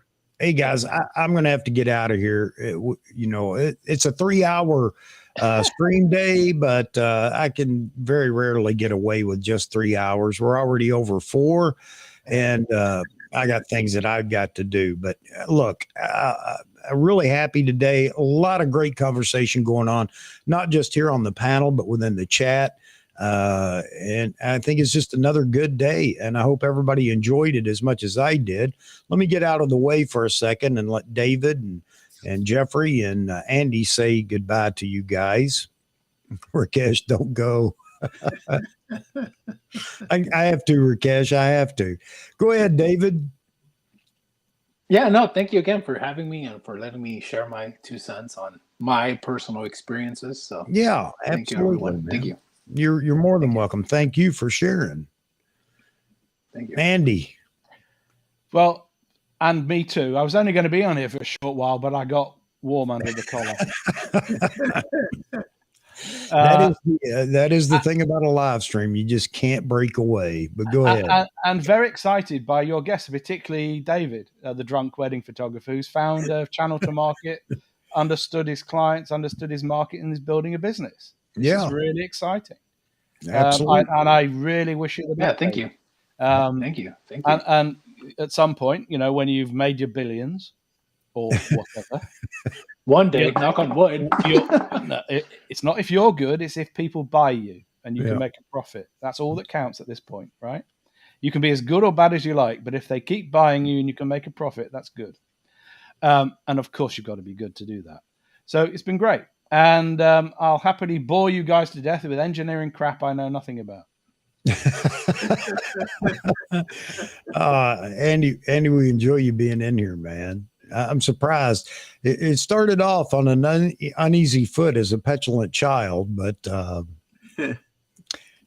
the way, I'm paying you back, Chuck. I'm paying you back. Yeah. No, I always love having you in here, Andy. Jeffrey. Hey, you know, another day, another 50 cents, right? No, not quite. I think I'll probably get 11 cents on ad revenue. Well, as always, the thank you out to everybody in the chat, because you're the ones that really make the show what it is. Yes. And I like the comment of shoot thousands of hours of 8K to put on a TV that nobody has. Yeah. But hey, everybody go out there, as I always say, my motto there: enjoy life, capture it. Go out there and get some great pictures, and we don't care what you use. No. Have a good one. All right, folks. Again, as Jeffrey said, you all in the chat and that are just watching the show, you are the people that make it happen. And if you want the community, the YouTube community or the photography community to be better, then just be better yourself. That's all we can actually do, is not retaliate, not try to educate. These people don't want to be educated. We can just enjoy ourselves in a conversation. And every stream over here has been fantastic. I can only think of a couple of streams that I've had over the last 2 years that maybe there was some, I don't know, a little bit of trouble in the stream. But for the most part, you folks are what make this happen, and I appreciate it so much. Thank you. With that said, let me get out of here. Mama's going to be on me, just like who was it that was leaving earlier? Same thing. If I can't show my worth, I'm in trouble. Yeah, David, what'd you say? No, I said Jeff. Jeff was the one that said that.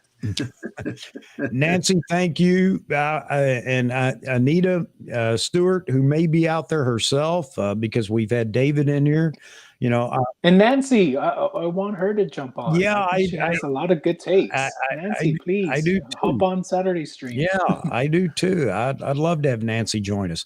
These are only two female photographers that I know of. If you're out there just viewing, just watching the stream, and you're a lady photographer, by all means, speak up. I'd love to know it. I'd love to know about that. You guys have a voice, and I'd love to have any of you and all of you on the stream someday. So definitely consider that. I've been trying to get Nancy to do it for a while. She's worried about having a Southern accent. I don't. Well, as I said, English is my second language, so sometimes I mix my words up. So if I could do it, I'm sure Nancy can. Even if it's not your second language, you can still mix the words up pretty good. Right? Right? Yep. Absolutely. Okay, to all you folks on the panel, to everybody in the chat, hope y'all have a wonderful rest of the day, rest of the week. We'll be back Saturday night, and who knows what we're going to talk about. Look for the thumbnail. I'll try to get this one out earlier. And God bless you all. I hope you all have a wonderful rest of the week. I will see you Saturday night. Cool. Take care, everyone. Be safe.